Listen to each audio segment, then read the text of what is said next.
All right. What's good, everybody? Um, I hope everybody doing good tonight.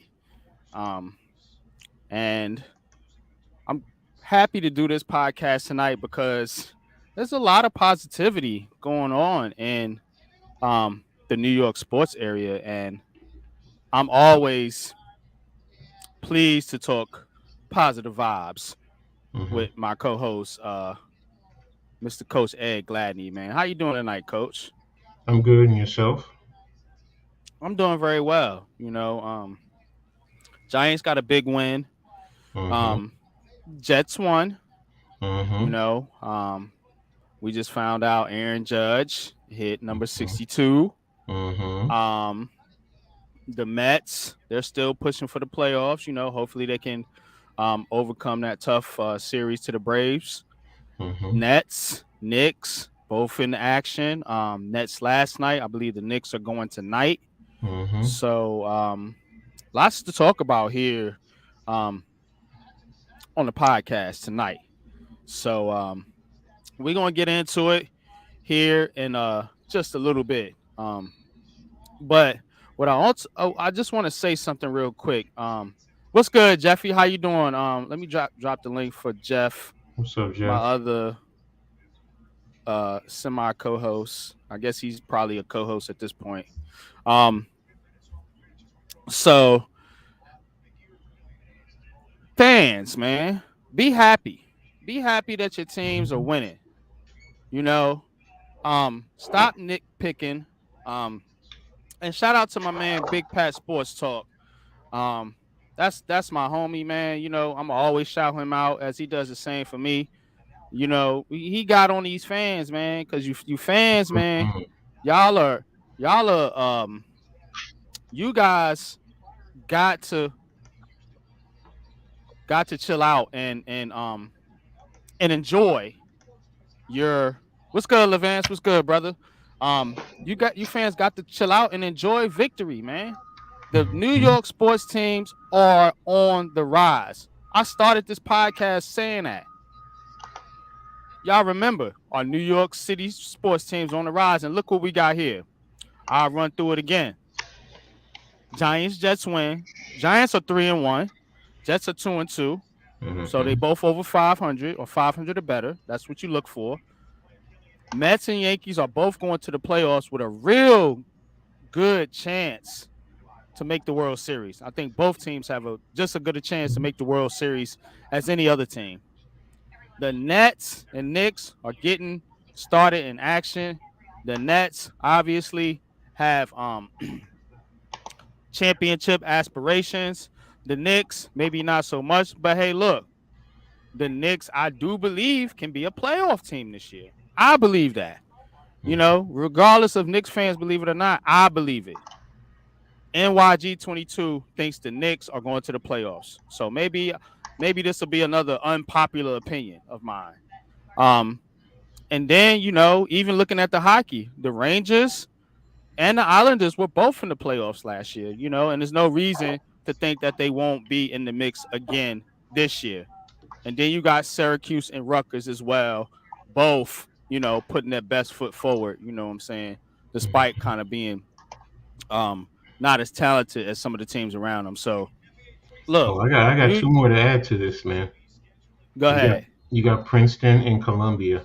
They both Oh, played this okay. weekend. Both were two and zero when they went into the game. So, and Columbia's in the city, and Princeton Mm-hmm. is right up the street from Rutgers. So, we have to add them to the mix. I totally forgot about them. Facts. Levance says much love and respect to everyone. Yo, man, I appreciate you, Levance, man. I appreciate you always popping by, Most man. You definitely. know what I'm saying, man. Holding us down in the chat. Um, Mets 5, Nationals nothing at the uh bottom of the first. Nationals going to the bullpen already, yo. Only one out in the bottom of the first inning. Wow. So let's give the Mets some props here. With that being said, I'm gonna turn it over to my other co-host, Mr. Jeffy T 85. How you doing tonight, Jeff? Doing very well. How are you guys doing tonight on this Tuesday night? And that was a hell of an intro. And first off, I want to say, Congratulations to the new American League home run king, Mr. Aaron Judge, after hitting his 62nd home run tonight against the Texas Rangers. All hail the king, like the coach has right behind in his Mm-hmm. background. All hail Like the it. home run king. And in terms of the Mm-hmm. Mets, if the Braves somehow lose tonight, the Mets' dream of that NL East is still alive because they did win their game this afternoon, 4-2. And like you just said, like Vance put up in the score, they're leading 5-0. But right now, the Braves are up against the Marlins by the score of 2-1, with a man on second and two outs in the bottom of the sixth. So if the Marlins could somehow come back and beat the Braves, then the Mets have a chance tomorrow to possibly win the NL East with Jacob deGrom possibly going on the mound. So the NL East is not dead yet. Even after Mm-hmm. that disastrous series they had this past weekend in Atlanta, the NL East is still up for grabs, but the Marlins have got to do their job. And right now, the Mets are handling their business. But good to talk with you guys again, always on the heart of the city. Like it, man. Definitely, man. Appreciate you, man. Appreciate everyone, man, for tuning out, man. You know what I'm saying? This is what we do, man. Heart of the city, man. We going around the city. So let's let's switch it up, man. Let's start with the baseball. Cause I mean the baseball, it's a good conversation. But it may not be as a long a conversation as the basketball and football. So we're gonna get into the baseball and talk about these Mets, these Yankees, and look, man, I was very disappointed in the Mets. I will say, I Mm. was a little disappointed in the Mets. I thought they could at least take a game from Atlanta, but they ended up getting swept. But as it's still a positive outlook. Of course, um, things can't always be perfect. You know what I'm saying? And it seems like with New York, it's always a grind, man. It's always a grind. We can't have nothing easy. We don't very rarely have one of those dominant teams. I could probably point to the Yankees um in the past in the 90s, but outside of that, I've really seen any really teams just come and be dominant in New York. It's always a grind, it's always a push, you know, just to get over the hump, But I do like what I see from the Mets. The Braves are just a tough team. You're going up against the defending World Series champions, and I mean, you can't really knock the Mets for going out there and dropping a series to the Braves. We all wanted to see them Mm-mm. definitely Mm-mm. get. Um, Levan says now they're 7-0. That well, good. Beat up on the I Nationals. have Take your something to anger. say about that, NYG, about you Take just a said about the Mets. I have Oh, something to I say know you about will. that. I know you well. You know what I'm saying. And yeah, I said that to trigger you. You know what I'm saying? Oh, I know Because you did. I know I you did. I know I you set the trigger off. don't. But yeah, the Mets are they're the Mets, and we gotta respect them, man. But one thing I will say about the Mets, man, and I've been paying attention to the Mets a little bit more. Um, Pete Alonso, man. Pete Alonso he's a good damn player, man. The Mets better not let him out the door. And they better not let Jacob deGrom out the door either. Edwin Diaz, solid closer, man. You have all the cornerstone pieces. You got an ace pitcher, a top notch hitter, and a ace closer, and a good ass manager in Buck Showalter. So I will say the Mets do have those. Not sure about the Yankees. We got the hitter. Manager is iffy, and the closer is definitely iffy, and so is Mr. Garrett Cole. But we'll get into them later. Let Jeffy speak his piece on the Mets, and then we'll round it off over the coach, man. Y'all hit that like button, man. appreciate all y'all that's dropping in, man, to show love and support, man. And we're gonna get it in tonight, man, because I got a lot to say. But go ahead, Jeff. Well, I mean, you were talking about a couple of guys that are right now should be here long term. You actually forgot one other player that's actually doing the best right now, and that's Jeff McNeil. Jeff McNeil has been hitting the lights out of the baseball lately, and he's McNeil is easily good. been the best hitter on this team. I believe he's leading the major leagues right now in terms of batting average. So, Oh, I mean, that's a guy that I would definitely look to re-sign. Alonso's in a Facts. little bit of a slump right now, and you did say that the Mets should keep Jacob deGrom. I don't know if Jacob deGrom wants to be here though. That's the thing, because it's just his tone has been a That's a lot different. problem. It just seems like his tone has been a lot different around the Mets than it has been recently, because of the fact he's been getting injured a lot. He wasn't effective this past weekend against the Braves. Well, the entire top of the starting rotation was not effective, and that's what really bothers me is that the Mets, for some reason, can never, ever, ever beat the Braves when it comes to these clutch situations. They always find ways to blow it. And as much as I'm happy about the Mets this year, they could win 100 games this season. The fact of the matter is, this team was in first place literally the entire season until you get to the last weekend of the season. And you got to give credit to the Braves. You have to give credit to the Braves for playing unbelievable baseball this whole time. But as a Mets fan, it's very frustrating when you were leading the division this whole time and you had the opportunity right there in front of you to just win a game. Just one game with your top three pitchers on the mound. I know it's in Yeah. Atlanta. I know Atlanta's been playing well. But you had an opportunity right there when your pitching staff is probably better than what the Braves have, even though the Braves probably have a better lineup, and you couldn't get it done. DeGrom was not good. Scherzer was not good. Bassett was not good. And that was your opportunity right there to make a statement that you can go into a clutch situation like this, clutch series, and you could put away the Braves, and they couldn't get it done.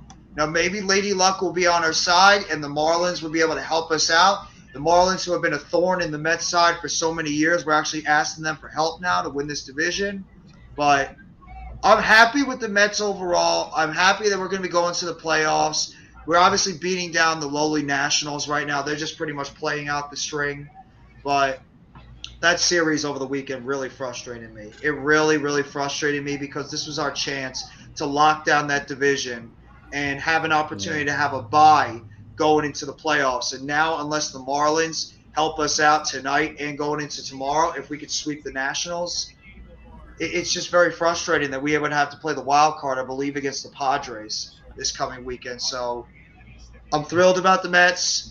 I can't wait to see what this team's going to do in the playoffs. We still have a good rotation. The lineup is starting to, get it together now. But that Braves series really just frustrated me with the fact that we had this division locked up, and all we had to do was just win one game over the weekend, and the Mets couldn't get it done. So, I mean, that's just unfortunately what you get sometimes in baseball. But I really hope that the Mets can use what happened this past weekend as fuel to go into the postseason with a mission now to be like, you know what? We might be the wild card team. We might be one of those teams that's going to be one of the underdogs because the Braves, how well they've been playing. The Dodgers have been. Walker. I was going to ask Levance. Let's go Yeah, to Taiwan Walker's Walker. pitching right now. He's Yeah. pitching really well tonight. I also want to ask you about Escobar. What do you think about him so far? Escobar has been really good in September. In September, he had a really strong batting Yeah. average. I think he plays a solid third base, even sometimes plays second base. He's cooled off a little bit in October, but I really believe he's like one of those jack of all trades type players where you could put him anywhere in the infield and he can get the job done. That's what I love about Jeff McNeil too. Brandon Nimmo, who is actually one of the guys I want this team to sign after this offseason because he's one of those table setters. I What love about Brandon Nimmo. Francisco Lindor? I think he's been balling too. He was balling for a while, but he's been in a little bit of a cold streak lately too, in terms of getting those clutch hits. Jeff McNeil has been the one guy that has been consistent for most of the season in terms of getting those big hits, and that's why I even love McNeil right now more than I do Alonso. Because Alonso, as good as he's been all season, he's pretty much sometimes an all or nothing hitter, and he goes on some of these cold spells. Well, McNeil, that guy, whenever he's up there at the plate, you're expecting him to get I'm expecting him to get at least a hit or two every game, and his defense has been really good too. So Jeff McNeil, I think, has been the best player on this team overall. If you're talking about just overall player, but I have confidence in the Mets. But I mean, I wouldn't be a fan if I would say I wasn't frustrated over this past weekend with the fact that we had a chance to close out this division and we couldn't get it done. And that's arguably, I mean, that's understandable, Jeff. To be disappointed because, I was disappointed, and I'm not even a Mets fan. You know what I'm Mm. saying? So, I was highly disappointed in the Mets. But as I'm watching them, I do see a lot of good, solid players. When come postseason, if your pitching can do its job, I Mm-hmm. think some of these guys can definitely come through. You mentioned them, McNeil, um, Pete Alonso. I like what I see from him. I like what I see from Francisco Lindor, Nemo, and I like this kid Escobar. I don't You want to know, apologize. I apologize for interrupting real quick, but there's one key factor I think the Mets really need to do and need to get back, and that's Starling Marte. I don't know if Levan says yeah. if he's heard any updates on Marte, but that guy is such a key player to that lineup, and it maybe is no coincidence why their lineup has been slumping because he's that other table setter at the top of the lineup along with Brandon Nimmo. So I just wanted to throw that out there that I hope Starling Marte can come Nemo, back because they need him. Nemo right now is has 2 hits, 3 RBIs. So the top of your lineup's getting it done. Francisco Mm. Lindor has a hit, McNeil has a hit, Pete Alonso has a hit. Those are all the guys we've been talking about. So you're Mm-hmm. spot on, Jeff, man. In what you're talking about, Yeah, they've been good. The top of the yeah, lineup's been excellent. When it call talk about like Nimmo, Lindor, McNeil, Alonso, they've been consistent for yeah. most of the season. It's that DH spot, whether it's Vogelback or Ruff, that have been not great. Escobar has been on and off all season. Canna's been cold. Guillorme just came off the DL not that long ago. The catching position is giving them 0 to nothing, even though Nito has been solid at the catcher position at times in terms of defense.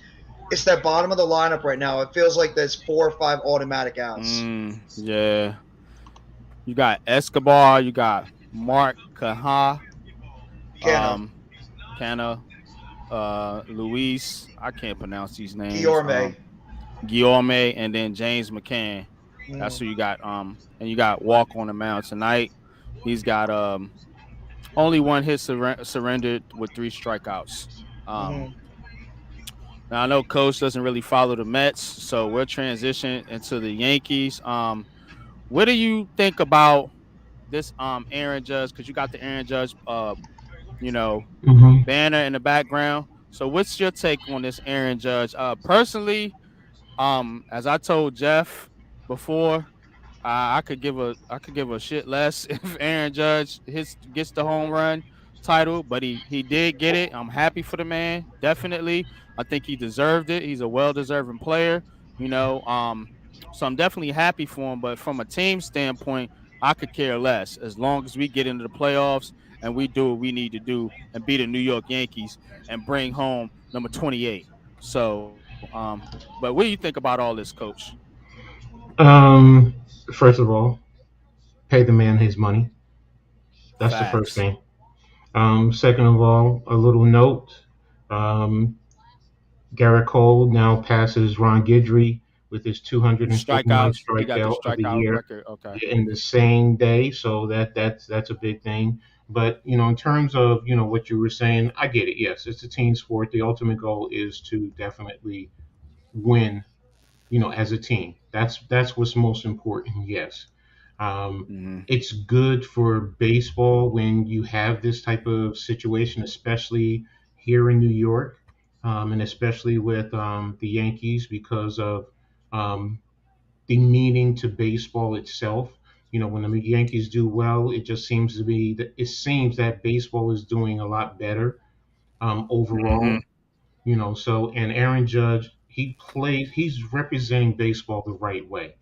He's what you want your players to be in terms of their performance, how they carry themselves on and off the field, respectful, not putting himself in bad positions, so in that regard, that's the good thing about him. But as a team sport, I just want everyone to, you know, continue to improve and get ready for the postseason because it's a different ball game. Guys definitely have to step their games up. Yes, during the regular season, the starting pitching has been shaky at times and not consistent. Let me just put it like that. And we definitely have to fine tune, every aspect, because ultimately to get to the championship or even win a championship, we have to be playing at our very best. Because you're going to go through, if we get through, the first round, our first playoff series round of games, you got to go up against Houston. And as I said in the past, it just seems like Houston mentally is in the team's head. So, and you got to fight through that, to be able to win the championship. I mean, that's most important. So, and guys got to step up. And it's not just Aaron Judge. It's all the pitchers have to step up, all the hitters have to, get, those timely hits, because the opposition, their pitchers are going to step up. So you got to know and you got to get on base and you got to get those, timely hits, and if you're on base, um, if it calls for a steal, definitely get take the opportunity to get the steal, or just to, give the pitcher a different look because, it can affect the hitting it can affect the hitting, for your teammate on base because the pitcher could be worrying about the base runner, which he takes his focus off the batter, and he can make a mistake. So, and conversely, with our pitchers, you have to be, very focused, and you have to be, you have to play with a almost with a fine tooth comb, and you have to basically pitch, at your to maximum to your maximum abilities. Yeah, I agree, Coach.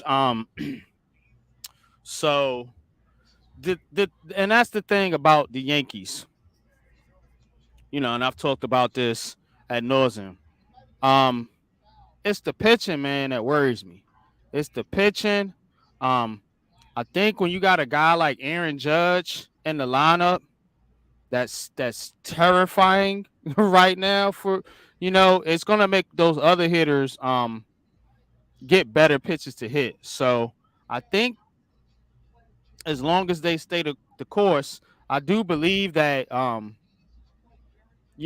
hitting will be okay. You know what I'm saying? One thing I will say about the Yankees, and I was watching a podcast. I trying to think. I think it was SB Nation. Um, but this guy Harrison Bader, his defense is phenomenal. You know, um, and that's an underrated thing when we talk about playoff baseball. You got to play good defense. You got to play good defense. And I think that's another underrated thing in baseball, period. Because the Yankees teams in the past, this recent past, since 2009, since the last World Series, they have stunk as far as defensive wise. You know, I don't want to see errors and miscues in the playoff games. But you got this guy, Harrison Bader, man, playing center field right now, man. And while he's not an all war hitter, he does bring an element that I love to see, and that is defense. You remember Mm-hmm. Bernie, was it Mm-hmm. Bernie Williams used to play center Mm-hmm. field? Mm-hmm. Man, that dude was awesome, man. Couldn't get nothing by him. And Mm-hmm. I think Bader is yeah, he ain't Bernie Williams, but obviously, he does bring the defensive element to this team that I think they've been missing, and Jeff, like we always said, why did they trade Jordan Montgomery? That was a dumb trade. Well, they traded him for this guy. Mm-hmm. Um, and if you watch Harrison Bader, he does get it done in center field. He's So, doing what Aaron Hicks should have been doing. Hmm. right, you know what I'm saying? Hmm. So that's the key. That's one of the keys for this Yankees team. Timely hitting, obviously. You can't just be swing and miss, which I Mm-hmm. don't think Aaron Judge is a swing and miss hitter anyway. Despite him having all them home runs, I think he can hit for contact when he wants to. But you also got to have good defense and good pitching. The pitching is what worries me. That's the main thing with this team. Again, Garrett Cole just giving up home run after home run. Like this guy, man, he's not living up to this contract. What up, Hit? What's good, man? Appreciate you joining, my brother. What up, Um, hit? but Okay, he's not so, he's not getting it done. As far as the being an ace pitcher. You know what I'm saying? Mm-hmm. And now you going up against Houston, possibly in the playoffs. In the Mm-hmm. ALCS. That's gonna be tough, man. If you cannot put a solid pitching staff out hmm there that can get the job done. You can't have the Yankees hitting 6, 7 home runs every game. That's not going to get Mm-hmm. the job done. And Cole is just not showing me. Again, he's on the mound tonight, and he's already given up a hit, a home, Mm-hmm. a run. So I'm not feeling it right now with Garrett Cole. You know what I'm saying? Mm-hmm. I don't know if he's going to turn it around. Now I will say Nestor Cortez. Now that dude's pissing out of his mind right now, but he's not going to be just enough. We need Garrett freaking Cole. Step your game up, man. Stop playing. Why every time why every time we get a so-called ace pitcher, they come to the Yankees and all of a sudden they don't look like an ace no more? Like, come on now. And that was some BS. Boom, pulling Severino out when he had that no hitter. Mm-hmm. Let these guys. That's the thing about Boom, man. This is why guys get on Boom. I might go on a little Yankee rant here for a minute. The people get on Boom because of shit like that. You know, you don't know when to pull your pitches. He doesn't. I was live at an Orioles game with Garrett Cole. Garrett Cole should have been out of there in the after the fifth inning. But he trotted his ass back out there, and guess what? They gave up the lead and lost the game. You got to know your squad, man. You got Mm-hmm. to. And I don't. Yeah. Hey, I understand that. We just getting the baseball out the way. We're gonna get heavy into the Giants here in a minute. Um, but that's my thing. That's my thing, man. Like, know how to manage your damn lineup. You got one job. You know what I'm saying? Do your job, manage the lineup, stop pulling guys either too early or too late. Mm-hmm. And I think that's Aaron Boone's biggest challenge going into this 2022 MLB playoffs. Can you manage the freaking lineup? Mm-hmm. Because well, we got the horses. let me ask Go you ahead. this. All right, because one of the things that because I'm in terms of how I've always witnessed baseball, um, today in today's game, it's heavily based off of quote unquote analytics. And I Mhm. sometimes feel the Yankees rely too much on that because, yeah, I'm I like agree. get a feel, see how things are going, and sometimes a guy has it, and sometimes a guy doesn't have it. And if he really has it, sometimes you might have to leave him in. Now I get pitch counts and all that stuff. I get it. Hmm. You're trying to do that to save guys and not possibly put them in harm's way with strange or so on and so forth. But one thing that I've always been hearing is the Yankees are probably the biggest analytics team, and with Judge, he said that he goes based off a lot of the analytics, and to your argument, yes, I have an issue with that, in terms of understanding your guys, your players. But do you think it's also that could also be a factor where he's just going by based off what the analytics say? I think so. I think um he's kind of a what do you call it, by the book manager or whatever you want to say. He just Hmm. does what he's told.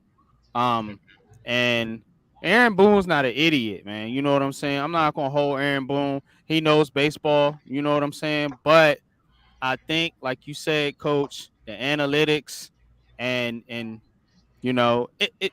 And I said this about Kafka. You know what I'm saying? And shout out to Mike Kafka. We're gonna get into the Giants here in a minute. But don't get cute. Hmm. You getting too cute. You relying too much on that analytical shit instead of just, hey, look, man, my guy is hot right now. Let me play him. Or Hmm. this guy looks like he getting a little tired, and you can tell in a baseball game. You know what I'm saying? You doing three or four, you know, balls, pause in a row. Then you have to, you got to look at the pitch and say, hey, man, all right, they get those walk out to the mounds and say, hey, look, man, how you feeling? You Hmm. feeling good? You think you can go? Da da da da da. But I don't think Aaron Boone is like that. I think he just, like you said, Coach, whatever's on the paper or whatever the analytics say, okay. Even Hmm. though my man has struck out 4 or 5 in a row, let's pull him. You know what I'm saying? Or even though this guy done walked 2 guys in a row, let's see if he can get this right-handed hitter out because he's a right-handed pitcher, so on and so forth. It's just stupid, man, and I don't like it, man. And I don't know who's the cause of it. Is it Boone or is it Cashman, or is it just the whole front office telling them, "Hey, look, this is how we want you to manage. Do it or else." I don't know. That's the key question for the New York Yankees. I have a question for you guys. How do you think the Yankees are gonna put together their rotation in the playoffs? Like, who's gonna be their 1 through 3, and if they go 1 through 4, how are they gonna put that together going into the playoffs? What's up, Taj? Hey, What's good, Tosh. Taj? Of course, it's going to be Garrett Cole. It's going to be Coles and then Cortez. Cortez, Um, from there, maybe what's his name? Sevy, Yeah, Sevy. Severino, Yeah, Sevy, and and then after that, I don't know. Yeah, Is it Talion after that? I don't know. Yeah, Montez.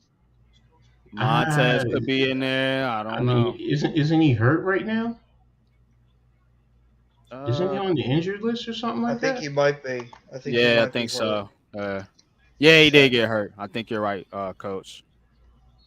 Domingo Herman. Hmm. Amon, yeah, he could. I'd rather He could Talion be. over him. I'd rather Talion over him. Um, Mm, I, I, I mean, they're both. Herman is still young too, Hmm. mm-hmm. So can he handle that playoff pressure? I mean, that's also another factor. You have to factor in playoff pressure is totally different than the regular season. That's So true. I mean, but again, I mean, I'm not deep into the pitching. Frankie Montez has a 6.35 ERA in his first 39.2 innings pitched with the Yankees since he was mm, acquired from the Athletics. I'm good on him. mm, Yeah. Throw Tylon out there and let's just roll with that. I mean, fuck it. You know what I'm saying? Because mhm. obviously, just ain't getting the job done. You know But what I'm saying? those are what you said. The pitching rotation, they have to step up. Hmm. Because if you're going up against Houston, it just seems like they're throwing out pitcher after pitcher after pitcher after pitcher. You can't keep up. And exactly, and you know, Facts. come playoff seat time, when a pitcher steps up, I mean, and your hitters are shut down, you're going to need your pitchers when their pitcher steps up and your hitters are not, hitting. You're going to need your pitcher to go blow for blow in a sense. So Hmm. Hmm. Right. And I I don't mean, think we got the horses to do that. I actually think you guys have a pretty decent top three when they're actually pitching on their game. I mean, Hmm. Garrett Cole, Yeah, but Nestor the Cortez, bullpen and, too and is a Luis worry. You Severino. know. Well, that's why you're going to hopefully have your pitchers be able to go, 5, 6, maybe even 7 But then innings that on comes some into nights. Boone. And like I said, can he? Does he know when to pull these guys, or he's gonna leave Is them it is in it when it's? Boone though, or is it Cashman, or is it the I people don't upstairs know. that are telling him to pull I them? think Because it's you the I said think it's the analytics. whole I think it's the whole organization starting from the top. Hmm. With the Steinbrenners and then going into Cashman. Yeah. Yeah, Cashman, in a sense he runs it, but it is based off of what the Cashmans, establish. Because once Hmm. your owners establish everything, then the GM, or if you have a president, running it, then they go based off of that. So Hmm. but Facts. that's one thing that I've noticed about the Yankees. There's always analytics. That's all I ever hear. Even Michael Kay, he talks about that. All the time. It's about the analytics. So and Mm-hmm. that's one thing that concerns me. With the Yankees, is analytics because sometimes what, just because it says this or that, as a football coach, just because I scout someone and this is what their tendencies are, does not mean during the course of the game, you get a feeling your boys are just not able to handle it or not producing. So you got to make adjustments or you got to make changes, and that's that's the one thing about baseball. I have to say it's look, during this count, this player does this or this pitcher pitches this way, and they're tending to hit this way. You put in the shift and all this stuff, and guys don't know how to Mm-hmm. adjust to look, if you're a right-handed hitter and you got three on this side, why can you just not simply adjust your footwork and hit the ball away? Hmm. I get everybody wants to see home runs. I get fans want to see it. That's a big thing. But sometimes, you know what? If you got a man on second base, why are you trying to go for a home run when, Mm-hmm. a single to the outfield with a good runner will score that run and it could change the whole complexity. But if he strikes out, there's that run that you lost. Yep, absolutely. Right. So So, let's go ahead and transition into the football. We spent about half hour on the baseball.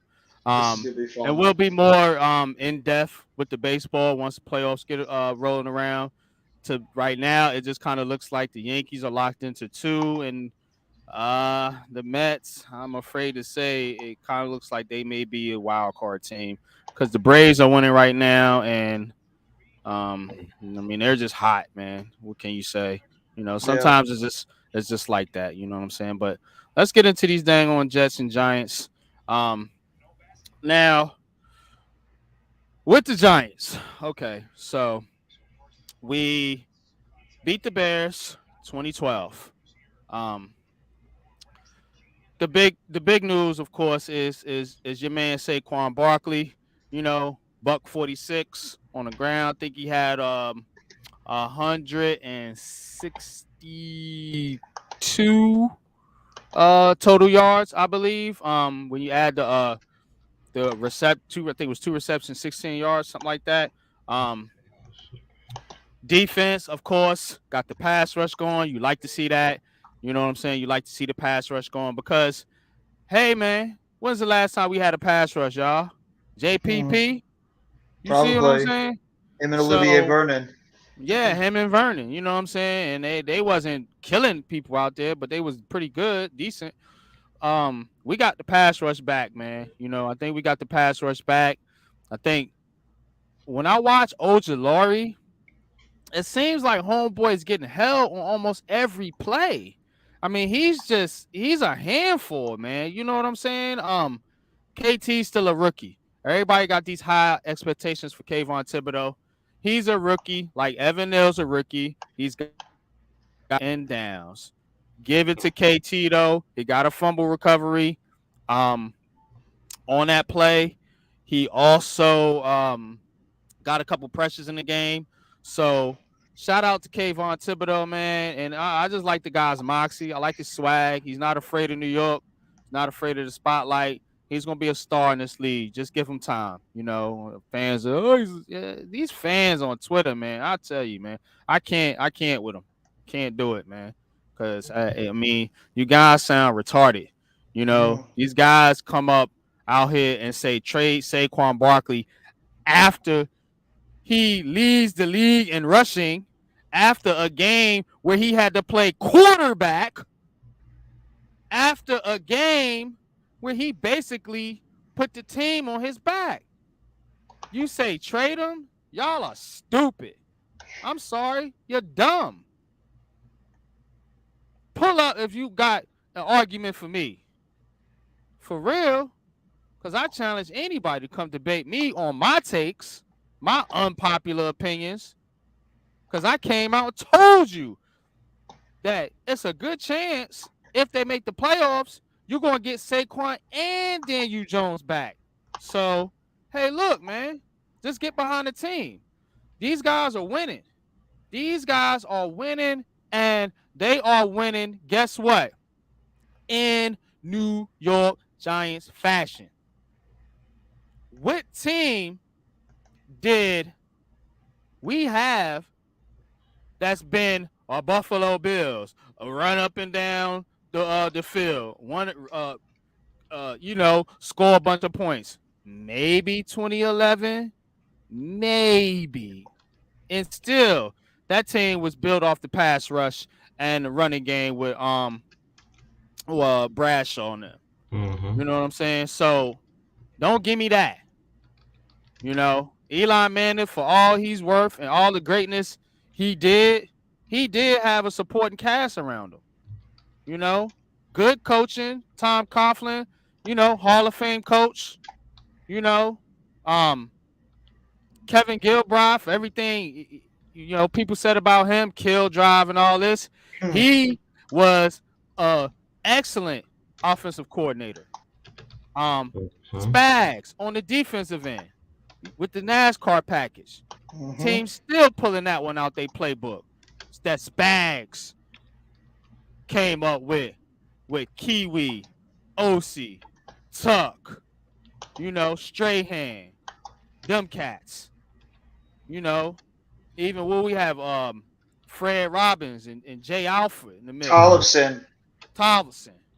You know what I'm saying? So this Giants team ain't never been no run and gun, score a bunch of points team. I like the way this team is built. You know why? Because guess what? If we do get into the playoffs, what wins y'all playoff games? The running game and defense. Boom. That comes from coach. The coach. Our coach. I ain't even say nothing. We don't rehearse this. This is unscripted, y'all. Defense and the running game. Guess what? We have a top of the league defense right now, scoring points wise. I don't know the rank, but we only giving up 18 a game. And we have the number one rushing attack in the NFL. The number one rushing attack in the NFL. So, yeah, they be sounding crazy. Hit, you right. What they smoking? You see what I'm saying? Mm-hmm. So, you got to understand where we coming from. Over here at Unpopular Opinion Sports. Big Pat Sports Talk, G Nation, the Big Blue Crew. Y'all gotta understand where we coming from. Hit Squad. Look, man, this is a team. There ain't gonna be no one player to carry this team. You're getting contributions from special teams, defense, offense, tight ends nobody heard of. So I don't know what people mad about. Because Daniel Jones, look, man, it's okay to eat crow on a player. I've had to do it plenty of times. I may have been wrong about Darius Slayton because he dropped another fucking pass. I may have been wrong about Daniel Jones. I ain't afraid to admit it. Get out your fucking feelings, Giants fans. Seriously. And get on the gravy train, man. For real. Or get the hell off and get out the damn way. This team is a good team, man. They're a good team, and they're gonna keep showing you. I think the Giants found their identity with the run game. Exactly. Why my man Breezy know more about football, and he ain't even a football guy? You see his tag with the Brooklyn Nets. Then some of you so-called football fans, we have an identity now. We have an identity. Isn't that what y'all want? The Giants need an identity. What's the identity of this team? We don't know. Are they a passing team? Or are they a running team? Or are they just nothing? Now they came in. Brian Dable gave you an identity. Brian Dable and Wink Martindale gave you identity, and y'all mad because the Giants don't look like the fucking Buffalo Bills. What is the problem, man, here with these fans? What is the problem? Too many That's what I'm fans are saying. caught up into, like you just said, they want to be the Buffalo Bills. No, be your own self. You establish who you want to be and who you are going to be. This team is not the Buffalo Bills South, whatever, however you want to categorize it. Right. This team is the New York Football Giants. And based off of the pieces that we have here currently, this is a running football team. This is going to be a grit and grind type of a football team. As you go on and you develop, especially with the offensive line, because the one thing that has always been said consistently is this offensive line is very good at run blocking. Questionable in the pass, we understand that, but they're good at the run blocking. And that's where you make your bread and butter. So what if teams load the box? If you know what to do and you know how to block it, or you know how to check out of a certain play to another play, in other words, if you're going left and you can switch it to right, do that. It's just little things like that. Then you can take advantage and capitalize on the situation and what you have. And then defensively, the defense fits that. They play tough minded defense. Is it aggressive at times? Yes. But Wink has also shown that he's going to be smart and he'll play coverage when he needs to. He doesn't always have to come with the blitz. He'll drop off into coverage and force you to do little things and sometimes get you check down. Take the check down. There you go. So this team is not a carbon copy of the Buffalo Bills. First and foremost, I'm not belittling the talent that we have, but we don't have that type of talent. We don't. So be realistic to what you have. Stop fantasizing about what someone else has and what you want, and appreciate what you have and go from there. And the theory of, oh, well, you want to tank for such and such, I'm telling you, as a coach, a former player, we don't go out there to think about tanking and losing. That's just not in our mentality. That's not in our DNA. If you've ever played football from youth football all the way up, you know you are not trained to lose football games. If you That's a tank, you're gonna tank yourself out of a job. job. Exactly. So if you're on the field, you're trying to win. That's fans because they look at whatever and they think, well, this is trash and this is garbage or whatever the case may be. And I want the shiny new toy in the window and not appreciating what you have and the process that it takes to get to wherever you're going. I mean, we want everything right away. We do. I get it. But you still have to work for it. If you're working your jobs, you don't get your raise right away. You have to work for it. You have to earn it. Same thing with football. We are not the Buffalo Bills South. We are the New York Football Giants. We have a different mentality, a different drive, a different plan that is being developed and instilled. And we're only game four into that whole process. Hmm. Let's enjoy the process. Let's enjoy the ride. And you know what? At the end of the season, then we can reevaluate and see where we stand. Right now, let's support our team. Let's appreciate what we have right now. Saquon Barkley, he said it. He said it. And he said it perfectly. Look, when he goes out there and he does his thing, don't jump on the bandwagon. You stay over there and you keep Yeah, you that stay on that side. exactly. So Facts. in other words, don't be a part-time fan. Don't be a hypocrite. Just stay over there and keep giving me the hate. So, and if that's what you're trying to do to keep giving him a hit because you think that's going to inspire him, okay, fine, keep doing that. But understand that you're really not a fan. You're not. So, Yeah, you not a fan, you a hater. And that's what y'all are. Y'all are haters. Hit set, hit squad, my man hit. Also, what drives me crazy is our run game is a huge part of our identity. And people act like that's a bad thing. Like the Titans and the Browns don't exist. Laugh my ass off. Yeah, hit. They don't say that about the Titans. They don't say that about the Browns. Look at the Browns. Look at what the Browns did, right? They swapped quarterbacks out. Guess what? 2-2, top of the division. They still chugging along. You know why? Because of that motherfucking running game. Excuse my language. I'm a little fired up tonight, though. But that running game is what is pushing the Browns, which pushes the Titans. Look at the Philadelphia Eagles. Why everybody good? The Eagles are so great. How did the Eagles make the playoffs last year? mm, What they lean on? That running game. And yeah, Daniel Jones ain't Jalen Hurts, but he can run the damn football.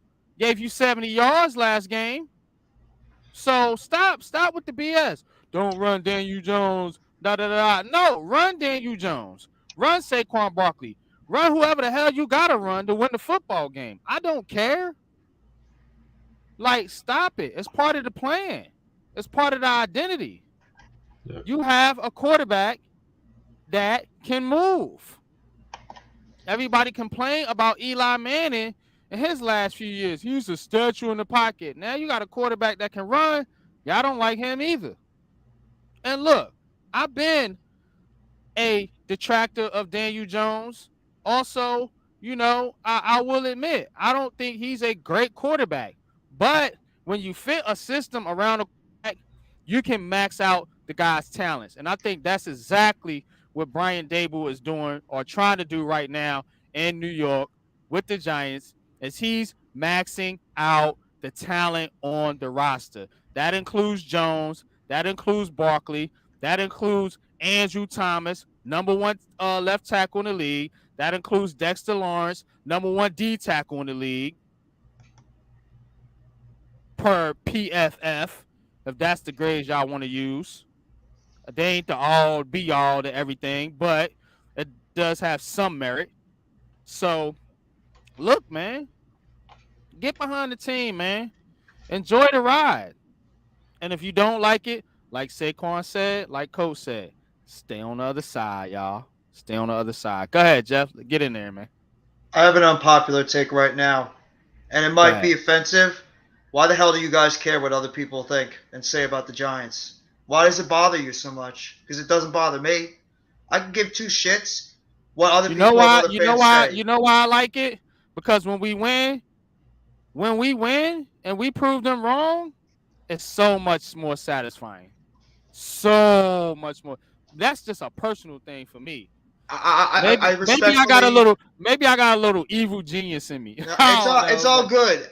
I respectfully disagree because I could give two shits if somebody wants to be off the bandwagon at the beginning and all of a sudden they want to jump on the bandwagon later because I'm just watching what the team is doing on the field and I was one of those people and I said it multiple times. I didn't believe this team would be as good as it started right now. I said I want to see what this team could do on the field before I start making my judgment. And right now they're off to a pretty solid start. A lot because of the identity of this team right now. Running the football and defense. So I'm very happy right now with what the team is doing. I could give that's probably why I'm spending less on Twitter, because I just don't want to deal with the negative stuff about the Yeah, I don't Giants care or anything. I personally. don't care. Yeah, I don't Just care I stay away personally. from it. I just think it's funny.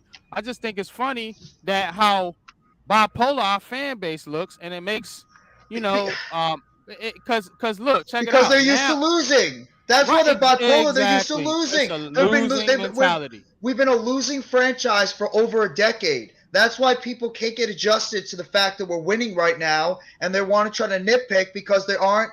Because I think one of the biggest reasons why people are complaining because they're thinking about the fantasy football aspect of the game, where they want to see Daniel Jones go out there and throw for 300 plus yards, 3 touchdowns, no picks. They want to see Saquon Barkley go out there and have 5-6 catches as well as over 100 yards. They want to see our wide receivers go out there and catch 2 or 3 touchdowns over 100 yards. That's why probably fans have that two-way aspect of things, because they're thinking of the fantasy football reason and because of the fact we've been a losing franchise over a decade. If anybody wants to debate me on that, go ahead, because I guarantee what I just said right now is probably the real reason why this fan base is so damn bipolar, because of those 2 reasons right there. And you can lock that down, me stating that sentiment, because I guarantee that's the damn truth on why this fan base is acting the way they are, because the fact that we're not a fantasy football team putting up all these gaudy numbers offensively, and the fact that we've been losing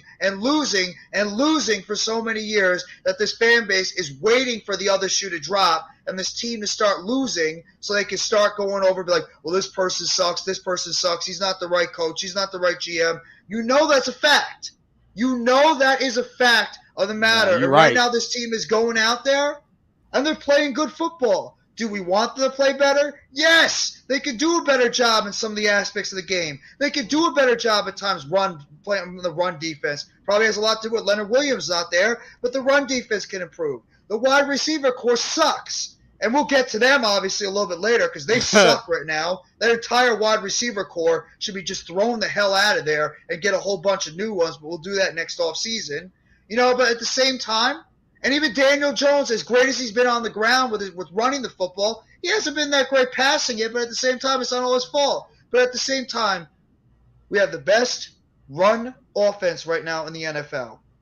Not even a question. Barkley is going out there, and he's proven to everybody that he's still that guy in the NFL. He's still a top running back, if not the top running back, because he's leading the NFL right now in rushing. And he's the first Giant to have 463 yards rushing in 4 games so far this season. No other Giants running back has ever done that. We have the top left tackle right now in football, maybe the best offensive tackle in football. And I have been praising the hell, not just Pat, I have been praising the hell out of Andrew Thomas, and I have been saying the entire offseason, watch Andrew Thomas. If this guy can stay healthy, this guy is a top echelon tackle, and he's going out there, and he's proving it right now. Dexter Lawrence, and even Wink Martindale even said it, Dexter Lawrence is his favorite player on the team to coach. And there's a coincidence right now why Dexter Lawrence is going out there and having the type of season he's having right now. As you just said, NYG, and Coach said, #1 defensive tackle right now in football. He was a disruptive force in that last game against the Bears. 2 sacks, 2 tackles for loss, 5 tackles on the game. The dude has been a dominant force right now without Leonard Williams in there for the past couple of games. The Giants have something that we're building up right now. They have an identity. It's running the football, and it's running the football, pass rush, defense. That's what this team has been predicated on for years. We had a couple of those years in 2011 where this team was mostly known as a passing team. Sometimes in the 2000s when we had, Shockey and Toomer and Burris around those teams, as well as 2015 where that team pretty much, as bad as it was a good offensive team. They were passing the ball all over the place, mostly because they had that guy, number 13, out there that was unguardable. But at the same time right now, I think Giants fans right now are just still on the fence about this team because of the fact that we're not putting up those gaudy offensive numbers, that they're still getting no production pretty much from the passing game.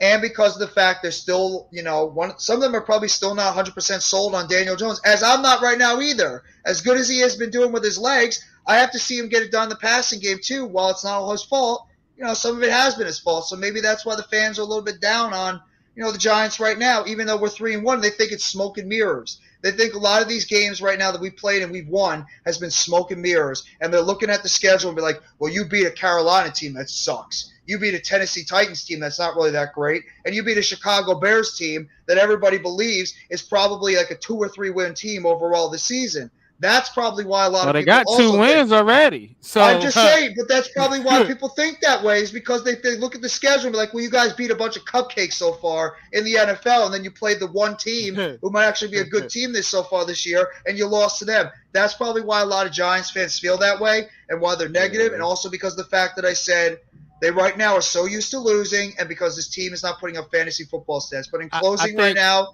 all I'm going to say real quick, and then I'll let you guys go, is I don't give a damn how this team does it.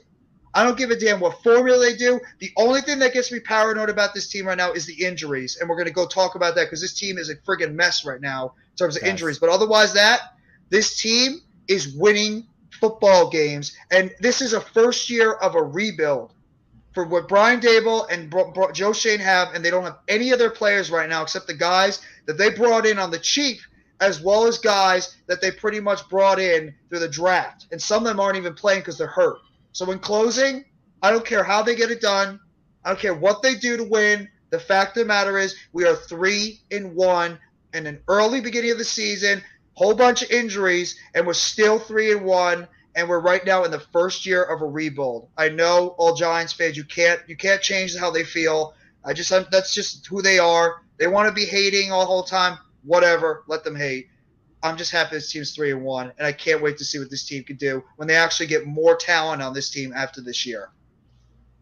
Real quick. So the Giants are 9th in the NFL, with 17.8 points given up per game. Now, I seen and shout out to Adam and Mac. I think they should plug this stat on their show. The NFC East right now, because they do the NFC East roundup, you have Dallas 3rd with 15.5 points per game given up defensively. The Giants are 9th, tied with guess who? The Philadelphia Eagles, both at 17.8 points per game. So this division is back. It's back. So I don't want to hear no NFC least. Oh, y'all playing bad teams and your division sucks and da. You know why those teams suck? Because they playing the NFC East. Other than the Commander or whatever the hell they call themselves. Other than that team, Dallas, Philly, Giants, defensive wise, are top 10 in the NFL. That's a problem for teams. Mm-hmm. So, yeah, we dropped one to Dallas, but guess what? Our division right now is the best in football. We lost a division game, a tough one at that. That could have went either way. If a couple called, we're not going to get into all that, though. But it could have went either way. So it ain't like the Giants went out there and got stomped. That was a flip of the coin game. And I guarantee you we come back much better Thanksgiving, especially if our players get healthy. So I don't want to hear this bullshit about schedule. When I started talking that schedule shit, guess what? I go, oh, you talk about the schedule. You can't talk about the schedule. You don't know what the teams are da. But now when we win, it's about the schedule. Well, I admit I said Get something the about hell the out of here, schedule. man. I was talking about the schedule both ways. I don't give a shit what the teams did last year. I want to see what all these teams are like. And I mean, I was talking about the schedule. I don't care what teams' records were last year. It's a new season, and the NFL is as unpredictable as anything. A team that you might think is going to suck could end up being good. Jacksonville's a pretty decent team. Detroit's a pretty decent team, even though they've lost some games. I think they're still better than they were the number one offense in the league right now, Detroit. And So they're I one mean, and there's some of these teams. three. Shout out to Taj, man. Shout out to Taj. Put that in the Big Blue Crew chat. The the Detroit Lions are one of the number one, I think the number one scoring offense in football, and they lost 3 games. Because they can't play defense. They can't Yeah. play defense. That's Right. why. You need a complete team. You need a complete team, because if you don't have a complete team, one side or the other of the ball is going to lose you football games. We seen it. We seen it with our offense last year and a couple years ago. We seen it with our defense some years back. But we had the James Betcher years and shit like that. The defense was just terrible. So we seen it on both ends. So I don't, give this team credit, man. Give the team credit, and you know what? We getting it done on special teams too. We got arguably the number one kick in the league. I know he missed the field goal. Whatever. Kicker's going to miss field goals. That was a BS field goal anyway. We was already had control of the game. They was just trying to, tack on some more points to make sure the game was out of reach. The wind. But and the wind and all that. I'm not going to hold Graham Gano for that. But he's been basically, along with Barkley and Daniel Jones and these no-name tight ends, carrying this offense. So, I can't say that. The special teams has been up and down. The punter, I think, is really good. He's a little inconsistent. The kick coverage has been okay. Punt coverage, okay. Kick return, I said it on my initial reaction. Gary Brightwell, just stay in the damn end zone. You're always trying to come out, and you get nowhere, man. You know what I'm saying? You get to the 15 or the 20, and that hurts field position. Coach just take a knee. Too. You know what I'm saying? And stop trying to get cute and, take a run back for a touchdown. You know what I'm saying? So I need Brightwell to do that. I need Richie James to not fumble the ball. Outside of that, I think special teams has been solid. They've been making plays for us, getting fumble recoveries and things like that. So we're winning in all 3 aspects of football. It ain't just about the offense. Because you see what just having a good offense does for you, Detroit Lions. You can't just have just defense just to win you games. That ain't going to get the job done either, Carolina Panthers. So you need all 3 phases of the game. And Coach, you can speak to this. All 3 phases of the game to step up. So you want to check it out. If you want a dominant offense and your defense can't stop nobody, you're not going to win. If you got a dominant defense, but your offense can't put no points on the board, you're not going to win. Special teams can lose you games. We see teams rotating kickers. We got one of the top in the league. We ain't not looking for no kicker. Looks like we found our punter too.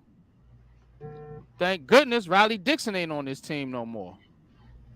So, I mean, I don't look, man. Bottom line is we 3-1. Come catch us. For all you fans, talking smack, all you analysts on, BSPN running your mouth, come catch us. Where your team at? Stephen A., your bum-ass Pittsburgh Steelers, where they at? Just lost to the Jets. Shout out to the Jets, man. We're going to get into the Jets, too, in a little bit, man. They did an excellent job beating Pittsburgh in Pittsburgh. New York is on the rise. Heart of the city. Let's go. You know what I'm saying? So we are back, y'all. We're back. And Jeff, let me say this, Jeff. Go You ahead. made an excellent point earlier. I didn't even think about that in particularly into an equation in terms of fantasy football. I hate fantasy football. Y'all can kill Hmm. me. There, I hate there, it too.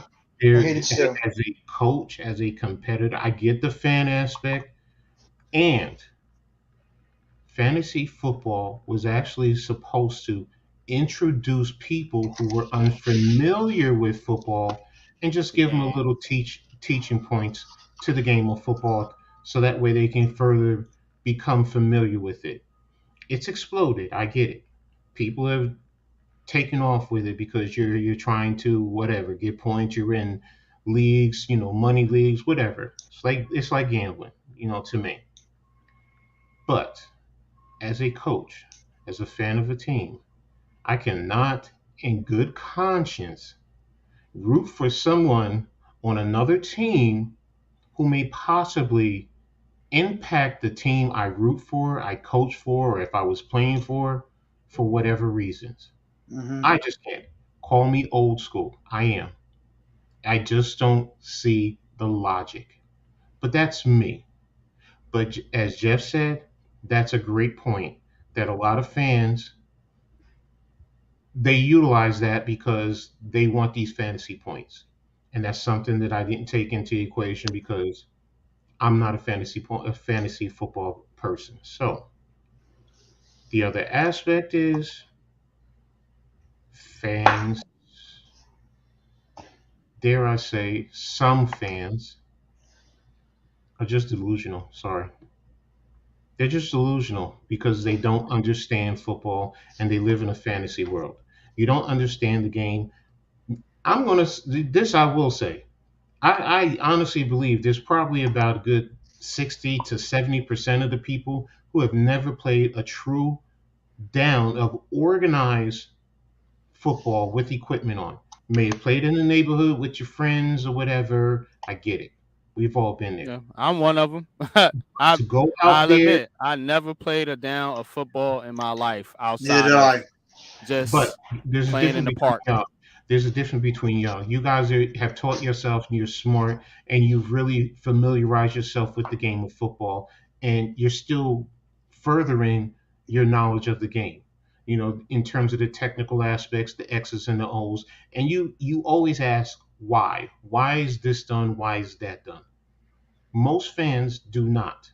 They don't understand the true aspect. You don't understand, first and foremost, what it entails to get up and go to practice. Some Hmm. high schools get up at 5 o'clock in the morning because they have to be on the practice field at 6 before they go to school. Same with colleges. How many of you think you could honestly have done that? Put your body physically to the demands and the rigors of training or practicing, then turn around and go to school or work or whatever the case may be after that. They don't understand that. Hmm. And to go through week after week what you're doing, what you're sacrificing, what you're trying to learn, sitting down and studying the opposition, picking up what they do on certain downs in certain places on the football field. You don't understand that. You look at it from a fan's perspective.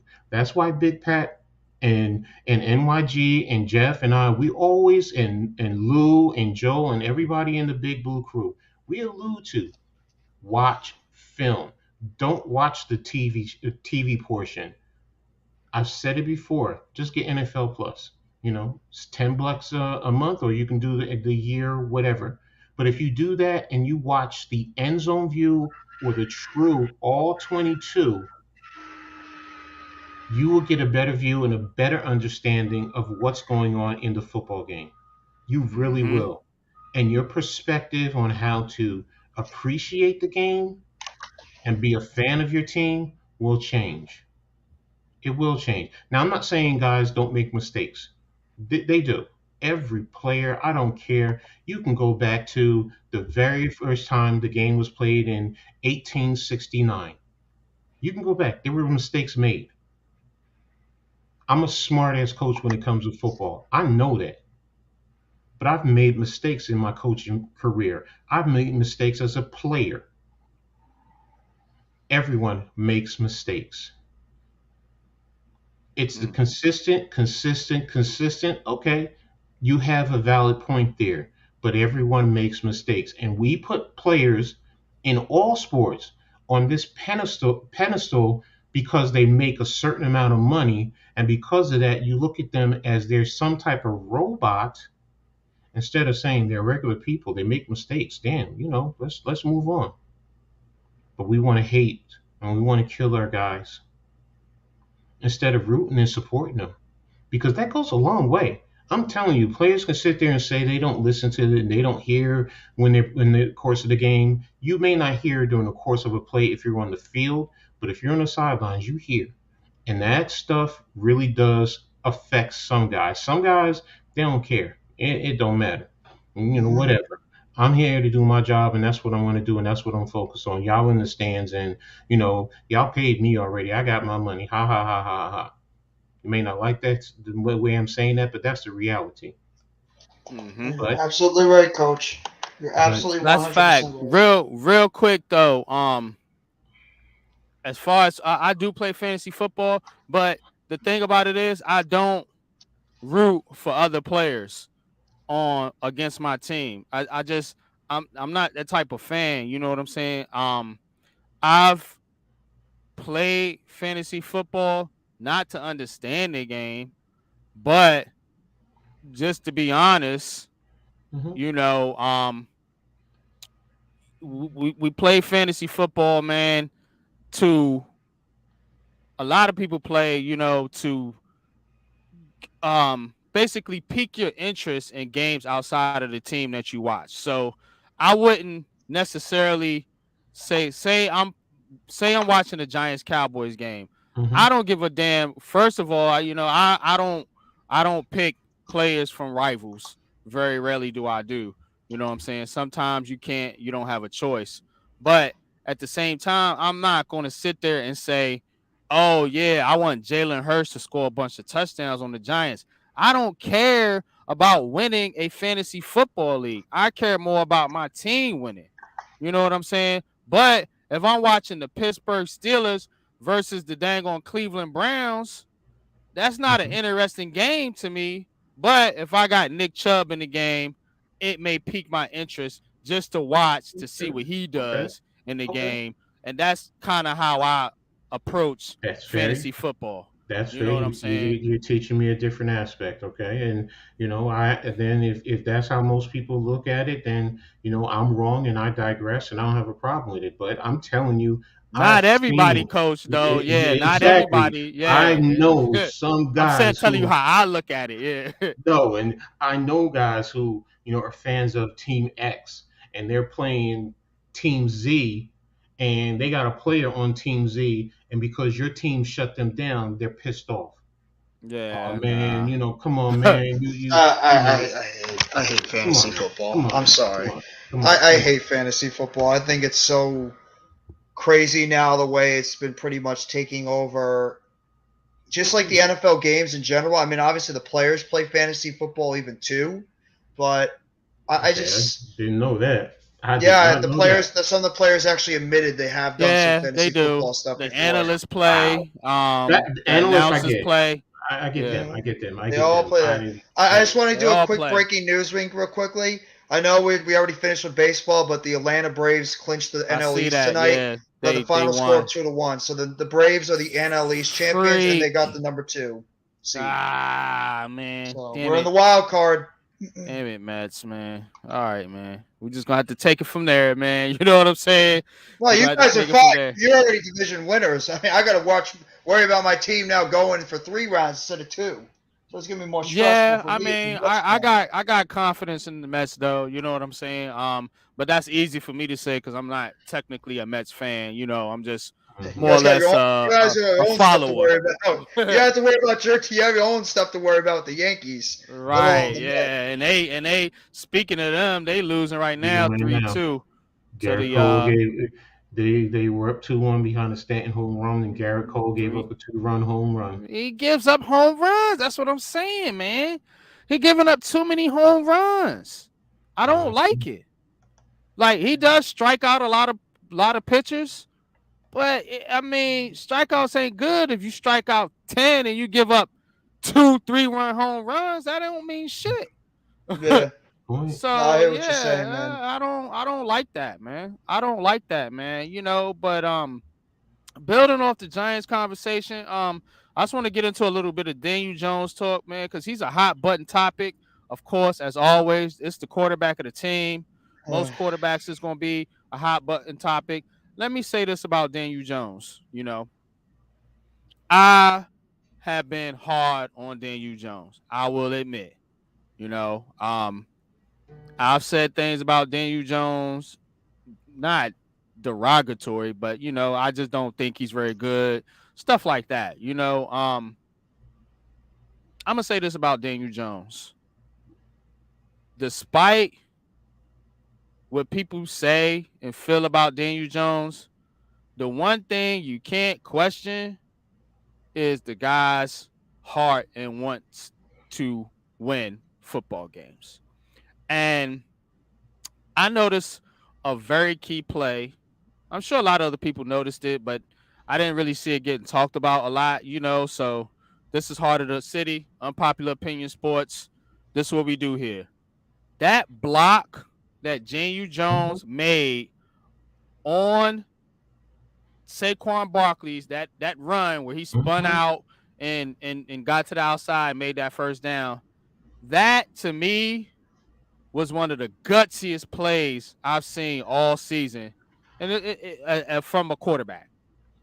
One of the gutsiest plays I've seen all season from a quarterback, because most quarterbacks ain't trying to make that block. Bingo. Most quarterbacks ain't trying to make that block. So like I said, I'm I feel good to be wrong about Daniel Jones. I feel good to be wrong about a lot of players that I criticize. Kenny Galladay, he's proven me right, but if he does get back out there and prove me wrong, I will be so happy. But just players like that you gotta get behind the team in that aspect, because when your quarterback makes a block and basically he's putting his self on the line, his health on the line. Um, he's a quarterback. He's not a tight end. He's not an offensive lineman, but he had the sheer will, and the guy made a damn good block. It ain't like he just stuck his hands out. He grabbed the dude and blocked him. So, I mean, that to me was kind of my sort of, you know, changeover moment on the outlook of Mr. Daniel Jones, because that block right there, that showed a lot of guts. That showed a lot of moxie from a quarterback. I don't care about the stats. The stats ain't gonna look good when your game plan was to run the football 40 something times. Um, but that block, man, that block was pure guts, pure heart, and pure look. I just want to win the damn football game. I don't care what else is going on in the field. I need to make this block for my running back so he can get the first down, so we can try to go in and score and win this football game. Daniel Jones does not have an ego. Saquon Barkley does not have an ego. Andrew Thomas does not have an ego. These guys are for the team. And we can go on down the list, you know. So I just want to give that to Daniel Jones from one of his so-called critics. I don't use haters, because I've never been a hater of Daniel Jones. I've never been a hater of any player. I don't hate Kenny Galladay. I don't know Kenny Galladay. We just criticize play on the field. That's all we do, man. It's never personal. Promise you that. And if these guys go out there and show out, I'm not going to come out here and bash them at all. Have I came on the stream yet and bashed Daniel Jones? No, you just Despite criticize him when it's despite necessary. being a critic, he hasn't done anything this season for me to criticize him for. Not much. We can argue a couple missed passes here and there. Yeah, I was a little bugged out during the Dallas game because I hate Dallas so much, and I just wanted to win the game. But that being said, that's just the fan in me. You know, that's why I learned my lesson, and I just need to watch the games by my damn self. So if I want to curse the motherfucker out, and I can curse him out, and then I, what I'm saying, can calm down, get on the stream, and watch the tape and get some real analysis behind it. So I learned my lesson on that one. But Daniel Jones has not done anything for me to really criticize him for this season. You know, but I will say that block that he made down the field, that's what you want to see from your quarterback. Somebody that's willing to do whatever it takes to win, whether it be blocking. We've seen Daniel Jones catch passes before. He runs, throws. Saquon does the same thing. He played quarterback in the game, running back, receiver. These guys are carrying the team, so people think I'm bugged out when I say, should the Giants sign Daniel Jones and Saquon Barkley? Yeah.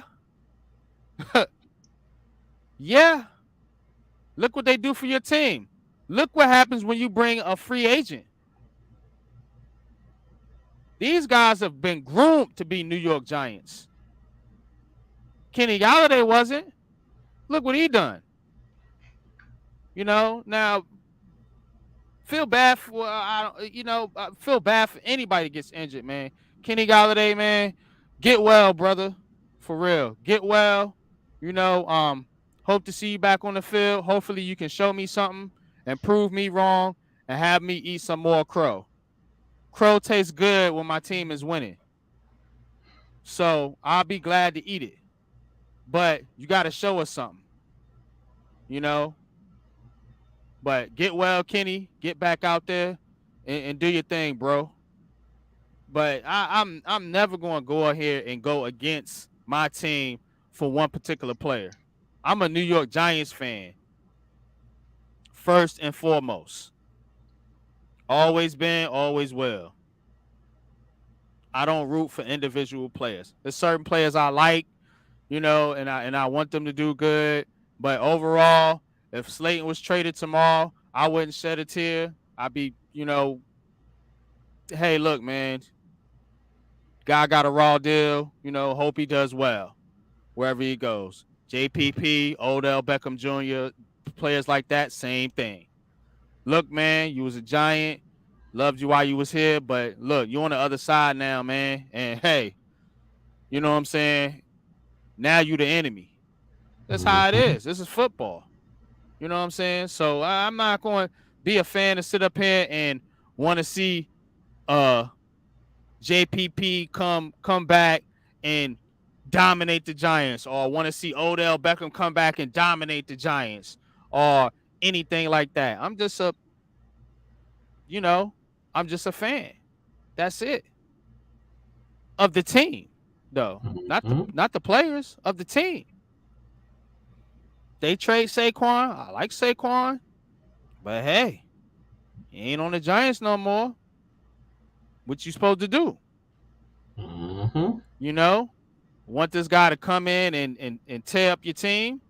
And that's what Coach is saying. A lot of people that play fantasy football, and I think a lot of what it is, and I think Pat said this on his stream, they want the quarterback, man. They want the quarterback. They want to lose enough games to get the quarterback because, like I said, we're going to play ourselves out of the quarterback race. I guarantee tell you. We're going to play ourselves out of the quarterback race. We're going to play ourselves into the playoffs. And guess what? You ain't getting a quarterback. Because there ain't no free agents out there. I doubt you can pry Lamar Jackson from the Baltimore Ravens. That's the only option, in my opinion, for an upgrade, free agent-wise. Give that up. That's a fantasy. The top quarterbacks are looking like C.J. Stroud and Will Levis. maybe Bryce Young. Okay, they probably go 1, 2, 3, and you picking 18th, 19th, 20, 21, somewhere around in that range. Was it 14 teams make the playoffs now? So Mm-hmm. yeah, you're gonna be picking the middle to the bottom of the first round, more than likely. What's up, Nisi? How you doing? Some Um, is DC. And Thanks you for see, joining me. but yeah, you're gonna be picking bottom of the first round, and you're not going to get the quarterback that you want because teams in front of you, even those teams in the 8, 10, 12 range that may need a quarterback, you it ain't happening, man. So your only option, guess what? Bring old Mr. Tired ass Daniel Jones back because they don't like him. You know what I'm saying? So I mean, hey, you're gonna bring the guy back and you're gonna see what he can do in year two of this offense that they're building, and hopefully they can get some receivers. And I know you want to talk about the receivers, Jeffy, and we're gonna get into them here in just a second. But the main thing that I wanted to say about Daniel Jones is Daniel Jones fits this team. He fits the style of football they're trying to play because he can run the football. You know, he makes good decisions with the football for the most part. I think I seen him have one really terrible throw. That was the throw that he got it picked off in the end zone. Think he learned from that. Didn't haven't really seen any egregious interceptions. You know, he had that one against Dallas, but that was on David Sills. Yeah. Go ahead, Jeffy. Get into the wide receivers because well, I we'll want to just transition. talk. I just want to talk real quickly about Daniel Jones, real quick. Go ahead. Maybe I still 100% don't believe in him yet, as good as he's played so far. And a lot of it has to do with the fact he's injured again. And I think that's the Yeah, one thing that is it's a going good to play point. him off this team is the Yep. fact he can't stay injured. And I don't want to hear what Brian Daboll said about him being day to day. A lot of players he says are He's got day a to day. high They ankle miss. sprain. Yeah, We know he's what going it to miss is. multiple weeks. There's no Yep. way you're going to throw him out there on a high ankle sprain. Yep. So I'm not expecting Daniel Jones to play. I will say the one thing that defines me about Daniel Jones before I talk about the wide receivers, fearless. Daniel Jones is a fearless player where he will be willing to Mm-hmm. go out there. He will throw his body on the line. We all saw it last year when he did that, when he had that fake handoff where he rolled out to the outside and he got his head clocked against Mm-hmm. Dallas. And Yeah. he played in a game against Philadelphia with a broken neck. And obviously, what you're saying about him blocking out there on the outside, he's fearless. He's here for the Yeah. team. He might not be the most talented quarterback out there, but what he is, he's a tough as hell quarterback, and he's going to Yeah. go out there and he's going to lay it all on the line for this team. And he's going to do whatever he needs to do to help this team win. And I respect that about Daniel Jones. I love that about Daniel Jones. And nobody in this Giants fan base should ever, and I don't care who you are, ever question Daniel Jones' toughness and his fearlessness on this team, because those are the two things that I love the most about this guy is he's willing to go out there and no matter what it is, if he has to block on the outside like he did, if he has to go and make some run plays, if he's going to, run up the middle and take some massive hits, you know what? Daniel Jones is just like, Mhm. apologize my language, fuck it. I'm going to do it because I'm going to help this team and do whatever it needs necessary to win. Still not 100% convinced he's the guy. The injuries still scare me, and that's the one reason why I think he would be off this team is because he's just not reliable in terms of being on the field all the time. But otherwise that, I respect the hell out of Daniel Jones because of how fearless he is, how gutty he is, and willing he's going to be going out there and do whatever is necessary to win. Now let's get to the wide receivers. Holy shit. Do we have a problem at wide receiver? Holy shit. I mean, I know we're getting it done with the running game. I know it's succeeding right now, but there's going to come a time where a team is going to stop our running game when we play against a good defense, and they're going to stack that box, and there's going to come a point where that running game is not going to be as effective as it always has been. It happens to every great team. What the hell are we going to do with this passing game? Because it has to start getting better, and it starts with those wide receivers. Our wide receivers, I talked about the stat in my game recap. 3 catches for 25 yards from your wide receiver core as a total last week. That is insulting. As much as you're a running team right now, you still need to have that balance on offense to have a defense completely respect you. And that wide receiver core is doing little to nothing. I know you just said at NYG you want to go out there and you want to hope Kenny Galladay proves you wrong. Right now, my faith in Kenny Galladay is very, very little because I just don't know if this guy is. I don't know if he's gonna. I don't know what his position is I gonna don't be have when he any comes faith back. in him What he's gonna come back from at all. injury. Now he's hurt, and I mean, at least what I saw on Twitter, at least what I saw from the pundits, this sounds like he's gonna be a multi-week injury. What is the injury, Jeffy? Do you know? It's a knee injury. I don't know You what know kind of what? knee You know injury. what? IR. I was thinking that too. Why did they IR. IR? They IR'd Aaron IR. Robinson today. Right. Why He's did they a IR Kenny Galladay? he's already an issue. You know what I'm saying? From just his fit and the way he's playing. Like, this is your out. He's hurt. And I hate to do that to a guy, man. I really do, man, from a personal standpoint. But Kenny Galladay is getting paid. So, I mean, what the hell? It ain't no sweat off his back. You all hurt. Just IR him. But just to get back what I said, I made a video about these guys, and I apologize. I don't want to plug myself like I'm some type of self promoter, but Nah, go I ahead, talked man. This about is heart of the city. I talked about the wide receiver position being key to this team overall if they want to get to even further where they want to go. And I talked about the injuries. Guess what, guys? What do we say about the wide receiver core about this team staying healthy? Tony's been out for 2 weeks. Mhm. Shepard's out for the season again. Galladay's now hurt again. Wando Robinson, who I've been praising the hell out about, I thought this guy was going to be one of our best picks. Heels only played a half so far this season. He's got a sprained MCL. I didn't even know it was a sprained MCL until now. He's been out for pretty much the entire season. Darius Slayton, he had opportunities yesterday. He was able to pick up that big pass interference play in the game against Chicago, but he dropped that ball. Should have caught it. Darius Slayton's is not taking advantage of his opportunities. I think Richie James has finally started to get exposed a little bit in this offense. Yeah. I mean, he pretty much got exposed as a decent player. And David Sills, I mean, please just cut the experiment already. Just end the experiment with David Sills. This guy had opportunities to go out there and make plays, and he's done little to nothing. I will say I did like some of the wide receiver blocking. I actually will give praise to Kenny Galladay. He did a very good job blocking on the outside, especially one of those runs and that I've Daniel been saying Jones that. and Barkley I had. said He that. did a good I said job that before. blocking. Yeah, he blocked. He He's the does block. second best blocking wide receiver behind Shepard. And I will give credit where credit is due. Galladay did a very good job, and I praised him too. But Galladay did a good job blocking. But we are not paying a receiver $72 million to be a blocking wide receiver. We're expecting him to go out there and contribute in the passing game. We do gotta, real quick, Jeffy, and I'm gonna let you continue.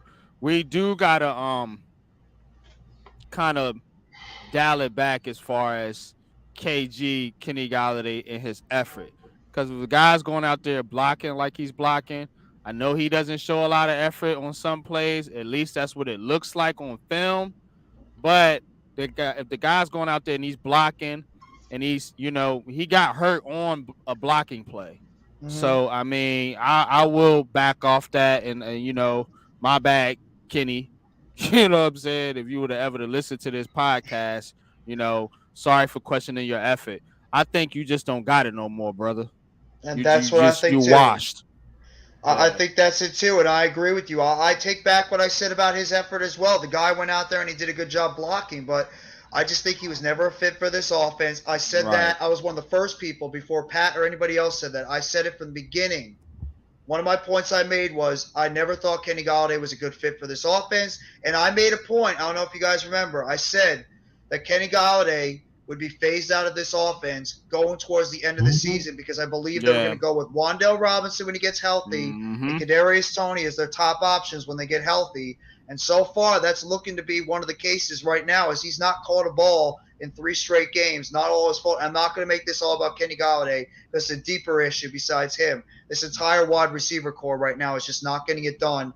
And like I said, there's going to come a moment where you're going to play against a team that is going to limit or take away your run game. and you're going to need that passing game to start doing something, and you're going to need to start making some plays in the air. The tight end position gives me a little bit of hope because I like what I've seen out of Tanner Hudson.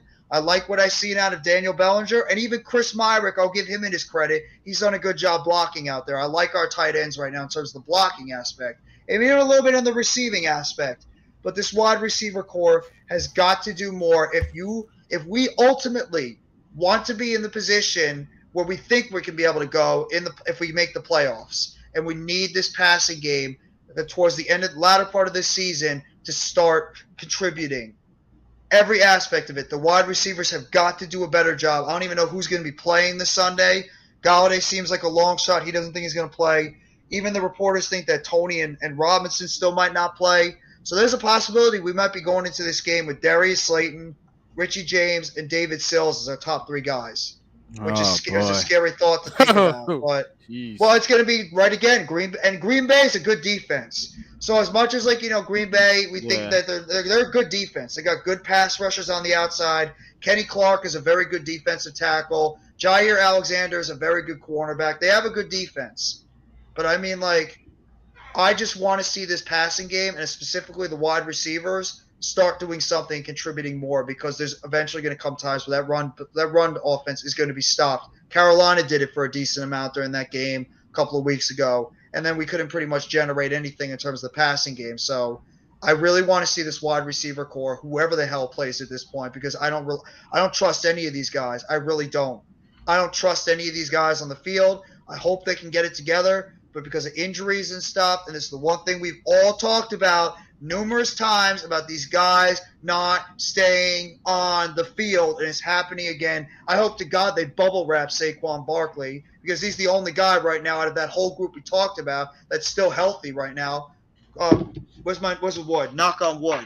But just saying, this wide receiver core has got to do something more. I can't take seeing this wide receiver core where the most catches we have is a one catch for 11 yards. I know we're a running team, but you need to also have some balance on this offense. And this passing game has got to do better than what it's been doing right now. Maybe it'll come with time.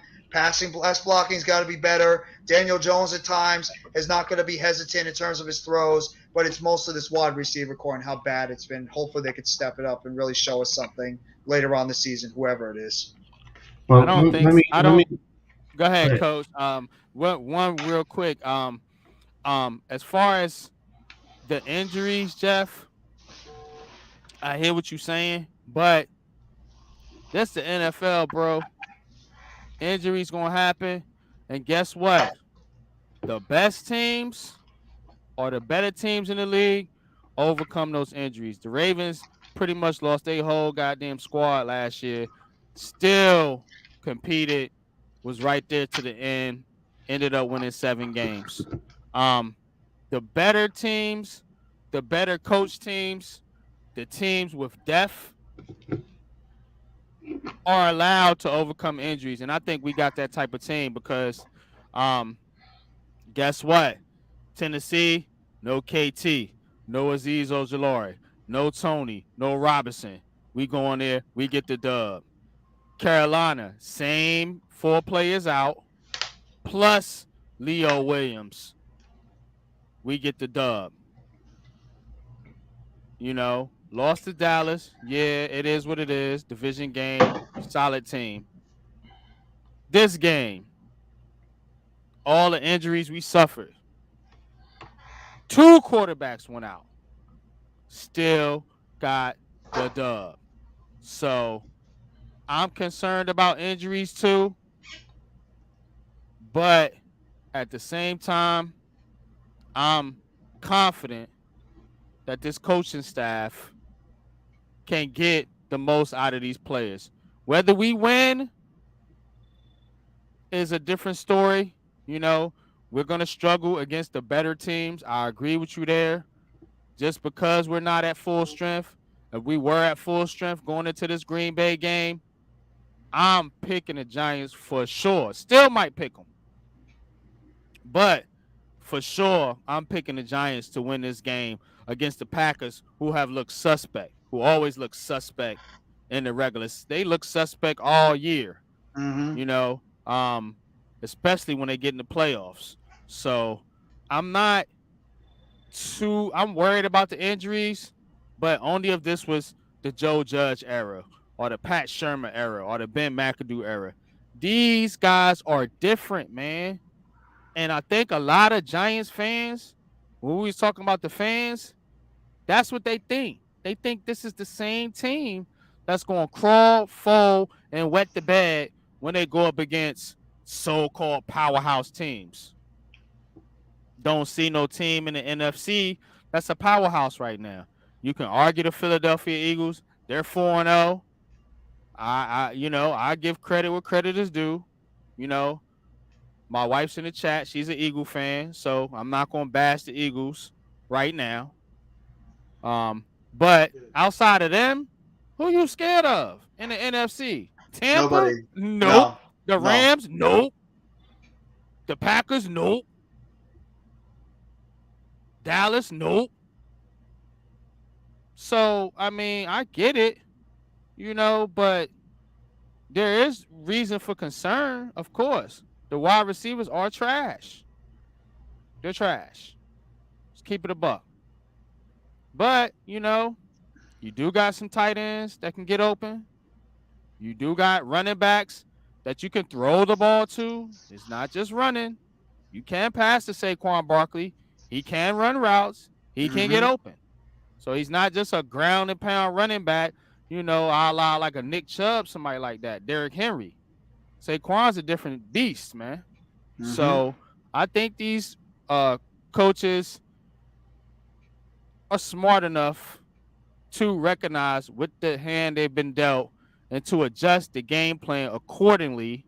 And we've seen them do that on a multitude of occasions this season. And speaking of coaching, I'm gonna turn it over to our coach, Mr. Coach Ed Gladney. What you got to say about this situation? Um, First and foremost, in terms of the receivers, yes, the receivers have to step up. All right, they have to produce, but the coaching staff has to help them produce. Now, when Dable came in here, did he or did he not say his offense is adjustable and he basically can base it off of the personnel? Did he or did he not say that? You did. Yep. That goes into scheming. Yeah, if you want to have if you have dynamic players, I get it. You want to, let them sometimes go out there and, use their talents to make plays.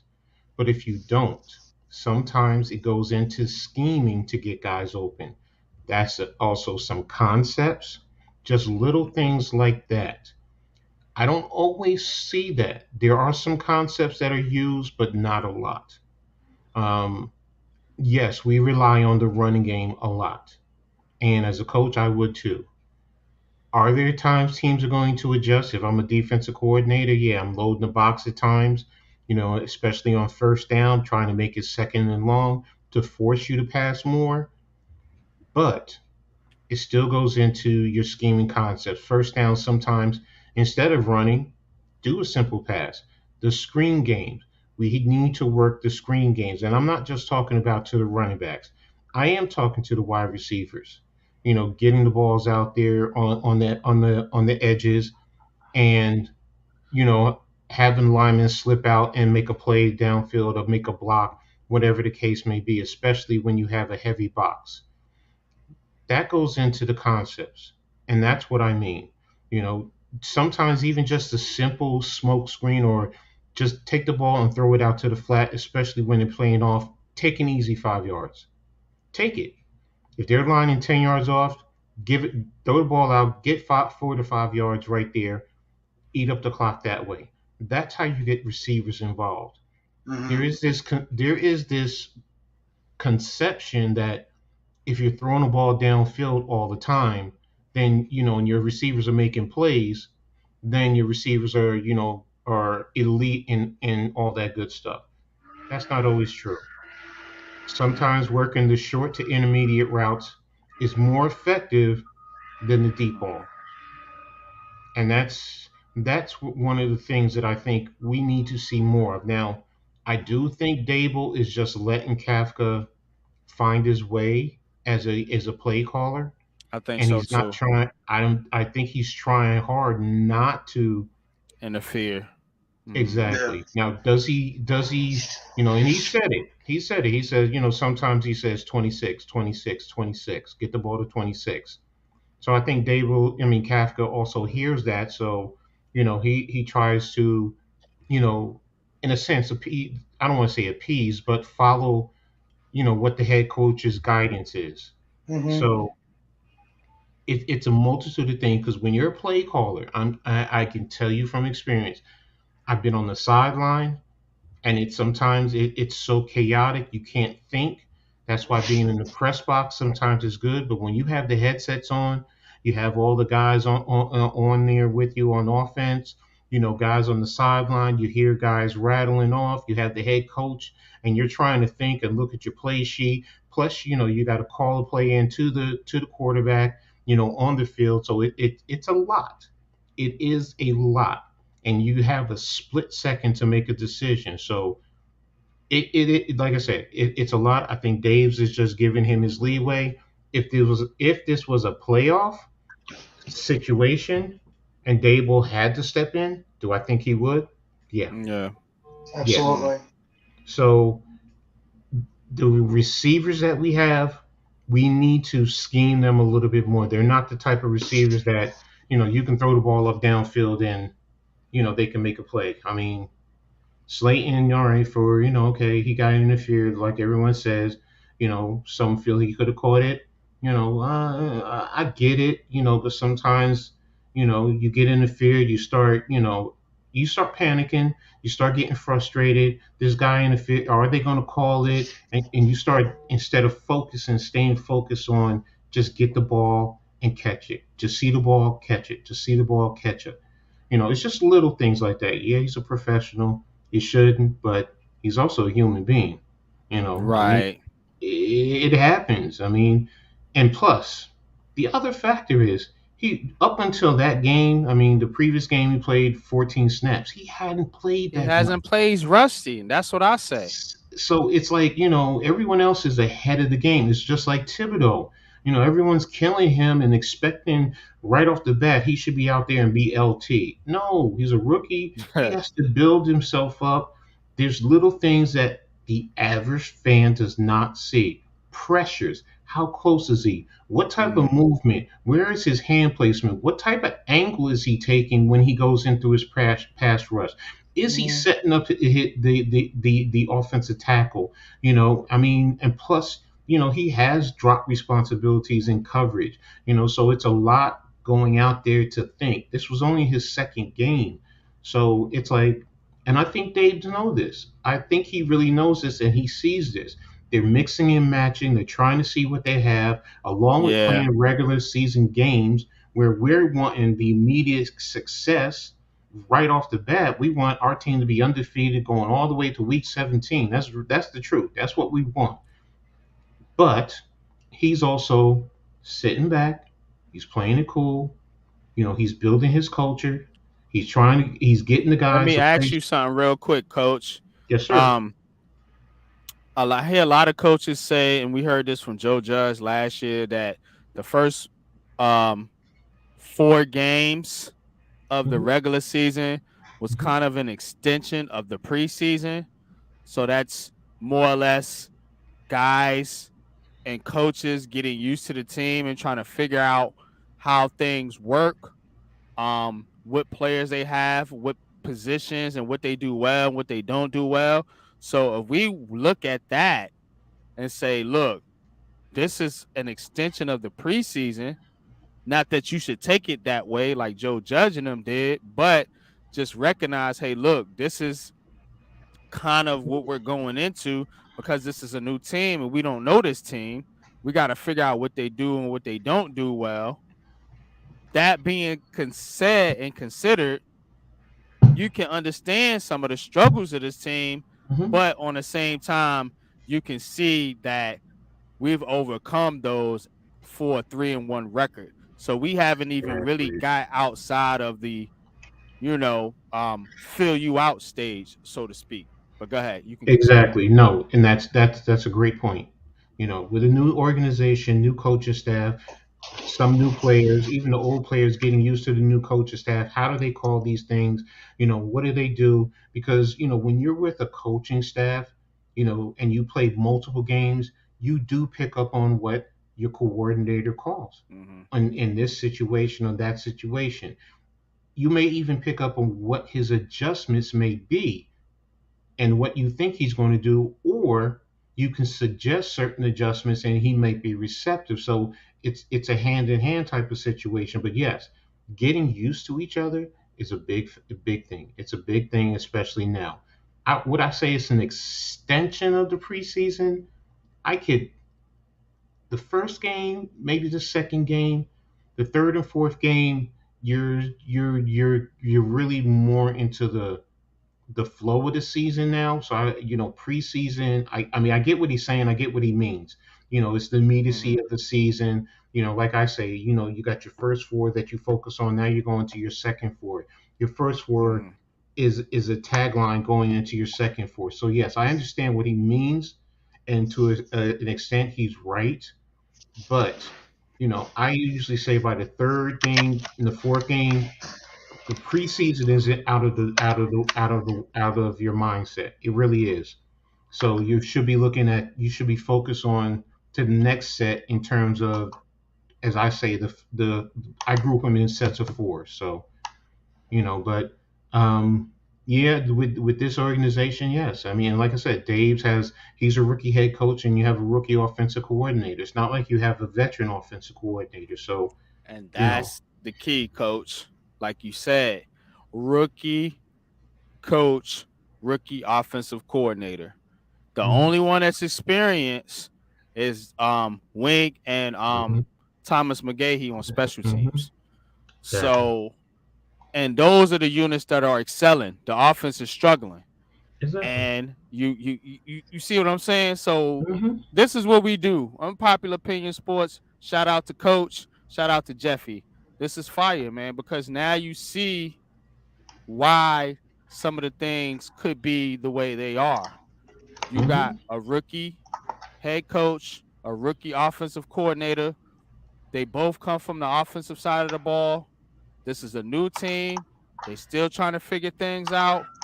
Wink can't coach the offense for you.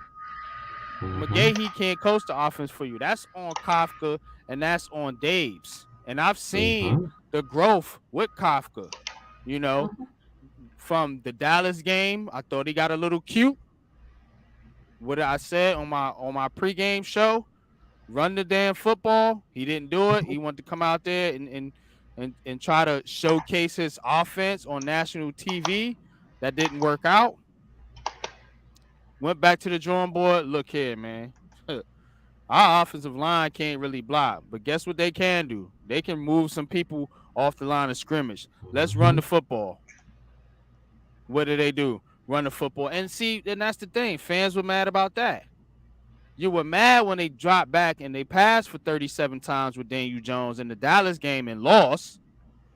But then on the flip side, you were mad when they ran the ball for 41 times and won. What kind of team do you want? So Fans just gonna get mad just to you be see what I'm mad. saying? Exactly. Shout out to you though, coach. Like that's what I'm talking about. Understanding the game, Hmm. understanding what kind of team you have and what kind of players you have. In order to make it work, you got to put these guys in the best possible Hmm. situation. Um, in the game, and also make adjustments, in-game adjustments after halftime. And I've definitely seen them. Wink I think did an excellent job at that in the Chicago game, when they were getting ate up by Justin Fields and his scrambling ability. I thought they came out in the second half and pretty much you know shut that down for the Yeah, most part. Hmm. So and I love the way they adjust in game and not just stick with what's not working. and But I'll let y'all go ahead and get y'all last words on the Giants before we move on to the Jets and keep this train rolling because I do want to get into the basketball. Go ahead, Jeff. Well, I mean, we all also said too with this team is that it was going to take time for the passing game to get going. Every single one of us did say that. And so far, we're proven to be right that it was going to be relied on Saquon Barkley in the running game to start the season because of the fact of the lack of talent at wide receiver and also the fact that they're trying to learn the system as they go, and the offensive line is still gelling with one another in terms of getting their pass blocking down. We said the running blocking would be better to start the season. That's so far come to fruition. I'll give you guys credit. I'll give everybody in the Big Blue credit. You guys said that, and it's come so far to fruition in the first 4 games. I mean, the passing game is going to take some time to really get going, and also the fact that our wide receiver core right now is very banged up. I mean, probably our best wide receivers out for the season, and then the other guys have been missing multiple games, but also the fact that the offensive line is still learning one another and like learning how one another plays next to each other. So, I'm one thing I'm very happy about is that the Giants did not do this like in and out left guard rotation that they've been doing. Mm-hmm. They've been putting Bredesen out there, and I actually thought Mm-hmm. Bredesen did a pretty decent job out there against Chicago. I thought he Mm-hmm. did a good job in terms of his run blocking. So I will He's give credit where actually credit's been due. pretty good this season. I If you like notice it, Bredesen. man. Shout out to and I will say this, you know, Bobby Skinner, man, he does an excellent job, man, with the Mm-hmm. O line report, man. Mm-hmm. Go watch that segment if you don't watch anything else. Go watch his O line report every week. Bredesen has not been bad. It's been John Feliciano and Mark Glowinski and Evan Mm-hmm. Neal that have let the team down. Yes. Thomas and Bredesen have been solid, on that left side. But I just want to plug that in there. Go But ahead, I want Jeff. to have a question for you guys now too. With Shane Lemieux supposed to be coming off the injured list next week, do you put Lemieux back in at left guard, or do you keep Bredesen there because maybe him and Thomas are developing some type of chemistry Yeah, next to each other? I'm with And I'm I'm with glad Coach. Azudu's not playing right now because I think Azudu was overmatched in his first couple of games, and He it was. showed. Bredesen right now, I think, fits what they're trying to put together a little bit when it comes to like just being a more complete offensive line. Plus, he's more seasoned. So Yeah. I'm happy with what Bredesen's showing. I was very happy with how he played. I agree. If Lemieux is going to play, I would maybe try him out at center because Feliciano's been hurt too. Mm-hmm. Not only as a You don't bring Lemieux in right now. I'm sorry. First of all, he hasn't had a preseason get practice. He hasn't had, and he's coming off injury. So to throw him into, I get it. I get what you're saying. Let him get through some practices first. Get into a game here or there. Get reacclimated. But to throw him in there, I'd rather stay with Feliciano and all his mistakes before, because then you're going to run into a situation where you know Lemieux could really impact the game negatively because he hasn't been out there. I mean, he's And coming he's back. never played center before. I think he's He had a played couple in of the practices. he had Yeah, he had a in couple the of practices where they were making him a in center. practices. Yeah, that's what I'm I saying. mean, We talking I get it. about live game Game, reps. true, true. Bredesen was getting snaps at center at times too when he was being backup the entire time until the offensive line started suffering a whole bunch of injuries. They were giving I'm Bredesen some snaps as a backup center at times when like when everybody was going down during preseason with those injuries. So, yeah. but yeah, I'm with you. I No, I'm with you, Jeff. But I wanna revisit that next year. Maybe you give Lemieux Mhm. a chance to solidify the center spot. Don't forget about Nick Gates. I'm not banking on Nick Gates, but he is getting healthy, so we'll see what he has. But I maybe have you no give. faith in Nick Gates. I don't I either, mean, like, man. But you yeah, never know with a player. You just never know. So, but that is true. I would give that I would give Lemieux that chance to win that job, and let's see what Bredesen and Azudu has at the left guard spot. Maybe you switch one of them to right guard. Maybe you Mhm. um What do you mean get for out next of year? You mean for the next year? Glowinski. You mean Yeah, for? Glowinski Don't because he's forget only you. a You, 2 year deal. yeah, but you also have McKeithen. I mean, That's true. I Him know too. Yeah. he's hurt, he's out for the year, but don't forget you still have McKeithen. And Hmm. this is like, in a sense, for him. I mean, I know it's injury, and no, I don't wish injuries on any player, But this is also what I consider like a redshirt year for him, Yeah. because in college, a lot of freshmen, first time rookies come in, either Hmm. they get hurt and they're done for the year, or they just stay out, develop, and get bigger and get acclimated to being in the college. Same thing with this. This to me could be beneficial long run because this is like a redshirt year, so he gets to see the game.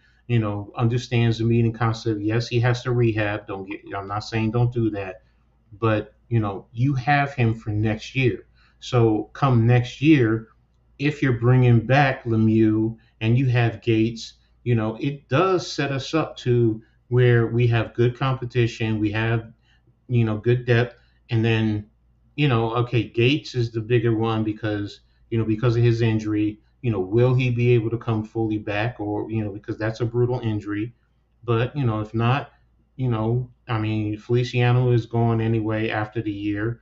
You know, you either draft or get someone in coming in, fresh, whatever the case may be, and it's only one spot that you have to put plug in, and probably the one of the most important spots, but it's easier to attack that than as opposed to a guard and a center. So, but as Well, far as go ahead.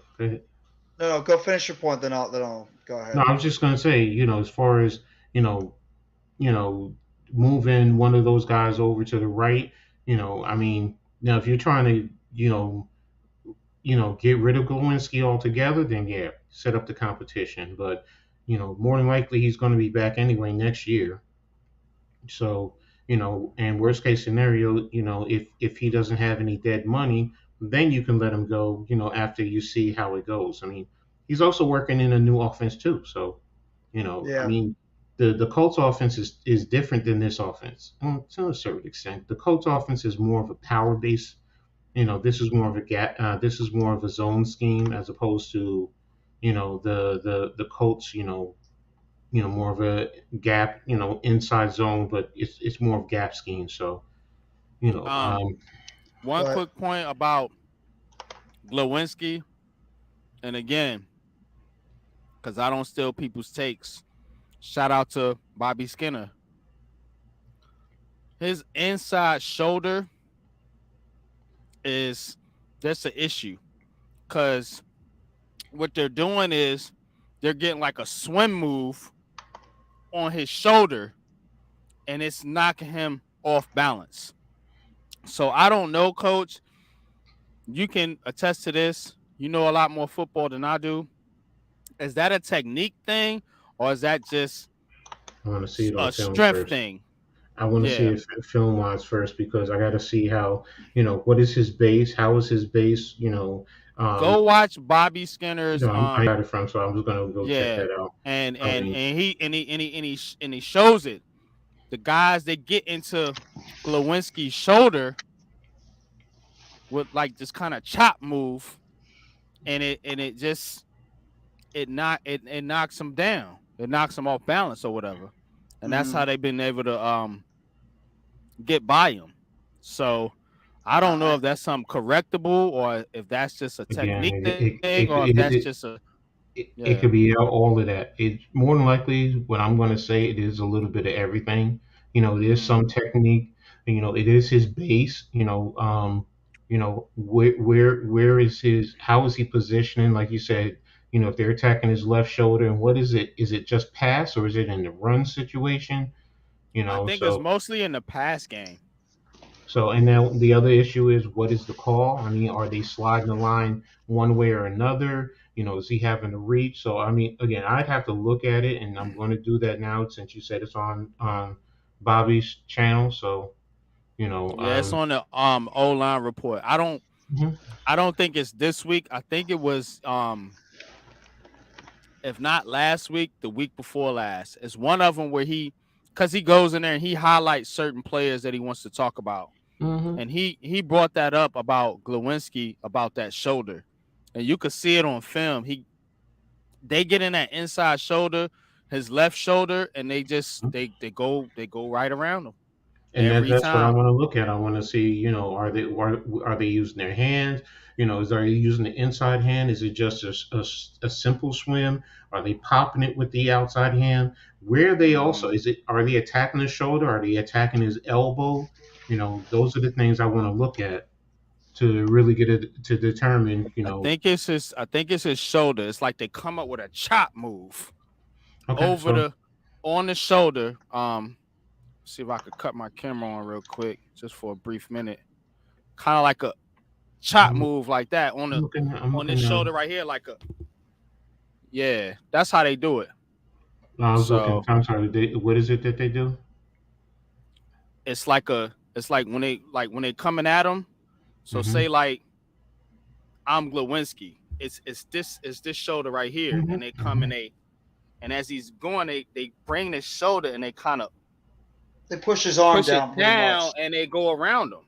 Hmm. Yeah. So I don't know if that's a strength thing or if it's just a technique thing or what. But Could be that's what both. they doing. So yeah, I Mm-hmm. mean, it's a little bit of everything. Like I said, it could be strength because if you have, yeah, they're going to hit your shoulder, but you should be able to not get knocked off balance and Hmm. be able to adjust Yeah. accordingly.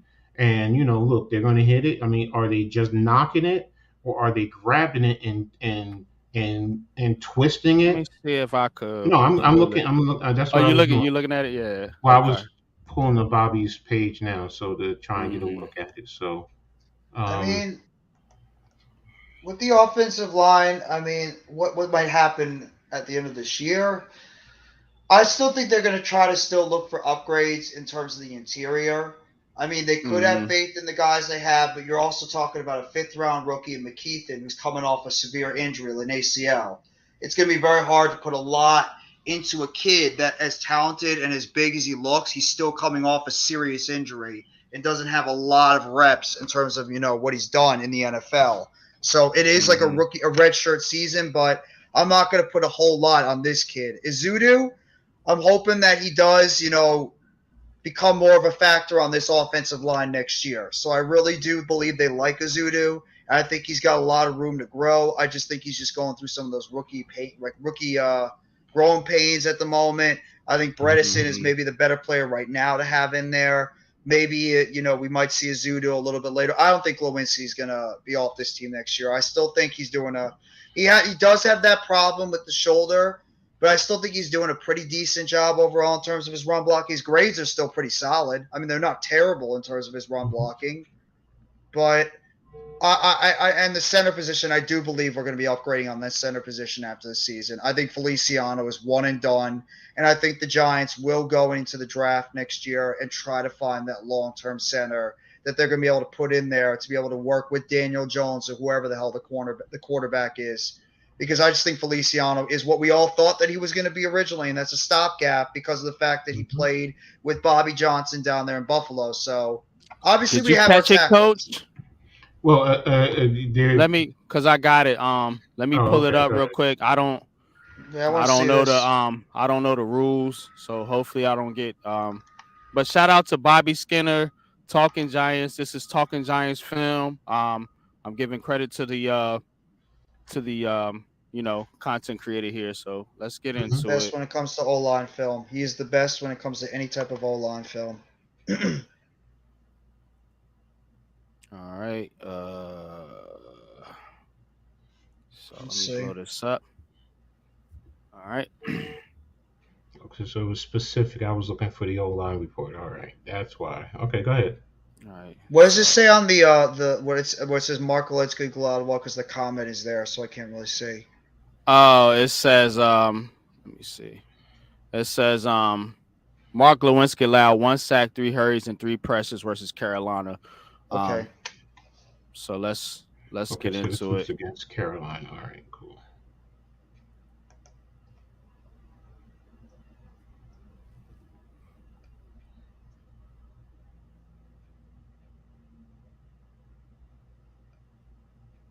Yep. See it? Yep. Just saw it. Oh, okay. I see what they're doing now. It's a Up. leverage thing. It's also the way he's. I mean, he is sliding. He is taking a good 45-degree angle. He's trying to keep his shoulders, you know, in proper leverage, but he's trying to not take half a man. But with that, he's opening up his inside, and the defensive lineman is just scooping him. That's really what he's doing. He's taking from Mm-hmm. underneath. Same He's thing attacking. though. Look. Yep. Yeah, he's attacking underneath as opposed to over the top. And now that's where, if you want to say, think about Reggie White. Remember Reggie White when he played in that Super Bowl for Green Bay against the Patriots? And he Hmm. was at the defensive end. That's the same technique. I mean, now what he did do well is he recovered to ride him, but yes, he needs to have a sturdier base and his hands need to be inside. You see how his left hand is on the outside elbow of Yep. 99? Hmm. If his hand was inside, he wouldn't get scooped as easily like that. So, now Mm. that's technique. That's really what that Technique. is.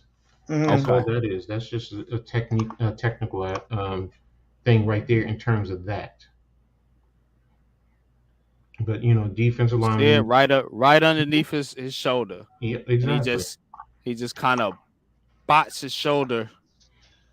Yeah, and there's two ways to adjust that. Look, he's locked his arm down, which is the first, holding technique. Lock that when he's trying to do that. You lock his left elbow, his left arm on his left arm, and now he's recovering by trying to wash him out using his feet. Same thing again. Look, Yeah. the same thing. Oh, it's not the Look where his same play. hands are. It's not the Now it's same a play. different play. It's a totally different play. Okay. Yeah. See, then See? that's a technique thing. So now, if he did this here, the question is, when you go to other games, is he still doing the same thing? Because if he's not, then that means he was coached up, or he saw it and he adjusted. So it's not going to happen again. That's Mm-hmm. what you want to look at. So yes, we see it here, identify it. Okay, they got him back to back. You're not going to really know initially because your adrenaline is up. You're in the mix of the Mm-hmm. game. But You yeah, see, he got he takes him off his feet too, coach, exactly, exactly. with That's that that's move. that's exactly what you want to do. You want to get him scooped. I don't think Walensky is that big anyway, so I think he No, was he looks smaller. Yeah.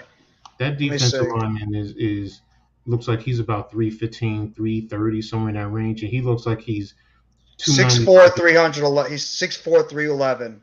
He doesn't look 311.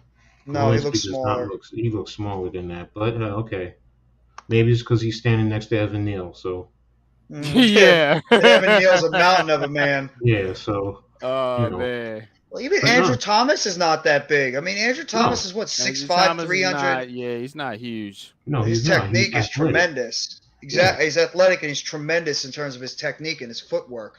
exactly. So I mean, I'll definitely look at that more and really get Yeah, into it. y'all go check out Bobby Skinner Talking Giants. One of my favorite content creators to watch as far as film. See, Cause like I tell coach, I'm a student of the game.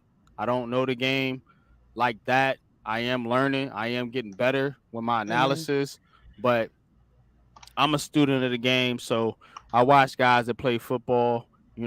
Bobby Skinner played football. He played offensive line, apparently, from he what I did in know. college. He played And in Yeah, he college. wasn't. Yeah, he was a college yeah, offensive lineman. and so he knows the game. So I do watch him. I watch Coach, and another one you could check out is Nick Filato, Big Blue View. He's very good at breaking down film as well. So Hmm. And plug for those also, guys, and of course, can't forget my big homie, Big Pat Sports Talk. Of course, the GOAT, my dude, man. Definitely check him out. The other Excellent at the breaking other down thing film as well. everyone should be going to Coach Dable on the New York Giants YouTube page for the Coach I Dable seen that too. Yeah. and Yep. he does an excellent job in Yep. taking an offensive, a defensive, and a special teams play, and he gives you insight into what it is. I mean, this week he goes into the running play, simple running play that everyone talked about, where Feliciano um, pulled. They did pin and pull, where he ended up getting the play side linebacker, and that's where Saquon got that big run. And Hmm. you'll Yeah. even see Glowinski with his down block, how he did it. They even talked about Bredesen going to second level, and even Andrew Thomas. You'll see Andrew Thomas because the defensive tackle is inside of him, and the way he gets in, he engages him and he gets control of him, it's a thing of beauty. And like I said, yeah, if you want to be a student of the game, especially offensive line play, because this is the epitome of it. And watching Andrew Thomas, watching how they did it, the Yeah. only issue was was Neil. He was the only one that honestly he overshot his, and it's lucky that his defender didn't make a play. But Saquon helped him out with his one cut, get upfield, got skinny and got right up into the alley to make a big run. So, but go on there. I'm telling you guys. I mean, it's a thing of beauty. Dable is breaking it down, talking to Carl Banks Mm-hmm. every week. You want to get smart. Those are things that you want to do because you're getting it right from the horse's mouth, from the pros. Yeah. So, Hmm. but that's Shout enough out to about that. y'all, man. Appreciate y'all for joining the show and making this show um unpopular, but at the same time popular, man. Because if you look at the numbers, we do what very well considering only got like sub under 100 subscribers. This channel does well above where we supposed to do. So that's a tribute to you, Coach, and you, Jeffy. You know what I'm saying, and then myself, and also my man Big Fan Breezy. I don't know if Big Fan Breezy's in the chat. When he comes in the chat, I do want to pull up something. This guy made an awesome, awesome song. But I want his permission to share it on my channel because I just don't do that. You know what I'm saying? But let's get into the Jets a little bit here, real quick. Jets and Steelers. Jets 24-20 over the Pittsburgh Steelers. Zach Mhm. Wilson comes back. He didn't look great, but he did make some big plays in the game. I I like what I seen from Brees Hall. Mhm. You know, um, and I also like what I seen from Corey Davis, Elijah Moore, Garrett Wilson. The Jets got some receivers. If we could get the receivers that the Jets got right now, this Giants Bingo. offense will be Bing- cooking. I'm Bingo. telling you, they got some players over there on the Jets. Why do you think I These was so guys, high on the Jets? Because of that. They got players yeah, over I there. picked them to win 7 wins. You know what I'm saying? People thought I was smoking something. Go I look at the picked them to be stream we second in did. division. Go look at the stream we did. Our NFL preview. Me and Coach, man, like they thought I was tripping because I picked the Jets to win. I think Nimmer was on there. I picked the Jets to win 7. He said, "Why'd you pick the Jets to win 7 games?" Because I think this team is a decent team. They are. I don't think they're bad. I don't think they're good. I think they're decent. And I think they're going to sneak up on a lot of teams. And they caught Pittsburgh slipping. For real, for real. And Pittsburgh got a real problem at quarterback because Trubisky looked like hot garbage. And they put Kenny Pickett in, and he looked like smoking garbage. So I That's a don't nice really way of know. putting it, too. Pick is a I rookie, don't and really that's know what the Yeah, I don't really know what to make of the Pittsburgh Steelers right now. They were my sleeper team for the AFC North, but I don't know right now, man. They look like they might finish last, I man. think they're in It's rebuild. just I think they're going into rebuild mode yeah, unless it ain't looking good. I know Tomlin doesn't have a losing record, but this might be the year, man. They're 1-3 right now, and the Jets took them to task, man. I'm not gonna front. I mean, the Jets they gave it to them. You know what I'm saying? Yeah, man. The running game, the defense, man. The defense of the New York Jets, they had 3 sacks, but they had what? How many turnovers was it? Let's see. It was like mm, 4 turnovers, yeah, for yeah. Pittsburgh. 4 picks, So yeah. yeah, so Look, man, I like Zach Wilson. I like Zach Wilson because, again, like we've been saying about Daniel Jones, he shows the toughness, the moxie, the want to be a player in New York. You know what I'm saying? He caught a touchdown pass. You know, somebody put a stat out there. Zach Wilson got more touchdown receptions than the Giants receivers. I mean, that's funny, but you know what I'm saying? It's not funny, but it's funny. But so, It's just but infuriating. It's not even funny. It pisses me the hell off. Just Yeah, thinking okay, about it. I hate it. and I'm gonna flip it around then. Okay, yeah, that may be true, but we also have more wins than they do. So ha ha facts, ha ha ha ha ha. So facts. let him get more touchdowns in our receiving core, but we still keep winning and winning more games than them. So okay, That's what go I'm ahead. talking about, Coach. I think Big both time teams are going facts. to be good.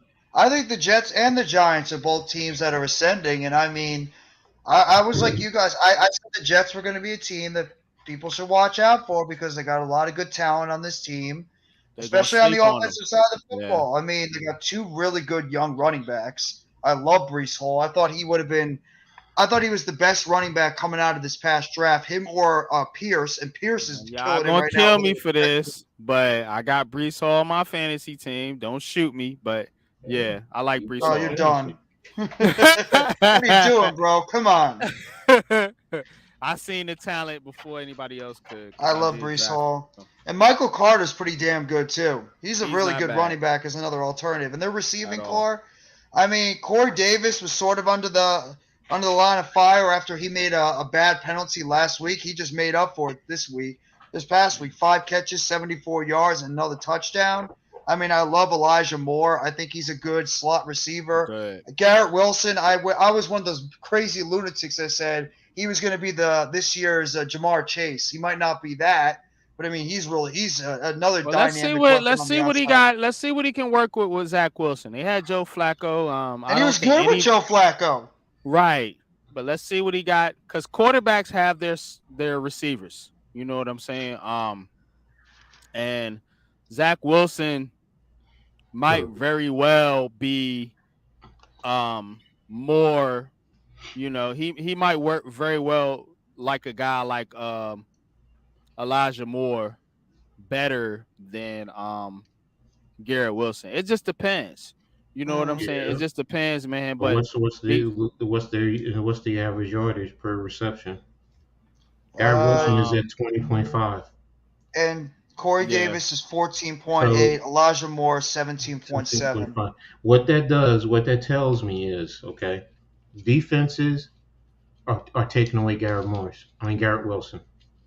mm, They're taking him away. They're doing whatever they can because they fear him more than the other ones.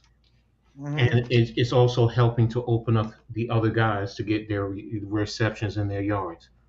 So I look at that more than anything. What's his yards? What's his average yards per carry? Then I would go, if I had the stats, I would look at yak yards.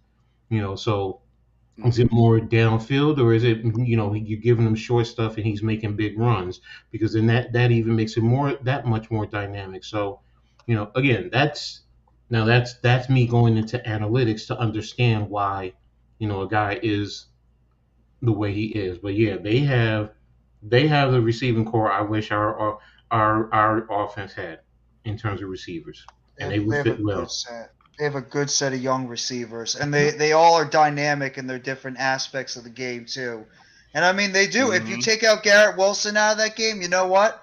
Elijah Moore is good enough to get you in the slot. Hmm. And Corey Davis right now Corey is Davis leading is the good. team in receiving. He's got 15 Hmm. receptions for 261 yards and 2 touchdowns. And I mean, not that's only that that, but Brees Hall is an excellent receiving he running is, back. Yeah. and Michael Carter is too. Both of Yeah, them are very good when it comes to the receiving game. I And they mean, have tight ends. they yes, do. they Tyler do. Conklin's good. When Uzama comes back, he's good. And even Zama, that yep. kid they have, Ruckert, he's pretty solid too. Rucker, So I Hmm. mean, Jeremy Rucker. Yeah. This team's got a lot of good weapons. The only thing that worries me on that Jets offense is the offensive line, That's a namely the line. tackle The position, problem. because the offensive tackle position is a disaster. I think they lost another It's guy this not. past game, It's a They real also took problem. Yeah. they took Vera Tucker and they moved him outside and and he was even good. what you call said it. He said because he played tackle at USC, Yep. so Mm. he knows how to play the tackle. It's not like he Hmm. doesn't. It's just that they said because of his size and some of his limitations athletically, his arms, he's probably better suited for guard. Okay, but the kid can play. A player is a player is a player. Period. Case Let closed. me ask y'all something. How y'all feel about Quentin Williams on the defense? I think he's a little bit more. I think he was a little bit overhyped in terms of what he was coming out of Alabama. I think he's a good player. I think he's a solid. He had a good game last game against Pittsburgh. I think he's a good Yeah. player. I don't just know if he's like that all pro type player that I maybe don't a think lot he's an thought he was all going to be pro, coming out of but Alabama. I He think needs he's others solid. around him. Yeah, he's Yeah, solid. Yeah, he's got he's 9 solid. tackles and two and a half sacks on the year so far. So I definitely think he's solid. Um, But also, do I teams? like. Go ahead. Go I'm sorry. ahead, coach. Nah, go ahead, Now, coach. I was just going to say, our team's also doubling him because that's the other factor. If they're doubling him, Yeah. then it's going to make it look, it's going to Mm, skew the narrative. Hmm. But if you're talking about he's going 1-on-1 and this is what he is, then okay, yeah, he's all right. The kid has talent. He definitely does. They said the same thing about Leo back in Yep, the day. yeah. he's They with the said the Jets. Yep. same thing. And all I can say is we are so happy to have him. Quentin Williams does have that ability. Now, is he putting it all together? That's a different story. And also how do offenses attack him? Is he getting a lot of one-on-ones? If not, because he lines up with Rankins, right? I think yeah, he Yeah. lines up with Yeah, Rankins. So Sheldon Rankins is next to Sheldon him. Rankins. so Yeah. if I'm going to double somebody, I'm doubling Quentin Williams first before and then going to Rankins. He does have two and a Um. half sacks on the season, so I mean, it's not like Yeah. he's doing He's not. horrendous. He's doing okay. Um. Sauce Gardner. Hmm. Sauce Gardner. I like him a He's going to lot. develop. Five pass defenses, tied for fifth in the Hmm. NFL. 10 Hmm. solo tackles. Not sure if he's given up a touchdown or not, but this guy he's solid, man. He's solid. You know what I'm saying? So I Exactly. He's a definitely rookie. I definitely think that this Jets team, offensive and defensive, especially if they can get the line figured out, they got something cooking, man. And I do like Zach Wilson. Um, I think he has a moxie about him that fits New York. I think he can handle it. Um, Obviously, health is a concern. With Zach Hmm. Wilson, but they're building a solid team around him, man. I hope they don't go all because I know we talked about this in my last podcast and our last podcast about um possibly if Rob Sala doesn't get 6-7 wins, they might move on from him. I hope they don't, because I think this team is really building something that can be good and sustainable, because they have a lot of pieces on the offensive and defensive lines, you Yep. know, um, and they just need to build upon that. The Mekhi Becton situation wasn't good for them, obviously, but they can overcome that. Just get this kid some protection and let's see what he can do. Because I think Zach Wilson can be good. Don't go all Sam Darnold on him and oh yeah, he just sucks or whatever. Give this guy a chance. You got him the receivers. You got a decent defense. So fix the line. Fix the That's line. and I think you cooking with the Jets. Real quick before I let you go, Jeffy. Just want to address the chat. Levant says New York Mets catcher Francisco Alvarez hits his first career home run. Mets 8, Nationals nothing. Bottom of the 6th. Salute to the Mets. Too little, too late, but good thing they're winning, taking care of business against the Nationals, who are a you know subpar team right now. But you beat who you supposed to beat. You beat on who's on your schedule. Joe's Sports Channel.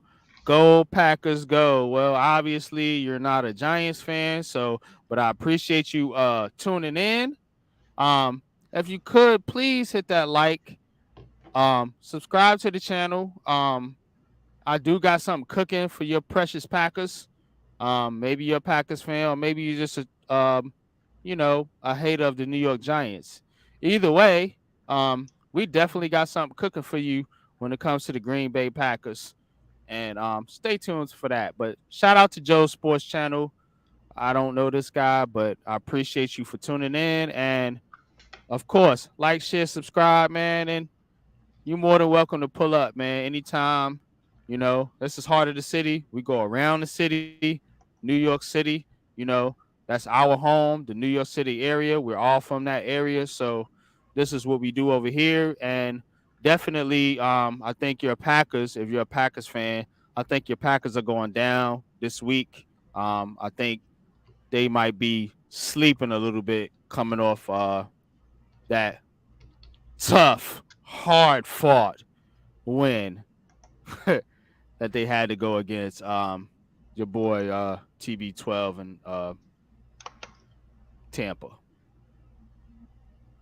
No, that wasn't the game. That was New England. My bad. New England. But yeah.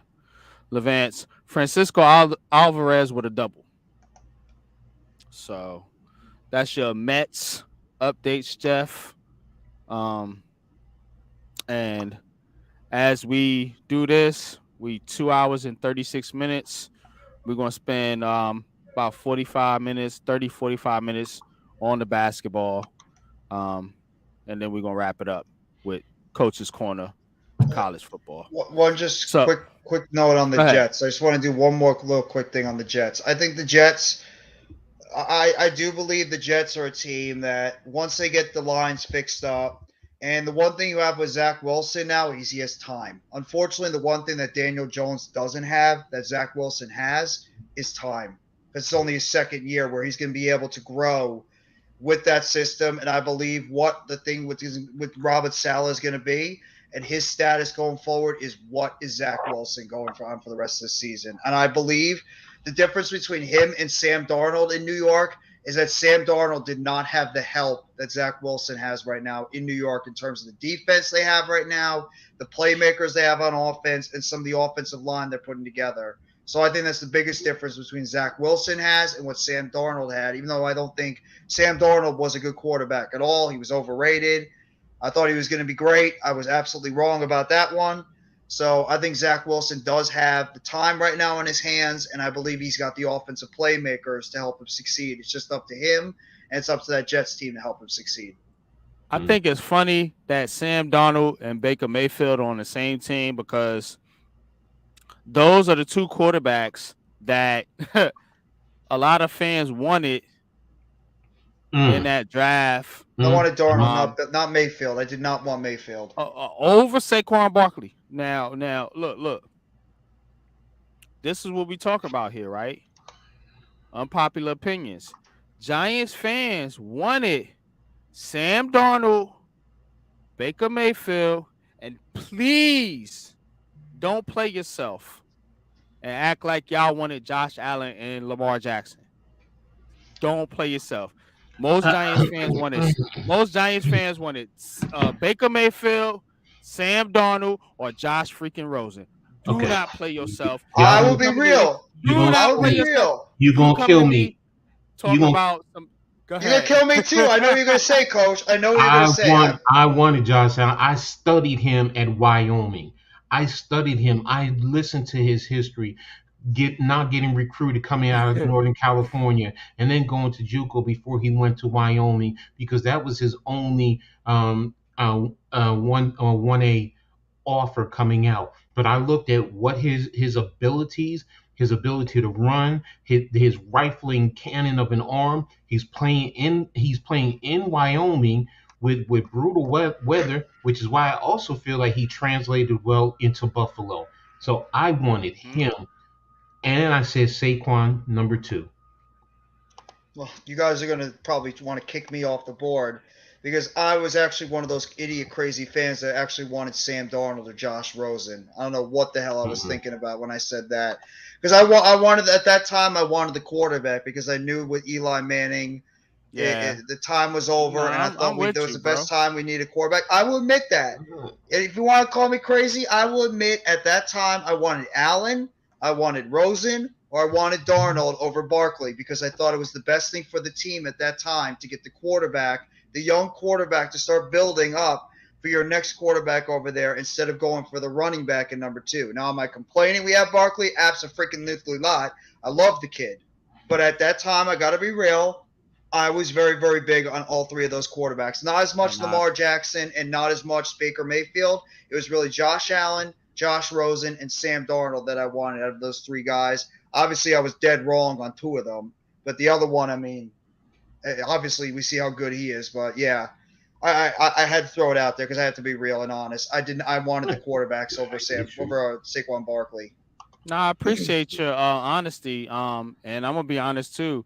I did not want to draft Saquon Barkley number two overall. Mm-hmm. I'm gonna straight honest with you. I wanted Nelson or Chubb.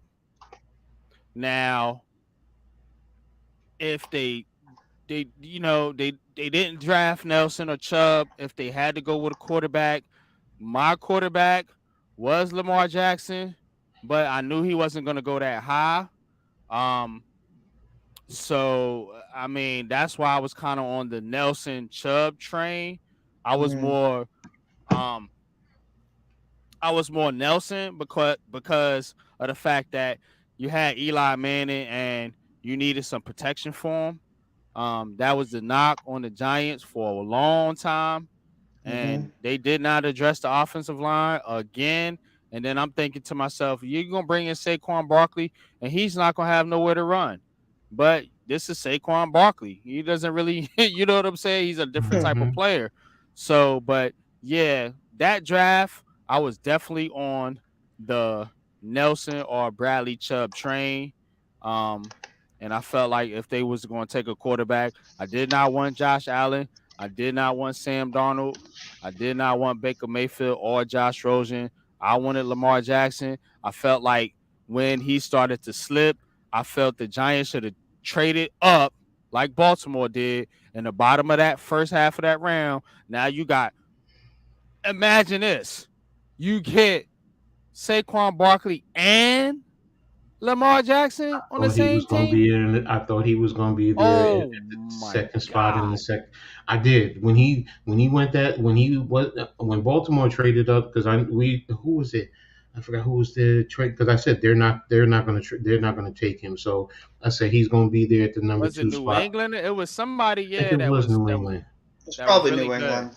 Yeah. Yeah, but I knew I said okay, so he's going to end up at because what you call it just took Baker, so I said okay, he's going to be there, and that's what I figured, and that's when I said okay, when we took what you call Barkley, I said okay, fine, we'll get a quarterback, we'll get Lamar Jackson, let him sit behind Eli for a year or two, learn how to Yeah. play quarterback, and then take it from there. But Baltimore did the right thing and trading up, Yep. so I And can't now argue. fans want Lamar Jackson. It's just so funny how fans work. Now they want Lamar Jackson. Wanted to get Odell Beckham Jr. out of here. Now they want him back. Wanted to Mm. get Landon Collins out of here. Now they want him back. It's so pathetic, man. You know what you Giants fans sound like? Not you guys, apparently, Mhm. but you know what I'm saying? I'm talking about the rest of these Giants fans. Y'all sound like the desperate girl, you know what I'm saying? Mhm. Just looking for somebody to love me. Like, you know what I'm saying? Like, Mhm. That's what Either y'all way, sound yeah, like. you're You right. know what I'm saying? Y'all sound so desperate.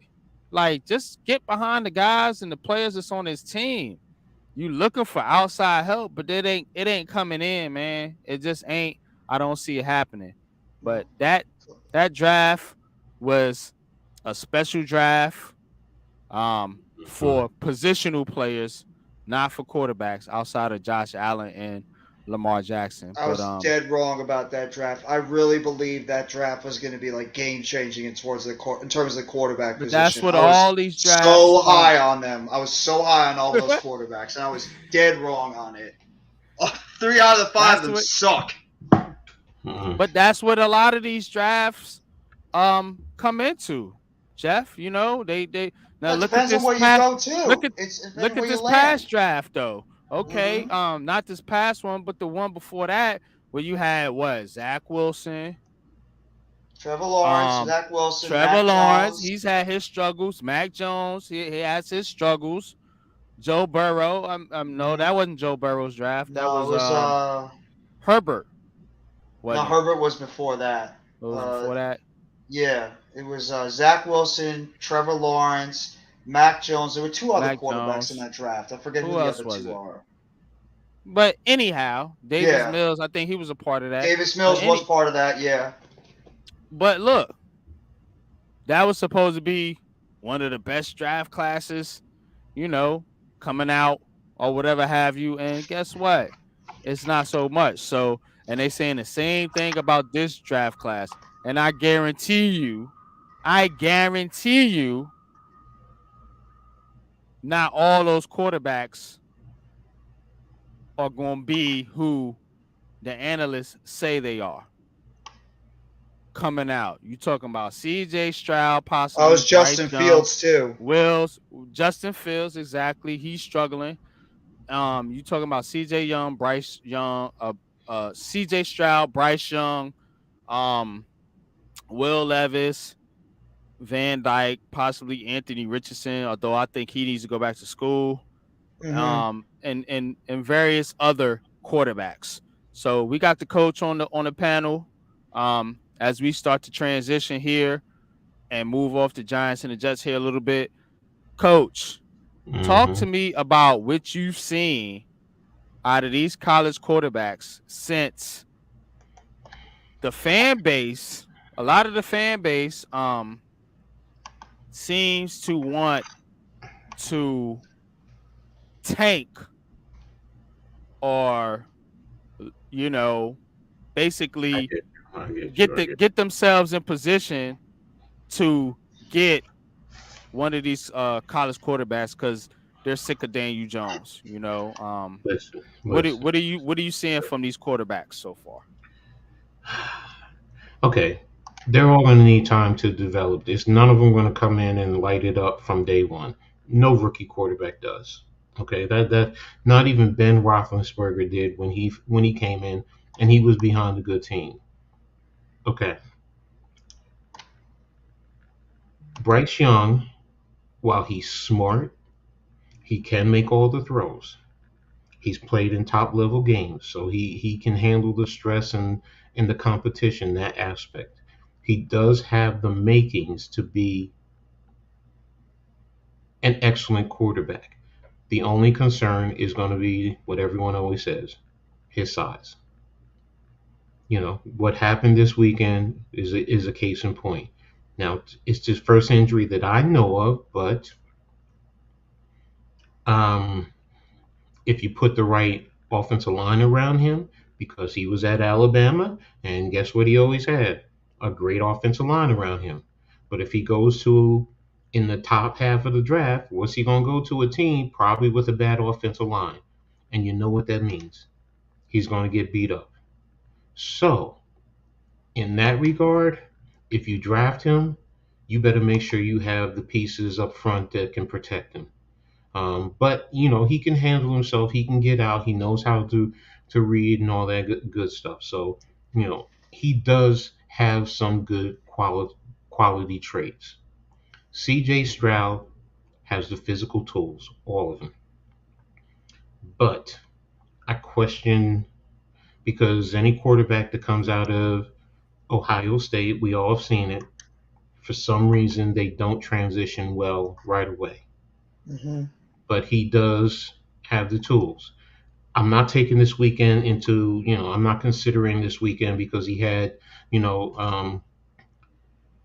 a bad, well, I don't want to say he had low numbers, but You in talking about terms, C.J. Stroud? yeah, And who was he this playing? he played against Rutgers. No, yeah. And what So was Rutgers? Rutgers What has rank a were they? has no Rutgers has a decent defense. They've always had a What? Yeah, decent what defense. rank though? Were they defensive wise? Rushing, they were in the top Russian. 10. Passing, they were in the middle of the pack, I believe, in the country. Okay. Maybe in the 30s, somewhere in that range. I got to go back Okay. and double look. Um, but they've always had a good defense. That wasn't it's just that Ohio State ran on Rutgers. But we'll get into that later. He had 154 yards passing, two touchdowns, and one interception. When he's always getting 400 yards passing. But that was also a fact that their rushing attack was dominating, which is why he didn't throw that much. And they always have Ohio State every year as far back as we can remember, even when Urban Meyer was there. They always have prolific wide receivers, which helps make a quarterback look that much better. Mm, But if he comes into the NFL, is he going to be another Justin Field? Now, he's not as mobile as Justin Field, and he's definitely a much better passer.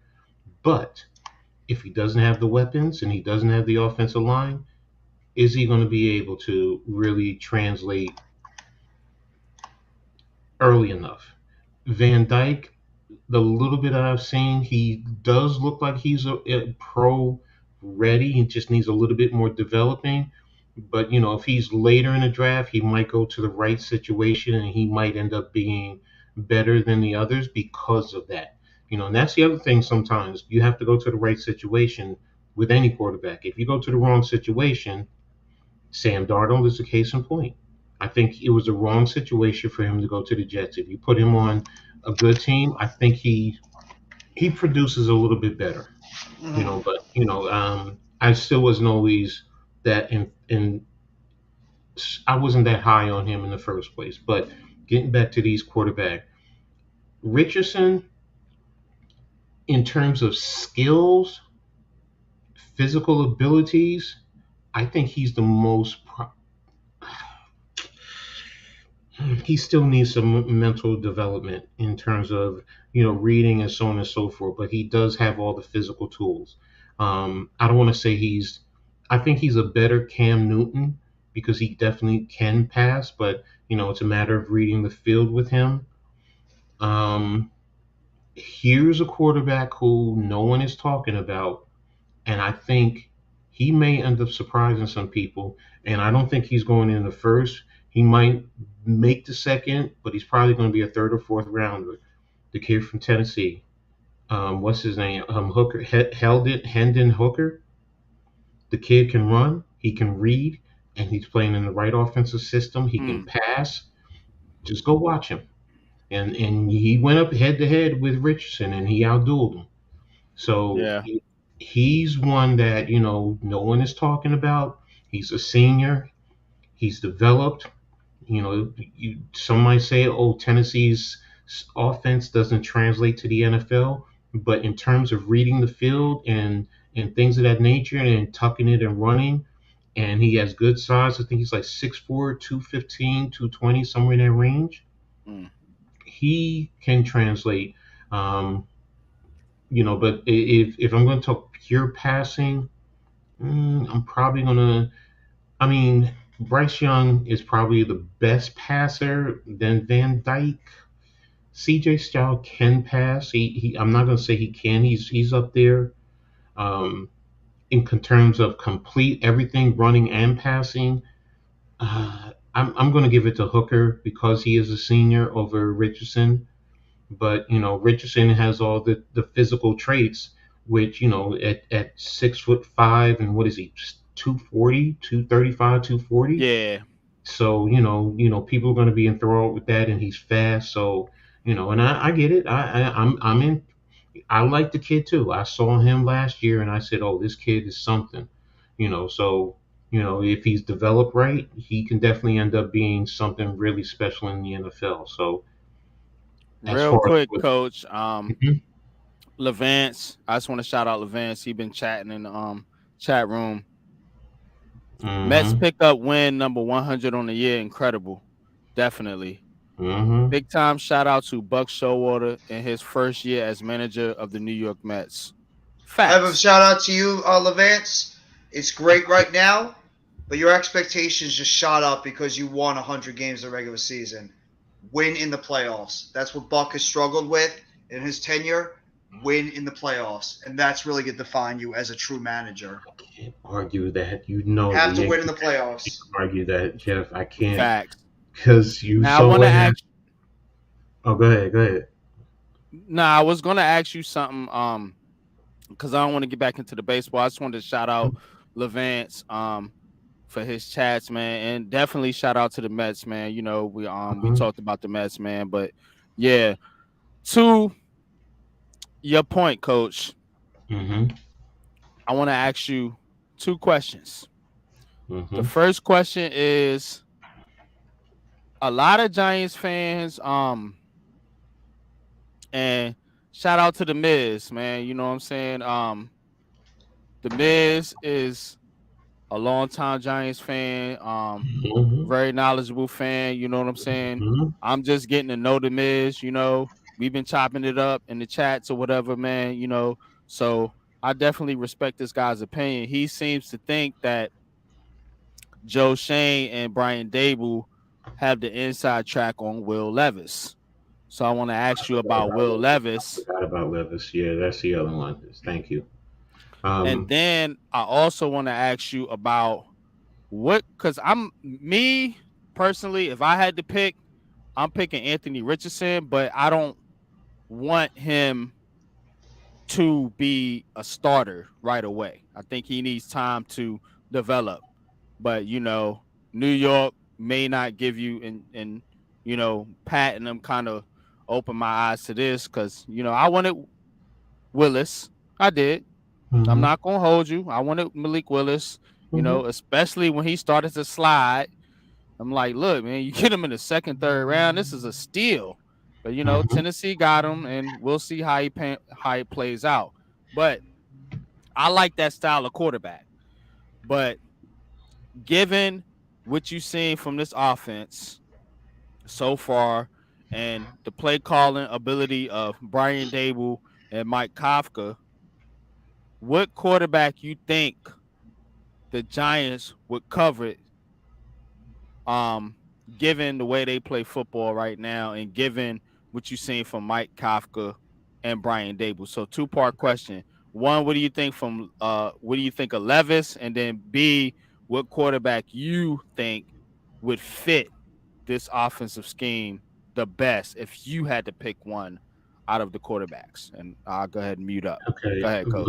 Levis, good quarterback.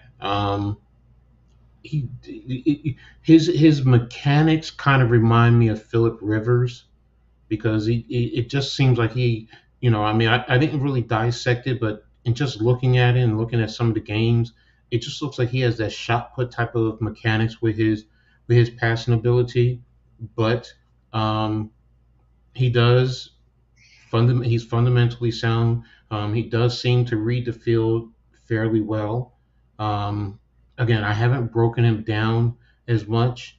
Um, Maybe it's because, and it's my bad because of that. Maybe it's because of Kentucky. Just for some reason in my head, Kentucky is always a basketball school. It just, it's that's a bad part of me. It's like like Kentucky. It's like Duke. Duke's a basketball school, But then Mm-hmm. again, I know I shouldn't, but from what I've seen of Levitt, and I saw him last year against Iowa, and but he didn't win that game. Wandell won that game. I'm sorry. Yeah, he threw the ball to Wandell, but Wandell won that game last year, so that's why it was just like, and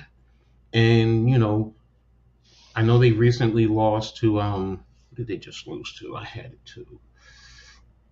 Now, is Uh, that something that they may be thinking about, Coach, as far I as pairing Levis with it his could number be. one college receiver? Because that's what they've been doing lately. We seen it Could be. with Chase and Burrow. You kind of see it in Jacksonville with ETN and Lawrence. So I don't know, man. Waddle and Tua. I Yeah, mean, Waddle and it Tua. makes sense. I mean, oh damn, I didn't even know the kid is from the area, or he was born in it. He was born in Connecticut, so it's not like he might Oh, who not. is that? Will Levis. I just pulled Oh, Oh, him he's up. a wow, Jersey I didn't boy. know that. Wow. No, he's from Oh, Connecticut. Oh, Connecticut. Yeah. Connecticut. Okay. So because I wanted to see his size, 6'3", 232. So I just Mm. right now, where is he at in terms of right now? He's 97, 144, 97 completions, 144 attempts. So he's about 69%, 1,400 yards, 12 touchdowns, 4 interceptions, and he has a QBR of 174.9. And last year he was at about 66. He's always improved in terms of his passing completions. I mean, the first 2 years he was young, okay. Last year he really stepped up. 2,800 yards, 24 touchdowns, 13 interceptions, 148 QBR. So far in the first quarter of the season, if I broke that down times three, he's looking at roughly 15, 15, 12. It's roughly about 3,200 yards. So, and about 36 touchdowns and maybe 12 interceptions. So, I mean, it is a possibility. I mean, like I said, he lost to Ole Miss. That's who it is. And he beat, okay, NIU, Youngstown State, Florida, and Miami of Ohio. Okay. Against Florida, he was 13 to 24, 202, 54.2, one touchdown, one interception. Against Ole Miss, 18 to 24, 220, 75% completion, two touchdowns, 179.5. Oh no, rating. I said QBR. Sorry, rating. His QBR was 47.7, and against Florida he was 30.5. So I got to see him more. And now I'm gonna have to go break this down. I'm really gonna have to break him down because my question now is looking at because if we base off of rating but QBRs, he eats up the teams he's supposed to eat. But the teams he's competing against, his QBR isn't that well. Yards, but again, like I said, I'm gonna have to really break him down because I really haven't broken him down as much. He's one I always keep forgetting about. So Levis, right? I really do. I keep Yeah, forgetting but about him. that's who fans want. A lot of fans want Will Levis. Um, there's some on the CJ Stroud train, but I don't see you getting CJ Stroud unless you got the number one pick. I think he could possibly be the number one pick in the NFL draft. I'm not a big CJ Stroud fan. Um, I like Anthony Richardson, but I think Richardson needs to go back to school. I just like that style of quarterback. Um, Let me the see. Lamar Jackson style of quarterback. That's just the style of quarterback I like or prefer. You know what I'm saying? That's just me. So you can knock me all you want to, but we see Lamar. Kyler's had some success.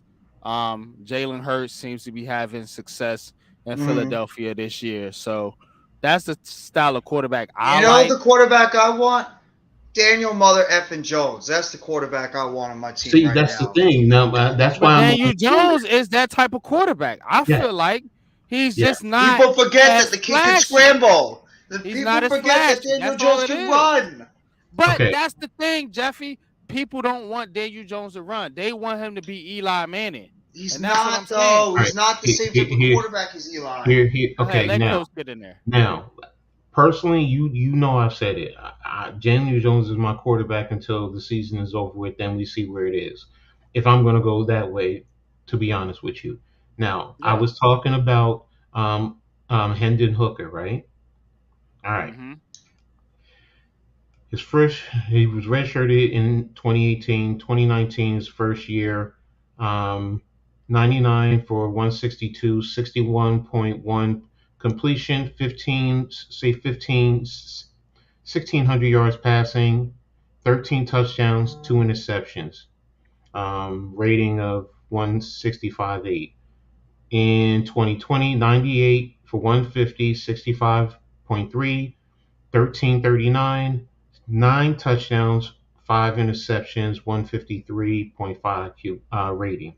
2021, 206 completions, 302 attempts, 68.2 completion rate, 2945 yards, 99.8 average, 31 touchdowns, 3 interceptions, 182 rating. Mm. This year already, 81 completions, 113 attempts, 71.7, basically 1,200 yards, 1193, 10.6 average, 8 interceptions, I'm like 8 touchdowns, no interceptions, and 83.7, 183.7 rating. Wow. Now, if I break it down game by game, okay, Ball State, I'm not going to give you. They played Pitt, won in overtime, 27 for 42, 325 yards, 64% completion rate, 7.7, 2 touchdowns, no interceptions, rating of 145, QBR of 85.5. Arkansas, is that Arkansas? Oh, Akron, sorry, Akron. I'm not going to give you Akron. Well, 14 to 18, 298, um, 2 touchdowns, no interceptions, um, 253.5, 89.8. Against Florida, 22 for 28, 349 yards, 78.6 completion rate, 12.5, 2 touchdowns, rating of 206.8, QBR of 95.3. That's why I alluded to this guy, and the kid can run too. And rushing, Florida, he had 112 yards. The other ones, he was pretty much didn't run that much, 24, 27, and 12. But against Florida, he had 112 yards on 13 carries. Yeah. So He was trying to if outdo your boy. Yeah, Anthony yeah, yeah. That's what Richardson, it. so if Right. I'm going to, and he's 6'4", 218 pounds. If we were going to talk about quarterbacks, you can get this kid probably, if he continues like this, he might end up getting into a late first, but second rounder. If Okay. you're going to talk about quarterbacks, you can even get this kid, let him sit, give Daniel Jones a franchise tag for a year. Who Because you as you talking about? said, um, Hendon Hooker from Tennessee. Oh, okay. You What could So kind let of him offense do sit. they play at Right. Tennessee? Tennessee does play that spread offense. What's his name? Um, he is it. Is it Heupel? Is I Heupel gotta the do head some coach there? research on him. Wait a minute. Wait a minute. Wait a minute. Wait a minute. Wait a minute. Head coach of Tennessee. Tennessee. Head coach, Tennessee Vols. Volunteers football.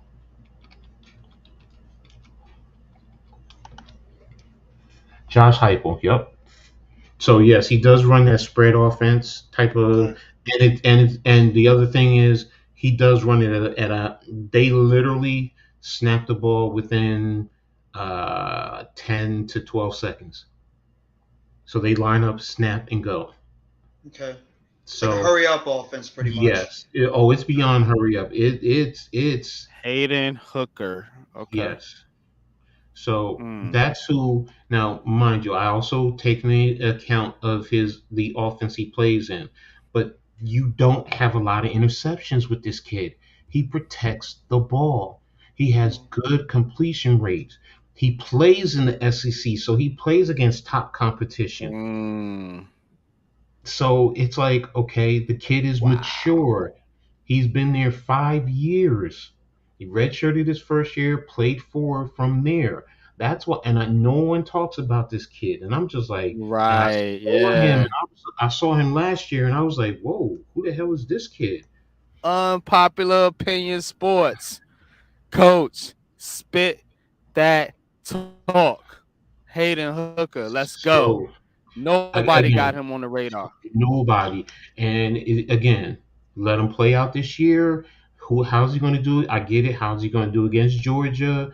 Do they play Alabama? I get all that stuff. I don't think they play Alabama this year. I didn't check, but still, that's someone. You know what? You might be able to get later and develop.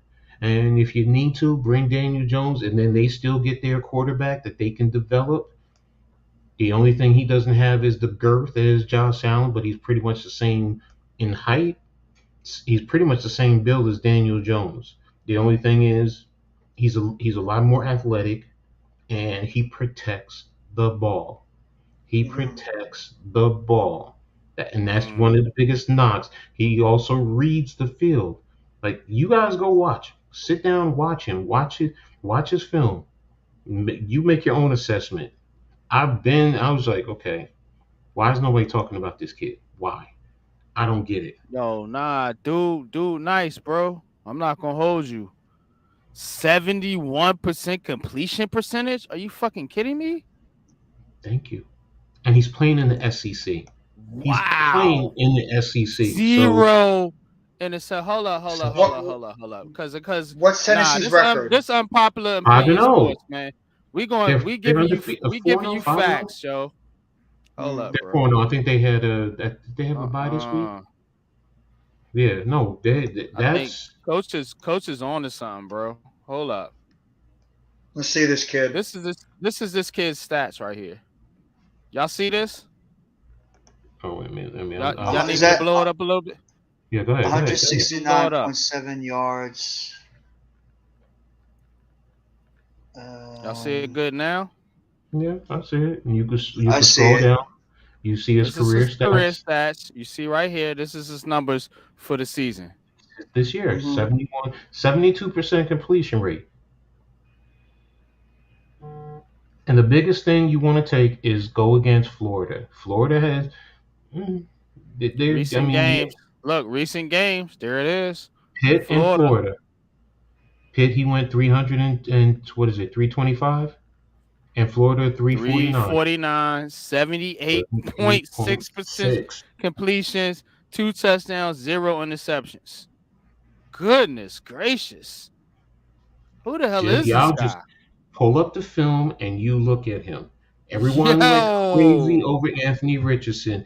It's just that he's not dynamic like Richardson. Whoa. That's the difference. He's not dynamic but he's steady. He's And good. he runs the football. Look. Yes, he Well, The does. same that's game. what. 112 rushing yards. Look. Well, that's what you He just said right there. He's dynamic, and that's Richardson's more Wow. dynamic, and that's why he gets more talked about than and this kid. Is he's the reason dynamic. why they beat Florida. He is. I Mm. saw that game. Ask Big Pat too. You know Pat's a Florida Gators Mm. fan. You ask Yeah, him he about is. Yeah. the Tennessee quarterback Holy smokes. and This go back guy's to last good. year and like I say, you go back to his last year and you look at what he did last year and you go look at his games. I'm telling you, the kid is. I'm like, Doesn't throw interceptions though.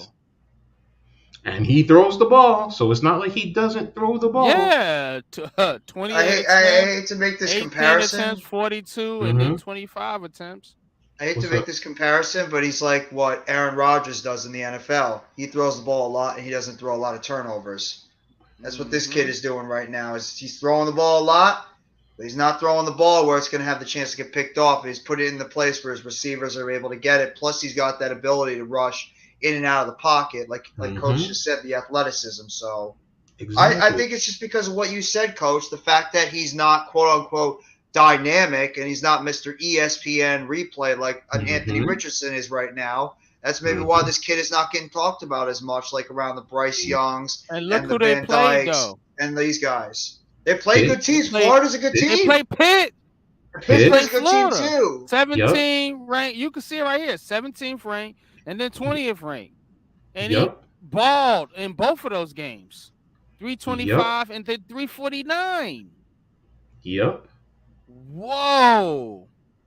And that's my point. And that tells you right there, because you see Akron and Ball State numbers are all right, I gotta watch but some film on this guy. I'm gonna but have to this watch this kid, kid's film. and it's just when I see Holy him, it's just smokes. like, yeah, I like Anthony Richardson, but he needs to be developed. And I just said, when I looked at his stats from last year, he's steady. And the Look at his biggest look at thing, his last year's stats. 31 touchdowns and 3 interceptions. Three That's interceptions. That's crazy. and it's like, Look. all I can say is that's why I was just like, okay, so okay, if we do need a quarterback, can he be there in the second or third round? Maybe the third round. Do teams just select? 31 and 3. I mean, if he plays this well, then who knows? He might be able to rise on the draft boards, and he could go even But higher than that. I don't know. I don't You know, don't Jeff. know. It I don't happens. It I don't no, happens. know. yes. But to remember, number one, he's going to go up against Georgia because they're in the same division in the SEC. They're in the East, Yes. so he goes up against them. And wait a minute, let me see. Can I pull up last year's? Let me see if I can find That's last year. fire, coach. I did not know about this guy. Let me Holy see. smokes. See all. Do we have last year's? Oh no, this is all this year. Oh no, this is last year. Tennessee, Virginia Tech, Virginia Tech. What are you doing here? Y'all hit that like button, man. Shout out to the people in the chat, man. Shout out to Levance. You know what I'm saying? Hit squad. Big fan Breezy. Um, Taj. You know what I'm saying? Right behind. Nisi. Like, yeah, man. Shout out to the chat, man. Shout out to the people that pulled up, man. This is dope because I had no knowledge about I Hendon didn't know about Hooker. this kid. Yeah. And he looks like hell. He might be better than a lot of the quarterbacks we talking about. If you put him, like you said, in the right system in the scheme. Exactly. And I'm trying. I can't. You know what? I'm gonna have to do it the other way. Nah, do your thing though. Here. Real quick on the baseball. The Yankees looks like they lost. Yeah, they lost 3-2. Mets lost as well. No, Mets won. So I mean, yeah, Mets won, but they lost the division. That's what I meant. Oh But yeah, they yeah. won 8-0. Yankees lost 3-2. Garrett Cole, man, like Okay. that Hey, damn he guy. won't be Man. doing that if he goes out in the playoffs and he pitches well. That's where He's he's got to earn freaking his better. money. He better, Jeff. I'm telling you, he better, or I'm going to blast this dude on this very channel here. That's what Buck Showalter better do in the playoffs for us because Levance was just praising Buck Showalter in the chat. You know how I feel right now? You got 100 in the regular season. You struggled over your career in the postseason. Get it done there. Mhm. That's what it's all about. I don't care what you do in the regular Here season. you go. Do I it in the postseason. got his stats from last year against Georgia that they lost 41-17. But his stats: 24 for 37, 244 yards, 1 touchdown, 1 interception. Okay, it was, but he definitely That's balled against out. Georgia though. That's Exactly. And that was the defense what? The scary. national champions, wasn't they? Yes, they Yeah. also played Yeah. Alabama. They lost 52-24, and his stats were 19 of 28, 282 yards, 3 touchdowns, and 1 interception. Yeah, we about to get into the basketball, Breezy. I've been long winded, man, just because the conversation's so deep, man. I'm But sorry. Yeah, I'm sorry. Yeah, yeah, nah, we giving Coach his I should have put the banner up there. Let me plug that in real quick.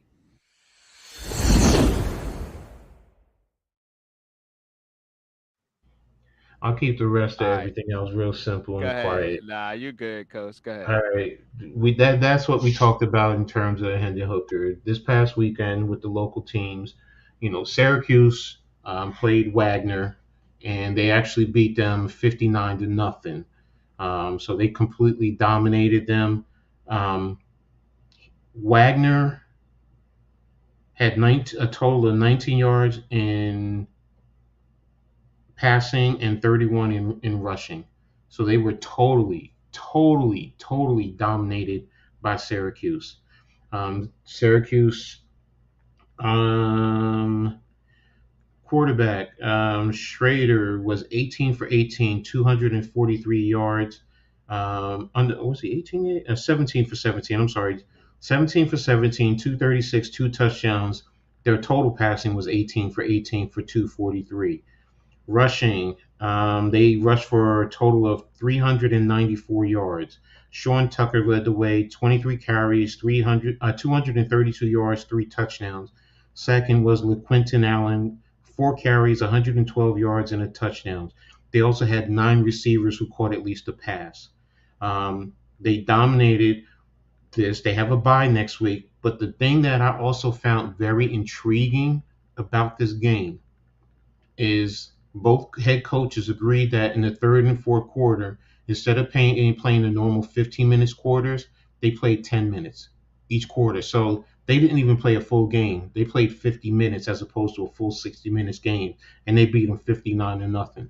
Rutgers beat them also 66-7, 59-point difference, but they played a full 60-minute game, where Syracuse needed 50 minutes to beat them by the same point average. So that was impressive right there.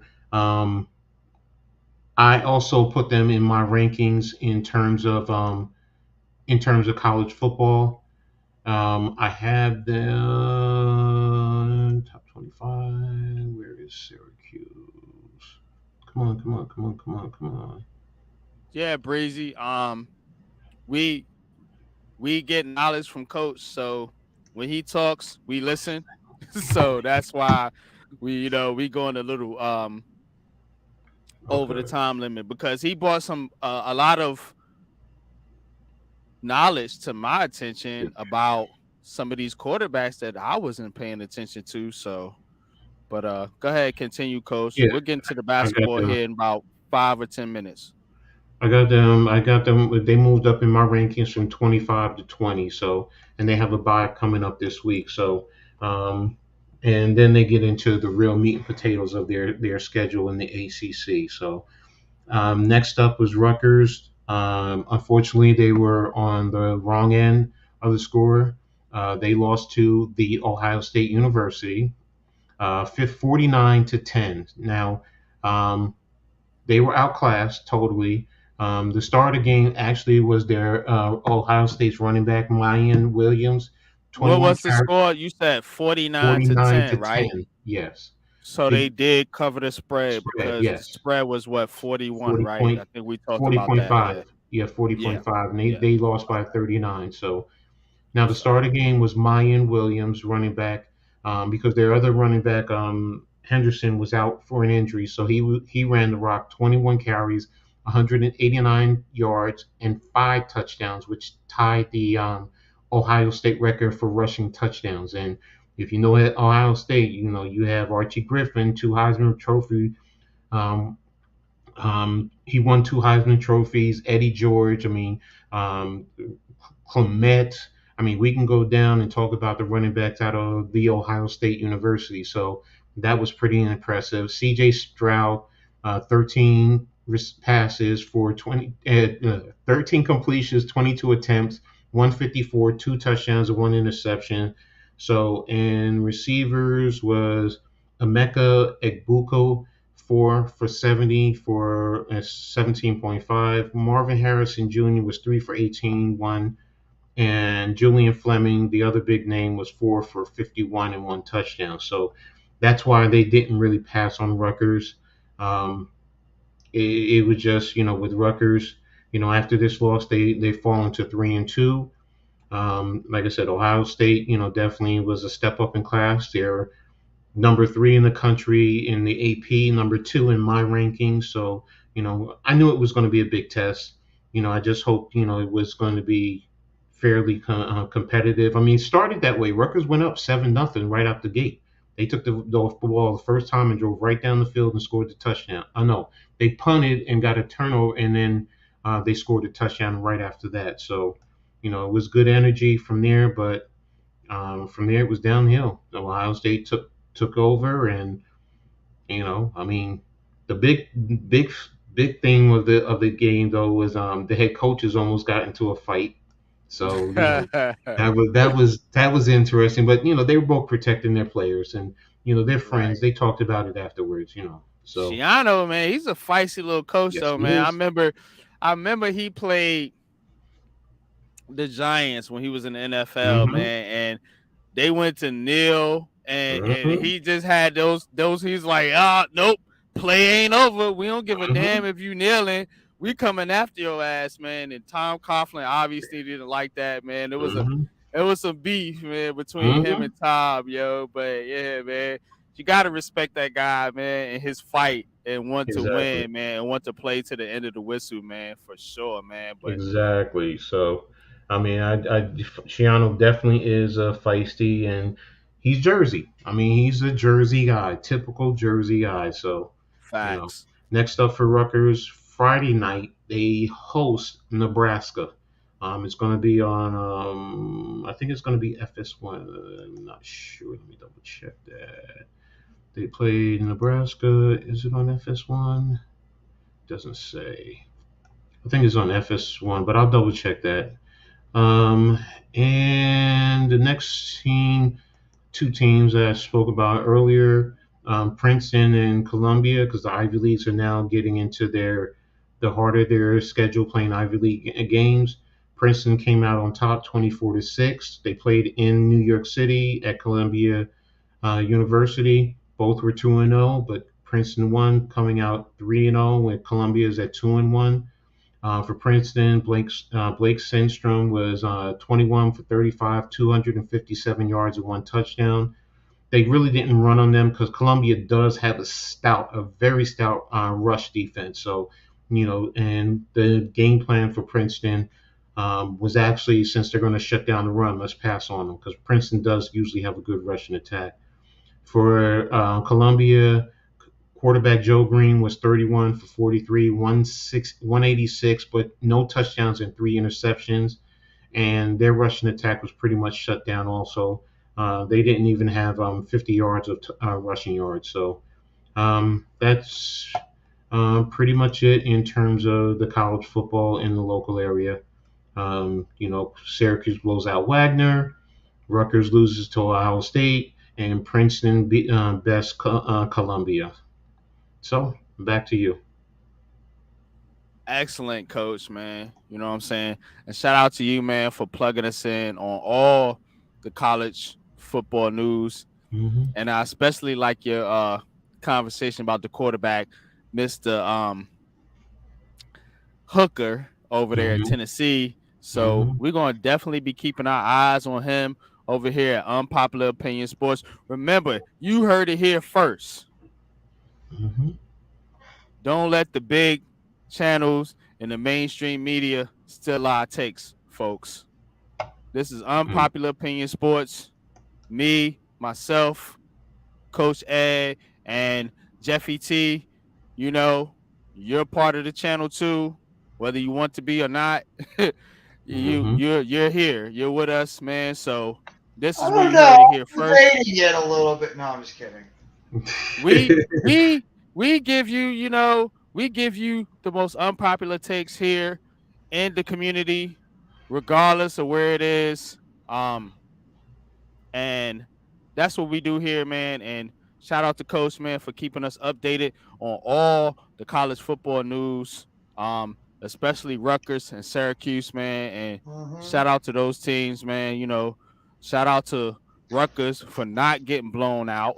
You know what I'm saying? Even though I always want wins, you Mm-hmm. know what I'm saying? But we understand the situation. They just Let's ain't see got where the we go. horses to run with It's a a rebuild. team Yeah. like Ohio State. It We takes time. understand that. Right. It's Hmm. going to take time, man. But shout out to them for not getting smacked. Letting them run the score up 70, 80 points, some stupid Exactly. stuff like that. So, Exactly. we got to give props to them, give props to Syracuse, man, on their hot start to the season. Now, let's transition to the basketball, man. We're going to finish the show out with a bang because Brooklyn. Brooklyn. Brooklyn. Yeah, man. Where Breezy at, man? Because I want Breezy to come up here, man. He got a fire song, man. I think all you guys need to hear. I think everybody in the community needs to hear it because it's dope and it's concerning Brooklyn, my hometown. I'm from Brooklyn, born and raised, and so is Breezy. So I'm fired up about the Brooklyn Nets. I know you are, Jeffy. You know what I'm saying? So let's get into the Brooklyn Nets. Now, I like what I seen from Ben Simmons. Mm-hmm. Now, I said Ben Simmons is the X factor. That was one of my unpopular takes. You know what I'm saying? Jeffy agreed with me. Breezy agreed with me. So Ben Simmons is the X factor. Now, Ben Simmons didn't have it's preseason. Come on now, it's basketball. Preseason. You know what I'm saying? But what he showed was he put on tape his passing ability.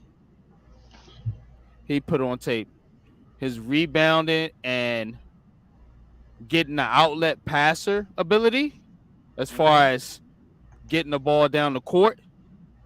Because when you rebound, you got to get the ball down the court. You can't just get the ball, rebound the ball, and hold it. You got to look for the outlet passer in order to run. And Ben Simmons told you that. He said this team wants to run. And they want to run and they want to get out on the fast break. And they showed you that in the first preseason game. Yeah. Shout out to Nick Claxton. Nick I love that Claxton. dude. Nick Yeah. Claxton is going to make Knicks fans, myself included, forget about Jared Allen. Because I think he's that dude. I do. I think he's that dude. When I watch him play, he's instinctive. You know what I'm saying? He's going to block a lot of shots. Yeah. And he's not a punk. He's a bully down there. He ain't going to let you push him around and box him in, nah. That's not Nick Claxton. He's a young player, but Yeah. he's growing and he's developing. You know what I'm saying? Shout out to Yeah. Edward Sumner. I thought he flashed some good tape out there. Yeah. You know what I'm saying? Yeah. Shout out to Markieff Morris. He came in and showed you what a veteran does. Knocks down the open jump shot. 3-pointers, whatever it is. Yeah. Shout out to him. You know what I'm saying? And main shout out is to who? Steve Nash. Because he didn't let his ego get in the way. And he's letting the young players develop. I've seen more development out of these young players than I've seen in a long time from the Nets. Now, you could say Atkinson. Yeah, I give you that. But it's more about the young talent with this team because we got to understand as Nets fans, Jeffy, Breezy, KD, Kyrie ain't going to be here for too much longer. That's a fact. So let's focus a little bit on these young players. And shout out to you, Breezy, because you the one put me on to this. We need to pay more attention to these young players because KD and Kyrie ain't going to be here too much longer. Nah, that's facts. That's an unpopular opinion. Go ahead, Breezy. Yo, shout to the panel, and I ain't gonna cap. Y'all got me interested in football. I ain't gonna cap. I was listening to a lot of the content. Shout to the coach. Shout to you. I'm not gonna lie, man. The Giants had you on fire these last few weeks in YG22. Yeah, man. That's But my rightfully passion. so. Y'all got a 3-1 start. That's nothing to sneeze at. Mhm. Shout to that. So they making New York look good. Facts. I think the Giants. This is just me recapping before the basketball. I think the Giants continue to make New York look good. Yankees are making New York look good. Mets, Mm-hmm. right? Yep. Mets looking good. Y'all even Yep. said the Jets won the other day, right? Yep. They Yep. Mhm. 2-2. Mm-hmm. And I think the Nets, I'm just speaking about the Nets. Shout to the other team on the other side of the bridge or whatever. But you know, uh, I feel like the Nets, what we seen yesterday is Ed Sumner get the green light, and he Yeah. can. I don't think he's a facilitator. I don't think he should run point. Nah. He want to But score. yeah, and he's Fact. somebody. If Kevin Durant and Kyrie Irving is on the bench and we need a basket, you could put Ed Sumner in the game. He's going to attack you. He's He's going to looking to attack score. you. Exactly. Right. So, and I'm saying that to say because everybody knows you got to know your role on this team for it to work. For us to have chemistry and be cohesive and actually win basketball games, everybody has to know what they're supposed to do. Mm-hmm. I think Dayron Sharp had a tough act with a Montrezl Harrell, but if he can compete at that same level as like he look at everybody like they're gonna come and compete like a Montrezl Harrell, he's gonna be ahead of a lot of expectations. A lot of people don't expect much from him, but the Nets do. They only Yeah. got Dayron Sharp and Nick Claxton as they big men. You know what I'm saying? So I feel like Nick Claxton, he definitely impressed me last night. Not just the 6 for 6 shooting, but the fact that he knows his role. Most of his baskets are dunks, Yep. um, offensive rebounds, and putbacks. I like that assist where he was scrappy and passed it to Kevin Durant. Mm-hmm. I seen a lot of good out of Nick Claxton, and for him to fill a Jared Allen's shoes is a risk by Sean Marks. I thought it was a risk that we shouldn't take. I kind of wanted to keep Clax in Jared Allen, but we here now, and I see they invested in Clax, and I like it. You know what I mean? I was on the fence about it because he missed those free throws, the 4 for 22 to be exact, in the playoffs. But nah, man, I think we get more of what we seen last night going forward. Um, yeah, man, I want to see us become more cohesive. And watching Ben Simmons, I could tell he is a facilitator at heart. He loves to do that. Yeah. He Yeah. he he'll shoot. He's a pass first, shoot second guy for sure. He Um, needs to be like a Scottie Pippen slash Penny Hardaway type where he can handle the ball. You see what I'm saying, bro? And yeah, but he can also score. But he needs to develop some type of jump shot. I did not like what I seen from his shooting right, Mm-hmm. um in that game. You know what I'm saying? I love the passing. I love the fact that he does look down the court to get to the fast break. I do like that, but I do not like the shots that he takes. And it right. looks awkward when he shoots. It don't even look like he should be shooting. Right. It Now, looks but weird. I agree with you. No, I totally agree. I agree with all of that. I just feel like he has to get comfortable, or the defense is just going to know he's going to pass. Like they Right. know he's going to pass the ball. Got to So no keep the matter if defense it's honest. Yeah. right, Absolutely. exactly. And the only way to do that is to develop a little midi. You ain't got, everybody wanted him to jump to the 3 point line. Like, Nah, just admit, yeah, it's slow baby down, steps, man. bro. Yeah, like you. Why? And if you watch the interview with him and JJ Redick, he goes into how he doesn't feel appreciated for what he brings to basketball. Everybody is just asking him to develop a jump shot. And Mm-hmm. Yeah. but your point is valid, saying that you got to keep the defense honest. You got to get a little bit. You got to get something. You know what I'm saying, to keep the defense Something. to say, all right, he might shoot, so I can't just sag off on him. You know what I mean? Like he Right. might.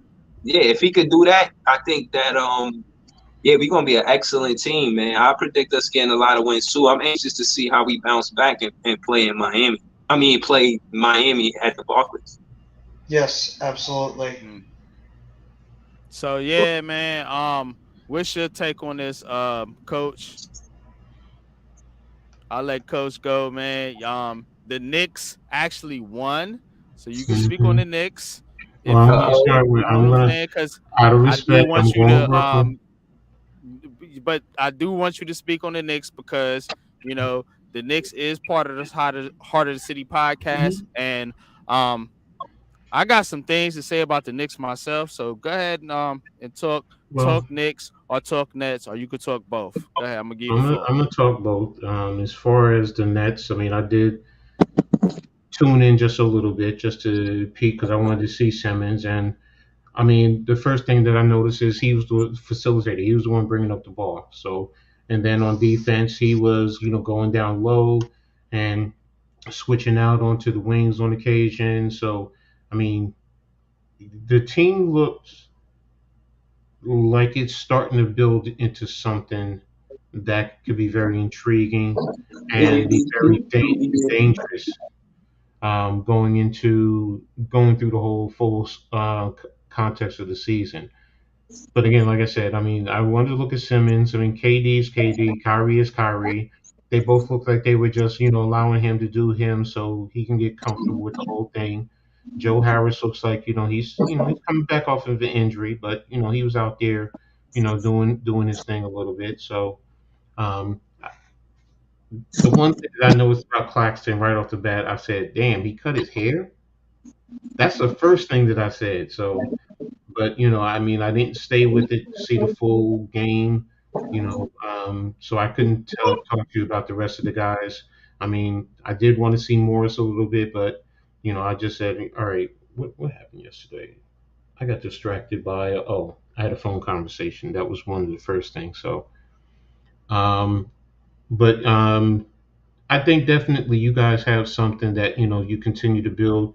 Your team is definitely going to be dangerous and it's intriguing. It really has me intrigued to see, what they develop and how does Nash really, how his influence with the team is going to be. I mean, how is he going to influence the team, and do they really take to him? So, as far as the Knicks, yes, they won today against Detroit, You got 117. some background Breezy. Yeah, you might want to mute up, bro, until we get back to you. All There's a right, little bit of muted. background. Yeah, it's a little bit of background. You know what I'm saying? But you could cut in when you want to. But it just I don't know if you walk in or whatever. I know how it is, bro. I'm not gonna hold you. You know what I'm saying? But it was a little loud coming through. That's all I'm saying. You know what I mean? But go ahead, go, coach. Continue. Yeah, the Knicks won 117-96 against Detroit. RJ led the way, 21 points. Randall had 15. Jalen Brunson had 16. He scored the first So couple what of you think points. about Brunson? Let talk about Brunson for a little bit. I was trying to watch during while we were doing this, The so big free agent acquisition.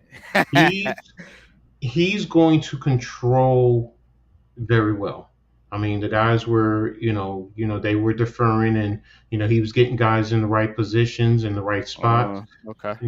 So he looked fluid with his shots. Do they have his? Yeah, just 16 points, Was he on the five court with assists. Randall? How did he work Yeah, he well with started. Randall? That's I what I mean, want to know. he Did he they look comfortable together? not really at first. I mean, it's the first Mm, preseason game. That's the yeah. whole thing. Okay. As the game We'll went monitor. on, We'll monitor that though. But yeah, yeah. as it went on, did they start to get a little bit more comfortable? Yes. I Okay. think what Julius did was let Jalen get off first because he's a point guard, and Yeah. and then also trying to work with him and Mitchell Robinson. Mitch 6 points, but defensively he was all over the I place. like Mitch. I Yeah, do. I like Mitch, man. he had what He's a damn good player. he had 3 block shots. Because Hartenstein, people in the NBA, it's much like the NFL. People in the hmm NBA don't value those defensive players. You know what exactly. I'm saying? But in the NFL, it's the same thing too. You don't value, you know what I'm saying, Leo Williams. You don't value, Mhm. everybody values Aaron Donald because that's just he's a household name. But do you value Chris Jones of the Kansas City Chiefs? That's Mhm. that's that's Exactly. a that's a do you value Leonard Williams of the New York Giants? Defensive tackle, Exactly. Dexter Lawrence. Kenny So Clark, the guy we're playing against this weekend, he's a really good defensive tackle too on the right. backups. So Mhm. you know what I'm saying? We let one go. His name was Dalvin Tomlinson. Mm-hmm. Mhm. You know He what I'm made a saying? play this So Mhm. past weekend. That was big. right. So that's Exactly. that's that's what we talking about. You know what I'm saying? We don't value those defensive players, and it's the same thing in the NBA. Nick Mhm. Claxton. You know what I'm saying? Nick Mhm. Claxton can be one of the top defensive players in the league. Ben Simmons' Mhm. defense is underrated. Yeah, Kyrie Irving's defense is underrated. Royce So is Kevin Durant's. O'Neal. Royce O'Neal. That facts. name is going to be very, very popular with Nets fans if he plays the way that he did last night. Because I think that guy, that was Yeah, probably the Yeah. best yeah, acquisition we had all season was Royce yo, O'Neal. yo, I we got a love lot. what he brings. Yo, we got a lot of criticism about that same trend. They said it was bad that we got did the draft pick for Royce O'Neal, and to be honest with you, I think he a breath of fresh air. I seen an interview. You know the guy who broadcast the Brooklyn Net games. It's a podcast called Voice of the Nets, and he had an interview with Royce O'Neal. I seen this Mhm. in the off season, and long story short, he tough. And I seen some of that last night. I was impressed. Bruce Brown, who? Shout out to Bruce Brown, but yo, with Royce O'Neal doing what he did, I think he should take the starting two guard position for real over Joe Harris. But shout out to my man Jeffy T, because Jeffy T been on the Royce O'Neal signing, man. And I'm gonna give him the floor right now, man. This unpopular opinions for us. Y'all hit that like button, man. Shout out to Coach, shout out to Breezy, and shout out to my man Jeffy T. Been on the Royce O'Neal train, man. Go ahead, spit your facts, Jeff. Well, just to like go off what Breezy just said, I think the reason why people were against that trade with Royce O'Neal is because of the fact that right after you got the Kevin Durant and Kyrie Irving rumors saying that they want to get out of there. So then you're trying to think of, well, why did they trade away a first round pick for a player that pretty much is just an odd fit now if Durant and Irving didn't want to leave? But the second that those two committed to stay with the Nets, the Royce O'Neal trade made a whole lot more sense because he's that perfect type of player that fits in with this team. I'm going to give another shout out to a player that Yeah, nobody's really talking about. Yuta Wannabe had a really nice talk game about it. last night too. Yeah, Yuta Wannabe Yeah, you've been talking about him too, he was Jeff. pretty Yup. solid too. He scored what? I think about uh, 10. 10 points last night. He was playing Yeah, pretty well on the floor. Got to give credit to Wannabe. He's actually another piece that's going to fit in really well with this team. yeah. I can't say I want to take Joe Harris out of the starting lineup. I think Joe Harris has good chemistry with those guys in there. I think you just got to get his legs under him. And I think Joe Harris is still going to be a good asset to this offense. So, I mean, the one guy I really was, and I talked about a lot in my video this morning, was Edmund Sumner. I like you guys just mentioned before. I was really impressed what I saw with Sumner last night. I love the fact that he was aggressive, driving to the basket, getting some of those layups, drawing some fouls. I really love what Sumner did last night. I think this kid is going to be an underrated pickup we talked about. I mean, Yeah, I we all agree. talked about T.J. Warren being a good pickup from the Pacers. Edmund Sumner is another one. I mean, I really didn't know a whole lot about this kid because he's been hurt a lot. Same thing with Yeah. T.J. Warren, but Sumner really impressed me last night. I was very happy to see what I saw from him. And I agree about the young players on this team. Sure, they're going to still need a little bit more growing up, but I mean, Deron Sharp, I think the kid's got a pretty. I think the kid's going to do his job over there as the backup center. Cam Thomas, yeah, he still has to work on the rest of that game, but like we all been Sharp saying, looked okay. I do agree with you. He looked okay. I he hasn't mean, had to play those I starter minutes, which is good. yo, right. but I nah, didn't. Go ahead. go ahead. Now I want to hear what y'all gonna say. I'm gonna rebuttal with after that. Nah, I was just gonna say I about Sharp. You know what I'm saying? I think he looked okay. You know what I'm saying? But I was definitely impressed by Claxton from the center position, man. And I think with Ben Simmons and the way they can use that rotation when you bring in Markieff Morris, who also had proved that he can still shoot the ball, so you can't just back off of him. and Right. Yes. double down Yes. on Ben Simmons in the post. And Ben Simmons, he showed a little bit of game in the post. Don't front. He He he did. He he did can he absolutely. yeah he can play in the post, man. He got to get his rhythm down. He's Yeah. still rusty, but he can play in the post. So don't front. So I Now, still now, like it, you know. yeah, one of the most vital things I seen about Ben Simmons, and I said that, I said if Ben Simmons make his first play a dunk, we good. We good. The rest of the league is in trouble. And I was saying that because he need plays that build his confidence. He's yes, comfortable with dunking the ball over taking a 3-pointer. Let him dunk the ball. But Yes. getting back to he's what Jeff Darius said, Slayton on our team, Jeff. He needs confidence. He does. yeah, Absolutely. Yep, and he could build it here in Brooklyn. We spread love, so you got the fans supporting him. He was a rival, yep. so I was heavy like against Ben Simmons and Philly in the whole process, all of that. But now that he a Brooklyn Net, I fully support him. And that being said, kind of getting back to what Jeff said about Ed Sumner, I totally agree. But I feel like it, I don't like him as the point guard because what they did. I watch film the same way y'all watch film. And I'm looking at how they took Cam Thomas. I'm watching the game through Cam Thomas when he on the floor. Like I'm watching everything he do. And what I'm saying is they took the first option away from him and they gave it to Ed Sumner. Now it worked for Ed Sumner, but in my opinion, he wasn't able to get other players involved. And if you're going to have him running the point, I mean, I guess they used the preseason game to see what he going to do. And now I think he should go to a two guard position instead of playing point. I I don't agree. think he should play point for the Brooklyn Nets coming off the bench. I'm not saying I'm against him playing point. I'm saying play him, but don't play him at point. I mean, That play makes him at two sense. guard. I'd rather That him makes at two sense. guard and give Cam Thomas And to he's just put the aggressive. ball. Yeah, put the ball in his hands. He know. And my thing is, everybody. To me, I don't want it to be about either or. I want it to be together. I want Cam Thomas and Ed Sumner to be on the floor, but I want Cam Thomas to run point. I want Ed Sumner to be the two guard. You know what I'm saying? Ed Uh, Sumner reminds me of Deontay Murray. You know what I mean? Kind of like a player like that. I could see him being a good defensive player on the wing next to Royce O'Neal. That's a good backcourt for us. You feel what I'm saying? There's a lot of things Nash could do with the rotation. I would like to see a Cam Thomas at one, a Royce O'Neal at three, at Sumner at two, Marquise Morris at four, and Day'Ron Sharpe at five off the bench. Of mm, course, we know what the starting five going to be, but what's that mix up on 6, 7, 8, 9, and 10? You know what I'm saying? Like, yeah. who's going to play? And you're Who's going also to play? missing two other Cause you, players too that could but contribute as but well. That's but Patty? T.J. here's the Warren and thing. Seth Curry. Here's the thing Nah, I want to ask I'm you not guys. But counting C.J. Warren until he suit up. but check it out because um we talk about a lot of players, but guess what? You have a rotation and you can't play everybody. No. So here's the deal. What is your rotation in the playoffs? Who's your guys? Because it's only going to be about 8 or 9 of them. I'm gonna be honest with you.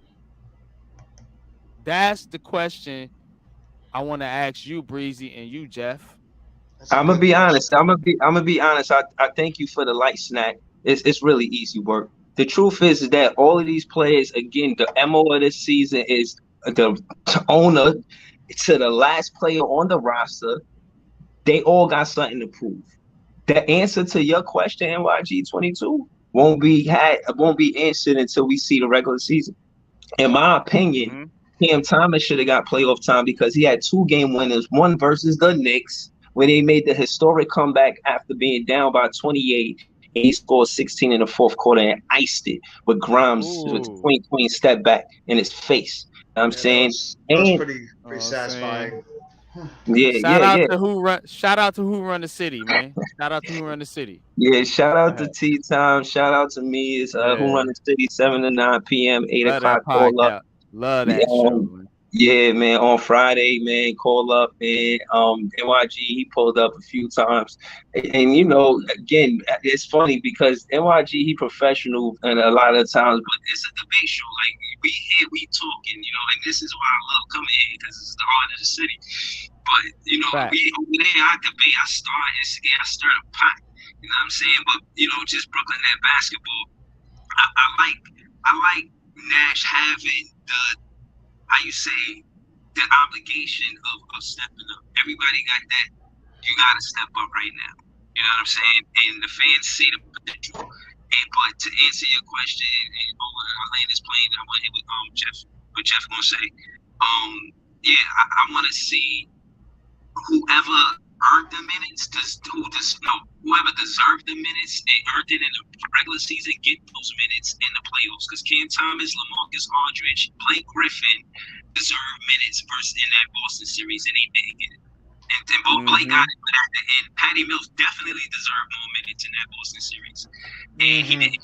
So it's Nash's responsibility to make sure that whoever earns the minutes or deserves the minutes in the playoffs is because of how well they played in the regular season. Bad, man. That's what's up, man. You know what I'm saying? But what I'm saying is you got Kyrie, 1, KD, 2, Simmons, 3. You know what I'm saying? Claxton, 4. If you want to say Harris, 5. If you want to say Curry, 6. How you feel about Mills? I don't know. You need Markieff Morris, so we'll put him 7. You probably need a guy like Royce O'Neal, 8. So I mean, now you getting down to about 2 more spots. You gotta give Don't nobody play 12-man rotation in the playoffs. Nobody. But what I'm saying is, Jeff, what you think, Jeff? Because I want to know what you thought about Nash switching the starting lineup 43 or something like that many times last season. You with that, or you want more consistency out of that? No, I hated it. I absolutely could not stand the fact he kept switching that starting lineup all the time. A lot of it could have had to do with the fact that Harris missed pretty much the entire season. Durant missed a lot of time due to injury. I mean, Kyrie Irving with the unvaccination stuff, he missed a lot of time. So maybe that had a part of the factor in it. No, I want a set lineup. And for me, my set lineup for the entire season would be, because I think it's the best 5 players on this team would have the best cohesion with one another. It would be Irving at the 1, Harris at the 2. You can put Durant or Simmons. You can flip-flop who wants to play the 3 or the 4, and Claxton at the 5. I think that's a very strong starting lineup with all what those guys can do. I think Curry has got to be included in the rotation because I think Curry could bring that asset to the team from the outside. Plus, he can even create his own shot at times. Right. I would probably have to say Royce O'Neal has to be there because of the fact he's that 3-and-D player that you need in the playoffs. Obviously, you have to throw in Markieff Morris. He's that enforcer that you need at the power forward position, so I'd have to throw him out there. I like Patty Mills. I think Patty Mills should get some playing time. I think he's the backup point guard on this team. You could say it could be Cam Thomas, but right now I think it's probably Patty Mills. No, I can't. Yo, hold on, Jeff. I love you, bro. I can't let you say Patty Mills play point guard, bro. That's crazy. I seen it in the Would you have him play shooting guard then? Yeah, definitely shooting guard. Definitely 2. He's the 2. He's the automatic 2. He's always the 2. Never make him the 1. Always the 2. I think he's going to play some point guard as well. I could easily see them playing him some point guard on the team as well at times. Maybe not like the definite backup point guard, but I think they're definitely going to have him at times play that point guard position at times. I could see Cam Thomas getting that position too. Yeah, I give it to Cam Thomas just because Cam Thomas, if you try to attack the ball, like he just gonna go past you. Patty Mills is more of he good without the ball. Like, and again, my thing is the most effective thing about Patty Mills is his pump fake. So yes, he does an excellent job with that. Cam Thomas could break the defense down, and Patty Mills, Cam Thomas at the 1, Patty Mills at the 2. Cam Thomas break the defense down, go to the basket, attack the basket. That's his game. And he got the mini, so he'll do both. And he's a good free throw shooter. You sound a little low, bro. I sound low. Yeah, it's a little hard to hear. Well, one player I have to say, but I know Breezy, you mentioned it that we can't talk about him right now. But if TJ Warren can't come back, and right now he's going to miss the beginning of the season, we know that. But this kid, if he can come back and just be anything like he was before, this kid is special in terms of when him putting the ball in the basket. So I have to still put him as a possible factor because of his talent on the floor. And I think this team brought him in specifically because he's a good second team scorer on that offense. So I have to still factor in TJ Warren later. The biggest problem is we don't know right now, because what if this team wants to go out and maybe add a veteran big man if they don't think Deron Sharp is there yet? Maybe we deal with some injuries. Maybe they want to add another one or two players. So that's the thing we don't know about, is like with the rotation, is who is actually going to be healthy and also who they might add. Right. I agree with you though, Jeff. Real quick, I agree with you though, Jeff. I want to I don't want to, but I think that the Nets are gonna add a piece. I do think that. I do not think this is a set roster. I think because once Kyrie and KD get in there and Ben Simmons gets his flow together, which you can see where he fits in. He knows where he fits in. Ben Simmons is not coming there looking to want to try to revive his scoring ability. He's looking in there to come in to fit in and do his job. You know what I'm saying? That's why I think about Ben Simmons. You know what I'm saying? So it's gonna work personality wise, but the thing is, they're gonna get together and be like, "Yo, so and so is holding us back a little bit," and so they're gonna want to make a change at some point. That's just the nature of the game. So I do see this team. Yeah. Go ahead. Nah, but that's what I'm saying. This is where Nash is. Where you at in the car, Nash? Are you driving this thing or what? Like, you supposed to handle the rotation. Like, you supposed to say, all right, I need you to play point. I need you to run two. Like, you have to have some of this figured out. Like, you supposed to be the go-to guy. You're the head coach. You know, the assistant coaches, they're not the go-to guy. They might have some ideas and stuff like that. You know, ask the coach. The coach I guess there's like, I don't know, I'm guessing, like, is there a hierarchy? Like, the head coach sit over here and the assistant coaches sit over here. You know what I'm saying? And if you want to sit with the head coach, you know what I mean? You gotta, like, I don't know, like, do you get the call of offensive play or defensive play? How does an assistant coach keep quiet unless a head coach asks him a question, or do an assistant coach say something? You know what I mean? Like, how does that work? Because Nash and Igor and Brian Keefe, those are the two assistant coaches along with Nash that I think will play a big part in us winning. They have a responsibility. How we run our offense, how the pick and roll, who is in the roster rotation, who has chemistry, who has cohesiveness. Like, yeah, we've seen what happened with Ed Sumner. That's nice, but going forward, we need to make adjustments. We're not set where we are in the first preseason in the game. Well, we have to make adjustments. I think the one thing that might determine if we actually do make a move towards the deadline is what do the young players do? Like a Kessler Edwards, a Deron Sharp, a Cam Thomas, even a David Duke Jr. How do these kids look during the beginning of the season if they get playing time? If these guys are able to go out there and they're able to contribute and give the team good minutes on the floor, it might make it a little bit easier for the Nets to say, you know what, we're going to stick with the roster we have right now. We're going to allow these young kids to be able to get their minutes out there, develop more as they go along with the season, put themselves in this rotation. And, I mean, as well as some of these veterans they have in there, it might have a lot to do with the chemistry of this team, too. If this team develops a good chemistry with one another, they're able to have a bunch of guys that are playing, I don't know, like say about 10, 14 minutes per game. If they want to try to, give everybody a good amount of rest, they want to try to gas out the starters too much. So, I mean, it's going to really depend on also the young players, how they come out and how they play during the season. Because if Deron Sharp is playing pretty well as that backup center, I think the Nets are going to feel comfortable enough. We'll say, you know what, we're going to put trust and faith in our two young big men right now to handle that center position, as well as if Cam Thomas is doing a good job as that backup point guard / shooting guard on the floor. We're gonna put his trust in him.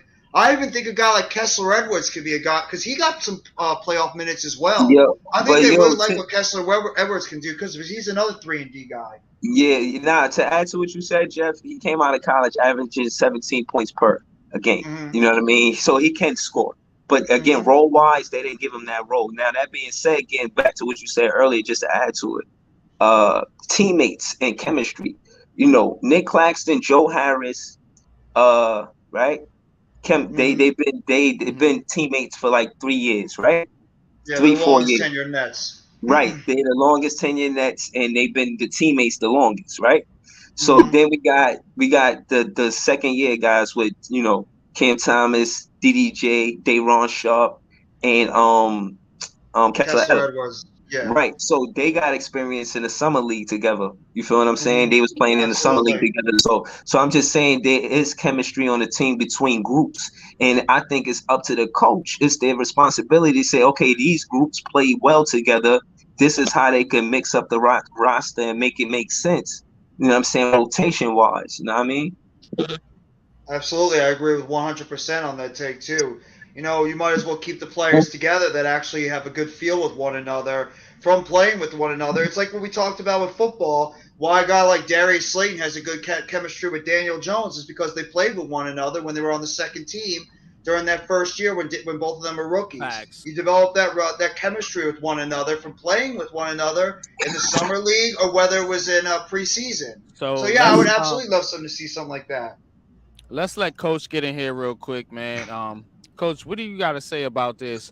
Just coming from a coaching standpoint, and how would you play the rotation? You could start with the Knicks first, and then if you want to go to the Nets too, how would you play the rotations if you were a coach? Now, I play basketball, so I'm a little more in depth with the X's and O's of the basketball. So I mean, just go into it. You know what I'm saying? I understand you. How would you play these rotations if you were the coach of the Knicks and or the Nets? The NBA is so different than the NFL. Right. Um, because I mean, I know the NFL they do have superstars, but the NBA it's really based on your superstars. So in terms of Hmm. rotation, like the But not Nets, necessarily because superstars don't win it on their own. no, LeBron I'm not James saying didn't win it until he that. had Ray Allen. Yeah, so good. No, that's not what I'm saying. What I'm saying is, if I'm understanding correctly, the question is how do I work the rotation, right? Yeah.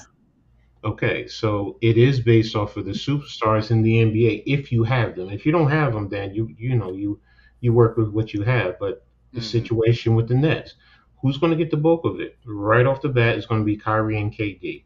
Ben Simmons is working his way in. Now, who works well? Because now then you want to work with continuity, who plays well with each other, off of each other, Hmm. and then understanding what ugh, everyone understanding what their role is. Like Joe Harris, one of Yeah. his best traits is he's a 3-point shooter. As a 3-point shooter, helps spread the floor. Claxton, offensively, he's good at pick and roll, correct? Yep. Absolutely. So that works well with Kyrie because you can do that with Kyrie, a little Hmm. bit with KD, Hmm. Yep. so that works well there. Now with your other You can do unit, it with Simmons if Simmons could get a jump shot. that's the Yeah, thing. exactly. Simmons right now doesn't have the jump shot, so what do? You play off of him on the pick and roll, and Yep. Exactly. you go under the pick, so you want him to shoot three, and that way you Yep. you can attack him that way. Now, if your second unit is in, and some of these guys are in. I mean, again, I'm not fully in depth with all of their abilities, but Who you talking about, Coach? the Nets right now, Yeah. Oh, I thought you. But who going to attack us? It's not the Knicks you talking about, right? of course, the Knicks can attack the Nets. I mean, but that's a different story. I mean, I mean, Yeah. it's understand something. Understand something with me. I'm a Coach keeping coach. a buck. I'm a coach. Facts. So I'm not afraid of nobody. I wouldn't care if it's LeBron James, Michael Facts, coach. Jordan, whoever. I'm attacking Facts. you. I mean, and I'm going to make you work on the same. If it's basketball, if it's football, I'm not afraid of anybody. Coaching against anybody, it don't matter. I'm a competitor. You beat me, okay, you beat me. I'm gonna tip my hat to you. I'm gonna go into the film room. I'm gonna study what you did. So the next time we meet up, I'm shutting that down, and then I'm attacking you in a different way. So Nah, but and that being said, right? I mean, Hmm. since we all here, it's the heart of the city. Hmm. We don't need Ben Simmons to score. No, we Exactly. don't. No, but No. we're talking about the pick and roll with Claxton. What I'm saying is, if he's out there, because NYG said you can run a little pick and roll with Simmons if he gets a jump shot, because Yeah, with Kyrie you can't lay off of him because he can pull up and shoot the three. So when you're doing the pick and roll, you either switch or you fight over the top with him, with the guy being picked, hedging a little bit and then dropping off if he can to his man. So I mean, there's different ways to play it, but getting back to how do you uh, divvy up the minutes with the Nets?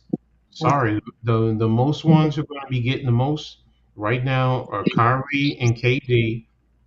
That's coming down the wire. During the course of the season, everybody plays, but yeah. Yeah, right exactly. now I'm when talking it's about like in the playoffs, like those. when you have to shorten your rotation down, coach, to about Hmm. 8 or 9 guys. Some go in 7. I remember Pat Riley days, man. I'm saying, Hmm. you know what I'm saying? Yeah. Like so, My yeah. Well, thing But is, who it's show up in the usually fourth it's quarter? usually 8 or 9 guys that they go with well, here you in the go. Here rotation. you go. So Yo, man, that's just one I, of my unpopular takes, man. I'm glad it's sparking you guys' interest, man, because you got to really think about it. man, What are the guys that they gonna go with in the playoffs? If it, I like clutch. You know what I mean? I like guys not afraid to go to the basket, and I guess y'all Yeah, see that as Sumner. I see it in the Cam Thomas. yeah, Name another rookie last season that had 2 game winners. Stop playing with me, man. This is what yeah. I'm saying. Everybody want to overlook Cam Thomas, but you can't name one. And if you can, you gotta Google it. If Cam Thomas can develop the rest of his game and become who better on the are you? defensive end and be better rebounding, he will play more. It's just that's Okay, the reason why here he you might go. not play Here, as No, much. I'm saying and I said that to the debate of who's in the rotation. You put Cam okay, here Thomas you in it go. because in the fourth I'm gonna, quarter he gonna show up. Yo, I'm they gonna, asked him in the post game Eddie. I mean, coach. They asked him in a post game interview. Asked him, what happened in the second half. He said, "Oh yeah, it's winning time." He was like, "Yeah, first half Mm. I was facilitating. They asking me to work on my game, and he's explaining." That's what the summer league was for. And I'm saying all mhm. this to say this is why you fit him in the rotation in the playoffs because to him, giving him the ball is winning time. That's how he thinking. He had 2 game winners, and y'all still the room went quiet. Shout out to y'all. I love y'all. It's heart of the city. But nobody can name another one that stands with Cam Thomas as a rookie that had 2 game winners. Who? Okay, game winners. Okay, he had two. Whoop de do. But No, but that you're he talking fits about it. playoffs. You're talking What you about mean? playoffs. He's You're the talking best. He was the playoffs. best rookie in the Wait city a In minute. the last season. Wait You a know what minute. playoffs, I'm saying? Wait a minute. Wait a minute. Wait a playoffs. minute. He was the best rookie in Playoffs. the season last Okay. season, man. Okay. That's In last the season city too. last season. That's a That's fact. last year. That's last year. But we All talking right, about so this year. all right, So so here we I asked the go. coach. Can I ask you a question, coach? Go ahead. Go ahead. The new guys on the team, do you think they deserve minutes more than the sophomore guys, the second year guys? Okay. So you mean to tell me, Morris? You telling me Cam Thomas deserves more, and he's an NBA champion. Nah, I'm not saying Okay, that. but no, the thing about it is also this, all right? Who you guys are going to go up against? Because you're talking about he's a game, make game winning shots. Credit to him, but don't forget you're going to have to go Milwaukee. Don't forget you have to play defense too. Can he play that Mm, defense? And if you're that's going the to do key. that, Morris Simmons going up against Milwaukee with Giannis and what's his name Middleton. Middleton. Hmm. Yeah, I man. But mean, I my mean, thing is, all right, so go ahead. Give me a Milwaukee lineup, and I could tell you a lineup for the Brooklyn Nets with Cam I'm Thomas not in it. familiar. Nah, I nah. mean, Hold up, hold up, hold up, hold I up, mean, I hold up, can hold give up, it to I hold you up, could quickly. tell hold up, you hold a up, hold up. lineup with the But see, you're Hold bro. up, talking Breezy. about but Because see, the cause thing cause about check it out though. The thing about it is though, the argument was about Cam Thomas. Um, and I have to agree with Coach and Jeff here on this one is that Cam Thomas got to show a little bit more on the defensive hmm end before we go and pump him up, man. You know what I'm saying? I like Cam Thomas. I'm with you on that, Breezy. I really, really do. I love the But kid. No, hold on. So hey, hold on.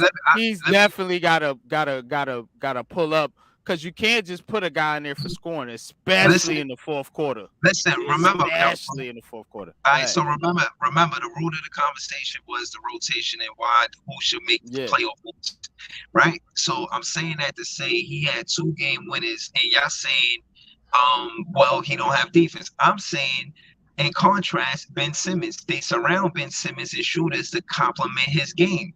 Do the Mhm. same thing with Cam Thomas. If you know he's not such a great, excellent defender, surround him with defenders. Put him on a rotation with Royce O'Neal. He's a good defender. Ben Simmons, Nick Claxton. You understand what I'm saying? So Put then you're defenders taking out around Kyrie. where You're taking out. he don't have to be the primary defender. You Wait a understand minute. what Wait a I'm saying? minute. Wait a minute. Wait a No, minute. Did I you? think he's talking about like the second rotation. I don't think he's Oh, okay. trying to Because say I thought taking y'all said Kyrie the and them off playoff the court. time. He's talking about the second Nah, rotation nah. because that's what we're Yeah, talking about. The who's coming off the bench in the rotation. That All was right, I my yeah. got a question. question. I got a question. So Right let Breezy now, finish real quick, Jeff, and then you go ahead because I want to hear what you were saying. Nah, I landed a plane. I was just saying, far as minutes, and he deserved it because the game winners. He should have been in that Boston series. And I'm saying, and I was asking the coach, uh, Mhm. far as new guys coming to the team, do you give them minutes over the guys that was here already? I disagree with that. I think the guys that was here already should get the minutes first, and then the guys supposed to earn the minutes or deserve it. But the guys who are here already, they kind of supersede the fact. Know what I mean? But you brought guys in for a specific Oh no, I'm sorry. Go ahead, Jeff. Jeff, let me. no, I'm just gonna bounce off that point. It's whoever earns those minutes. I don't care if it's the second year players that have been here or the guys you bring in. Whoever goes out there and earns the minutes are the ones that are going to play. And you know what? Here's the difference right here. What if we're playing against a team that has more size? You might see a bigger lineup out there with the Duran Sharp, a Wadabe. You might see a Morris, and they put out bigger players, and they could sit some of their smaller players out there because they want to go with the matchup. Vice versa, you go up against a team that likes to run and gun more down the field, you might see some of those smaller players that are able to go down the field and match them, play a little bit more than the size. That's the one thing the Nets have an advantage of right now is they have so many different types of players with different skill sets that they're going to be able to go up against multiple different teams on how they like to play the game of basketball. So that's the one thing the Nets have advantage right now. And this is no slight. I'm not slighting Cam Thomas at all. I love Cam Thomas. I love what this kid can bring to the shooting aspect of the game. I think this kid can light it up. He's one of my favorite players on this team. I think, NYG, you even said this before. I think you actually said it too, Breezy. Cam Thomas is a guy that I hope they re-sign and keep around for a long time. But the fact of the matter is, when it comes down to crunch time, I do not want Cam Thomas on the floor if he cannot play any type of defense. You could try to schedule. You could try to put a defensive team out there to help mask his skills, but there's going to be times where teams are going to attack Cam Thomas on the defensive end, and they will be able to get the ball around him until he's able to adjust and improve on that part of his game. And I was going to ask you guys before, too. Who right now on this team, I know we haven't played any regular season games right now, do you want on the floor when it comes to crunch time? Like those 5 guys you want on the floor right now. I already know who I want on that floor. But who do you guys want on that floor? Shit, I mean, Crunch time.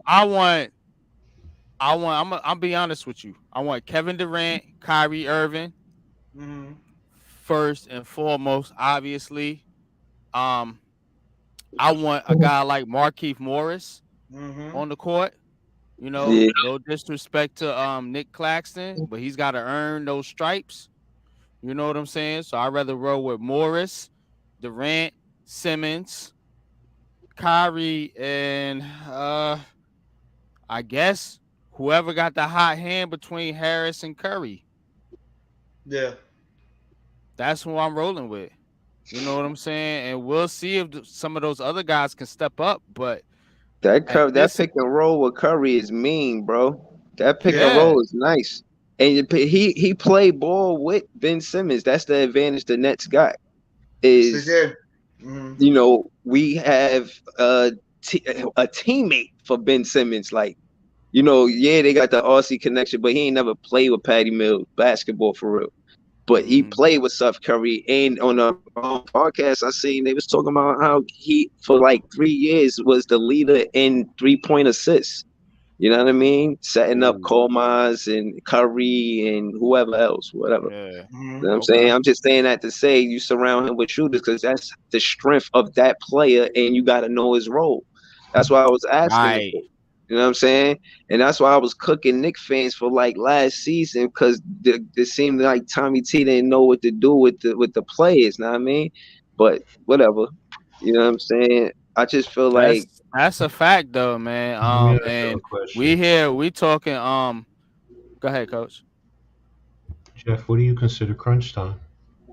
Last 2 minutes of the game when you need to be able to say like a Okay. team is up by I'll just say like 4 or 5 points, and you need to be able to try to close it out. Who are the 5 guys you want on the court Okay. that you Switch it trust the over. most? Switch it over. You're down by 4 or 5 points.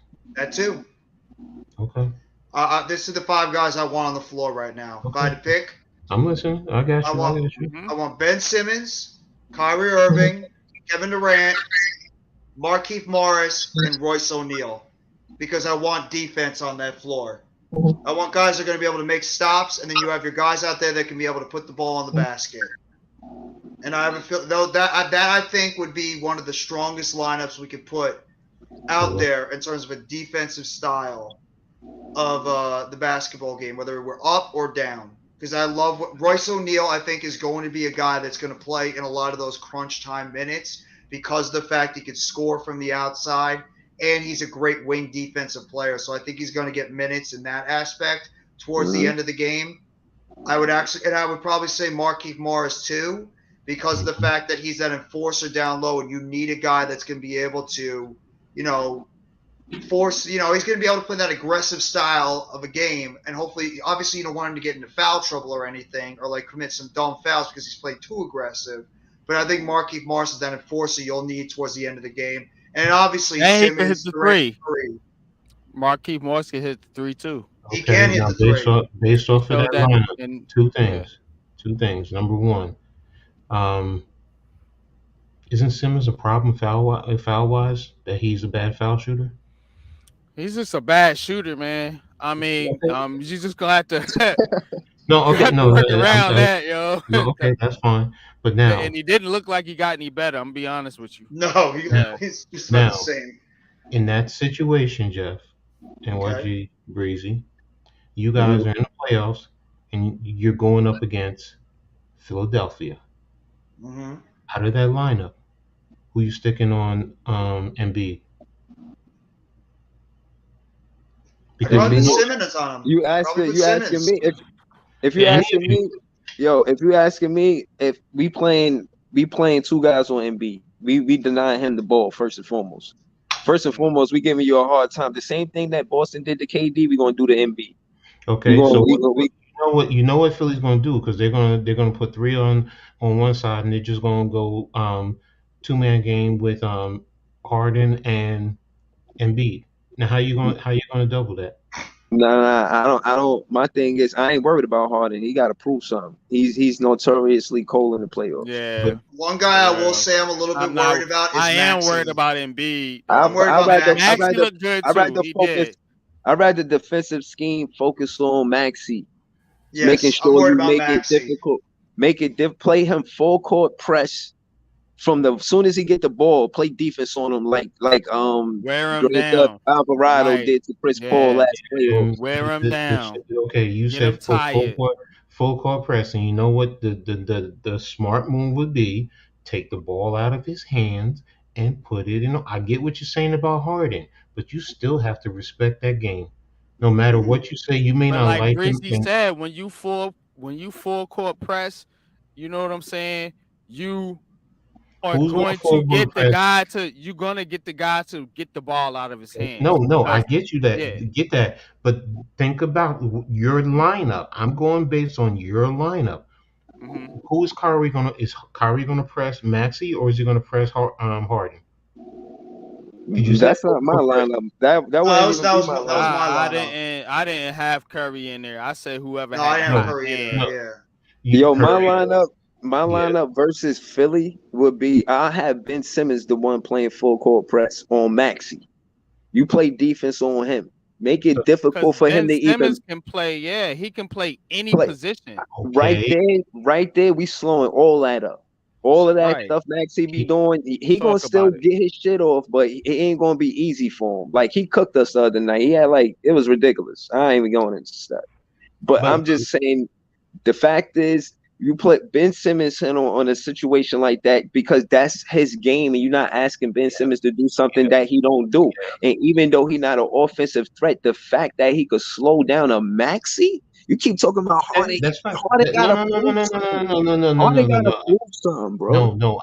What I'm saying is based on that lineup and based on the premise that you're going to play full court press on either Harden or Maxey to tire them out.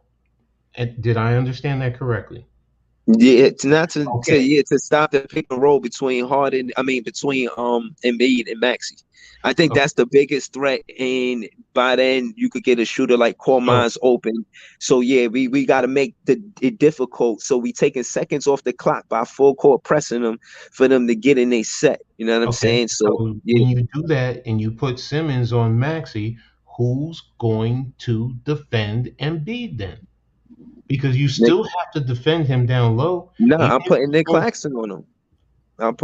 We right now we trust in Nick Claxton. I'm gonna yo listen Look, man. until we play Philly and I see something different. I'm rolling with my guy, man. He a Brooklyn Look. Nets player, and I'm going. And even if I feel like MB got the odds, I feel like intangibles with him scrambling on the floor to give the pass to KD for three. That kind of thing is winning basketball, and part of the Yeah. reason why I believe in Nick Claxton.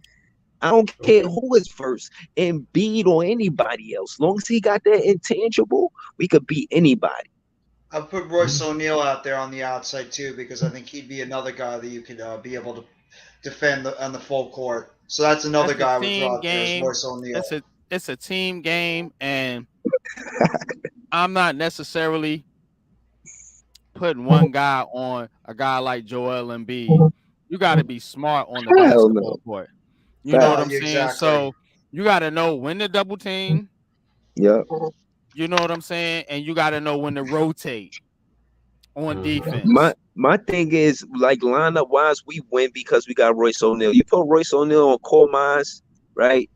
It's cookies. So you balled it now, so that way Harden and Kormaz, they the ones who gotta handle the ball because we like not letting Maxi do whatever and get it straight to Embiid because they're gonna set up a play for Embiid if you let him walk down the court. Ben Mm-hmm. Simmons is the perfect player to not let Maxi walk down the court. Now I'm What Okay. about saying play. Milwaukee? How would we But guard Milwaukee? wait a minute. Just one thing I want to ask about because the reason why I was asking that is through everything, who is Kyrie guarding? Curry, Whoever's out there on Philly, who is Kyrie guarding? Kyrie. Yes. Oh, I thought you said Curry. All right, yo, No, Kyrie Irving. Kyrie, Yes. Kyrie, he got to play point, and we got to help him. We got to Who him. is he guarding? We got to help Kyrie for real. No, you got to help him, but who is he guarding? He still has to have a man to guard initially. Oh, Who is he Harden. guarding? Thank you. And all you got to there's so many things you keep saying that Harden has to prove, and he doesn't. With Kyrie in a situation like that, even if Maxi is bringing it up and you're full court pressing him, eventually what you're going to do is put Harden down low on Kyrie. You're going to do so many different things to try and attack Kyrie more than anything in crunch time, and that's what I was getting at because he becomes your weak link defensively. He Yeah, really but that's why the coach is supposed to step in and you know I guess Doc Rivers is respected as a good coach, so it'd does. be I guess Nash versus Doc Rivers, but Mhm. case in point is you help him you and even if Kyrie is in a situation like that, you switch and we put Royce O'Neal on Harden. You know what I mean? I definitely And you got know what Royce you O'Neal do? in the lineup. But the But thing about it is, fellas, you got to understand, it's two sides of the court. So whatever Kyrie gives up on defense, he's making up for on offense. So if unless that guy's lighting Kyrie up, unless he's lighting them up, I don't give a damn about Okay. Kyrie's defense as long as he's producing on the offensive end. Now, you can give him help, and you got to understand in the NBA, you can play man to man and you can also play zone. Yep. So you might want to switch to a zone concept. You know what I'm saying? If these guys are getting beat that badly, that way you can give help from your center position and your forward positions. Yeah. So that's probably what you're going to want to do if you think Kyrie's defense is a problem. I don't think it's a problem. Personally, I think Kyrie, while he's going to, I mean, hey, He had look. 3 steals last night. You're right. You're going to give up some points to the best shooting guards and the best point guards in the NBA. They the best for a reason. You know what I'm saying? Everybody get burnt in the NBA. Jordan got crossed over. Everybody thought he was Superman. So Allen Iverson got in his what? Yeah. Pop, pop, pop. Stop playing. So that's just the NBA. So I'm not gonna hold Kyrie accountable for his defense. If he's producing on the offensive end, which it looks like he's ready to go from the preseason game I saw, look, man, we good money. We good money. That's why you got Nick Claxton. That's why you got Ben Simmons. That's why you got Markieff Morris. You know what I'm saying? Royce O'Neal, Deron Shop, so on and so forth. I know exactly. I see exactly what you have. You have your scoring opportunity players, and you have your defensive players. You need a balanced team. Yeah, Exactly. balance. That's the one thing this Nets team has right Guys now were is asking me- balance. Guys were asking me about crunch time and trying to get it down to 8 players during that crunch time. So that's why I'm asking all these questions. It's tough. Because It is. exactly. It's tough. It is tough to sit here. I think it depends on the opponent. Exactly. I think so too. You Yeah. play You might be right. Milwaukee differently, Chicago, Atlanta, Miami. Every last one of them, you play differently. But you guys, yes, in terms of player depth, yeah, you can match up and you can do different things. But then when it comes to crunch time, in the end, that's when you need your money players to step up more than anything, which comes down to Kyrie and KD. That's where you're going to have an advantage over a lot of the teams come playoff time. To add to what you're saying, Coach, I went and checked, because I'm that type of guy. Went and go check StatMuse to see what Kyrie versus Harden looked like. Kyrie averaged 24.8 points, giving him work. He did that with 6.5 assists and 3.9 rebounds in 14 games versus James Harden in his career. Okay. He been giving him work. So Philly not scary.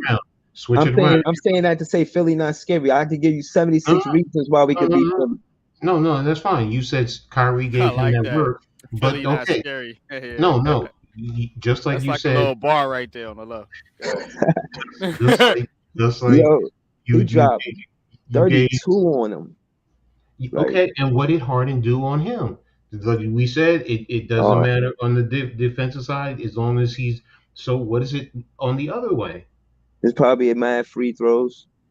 And that's the thing. What is Harden so great at? Drawing free throws. And if he's drawing free throws and Kyrie is guarding him, who's getting in foul trouble? I hate James Harden's basketball game. I'm sorry. I do not like his game. It's not good for basketball. He's a chuck and duck type player, and I don't like that, man. For real. But it's smart, and it does his damage, and it does what it's supposed to do. If you get a man to the free throw, he's getting free shots. All right, so can I hold on, Coach, to add to that? Because I'm on StatMuse, and I looked at Harden since the rule change. Now, in the prime of his career, he averaged 10 free throws, 10. 4 years in a row, he averaged 10 free throws. And then the next 2 years, He averaged 11 on the fucking 6 year. He averaged 11.8. That's damn near 12 free throws. But I'm saying this to say, since the rule change, that went down to 7.3 and 8.2 for career. Now, that being said, I say this to you. That rule change lowered his points per game. It And went what did from it do for Kyrie? Did it do anything for Kyrie? what for Kyrie? I mean, he Yeah, only played 21 games. but it's still the point average it'll show you the same thing. What? So you want me to look at his PPG for the 21 Yeah, games? it's the same thing. What I'm getting at is the same thing. If you're going to give me one argument for Harden, this is why you have to at least be fair and say, well, for Kyrie, this is what it is also. Okay, I can do that. I got a question. I like the Mm-hmm. pushback, coach. Yeah, this is dope, man. We getting a little You don't forget who you got run a the coach here. city. We getting a No, little no, who run the no, city vibe here with no, the no, Knicks fan and the Nets Coach fan. is I like like the it. Coach I is like like the it, Knicks are going to man. be I like spanking the it. Nets this year, right, Yeah, Coach? stop that Who nonsense. Go runs the ahead, city? coach. Who runs the city? It's always going to be. I understand. I respect the Nets. No The sweep. disrespect. The Nets to me will always be the New Jersey Nets.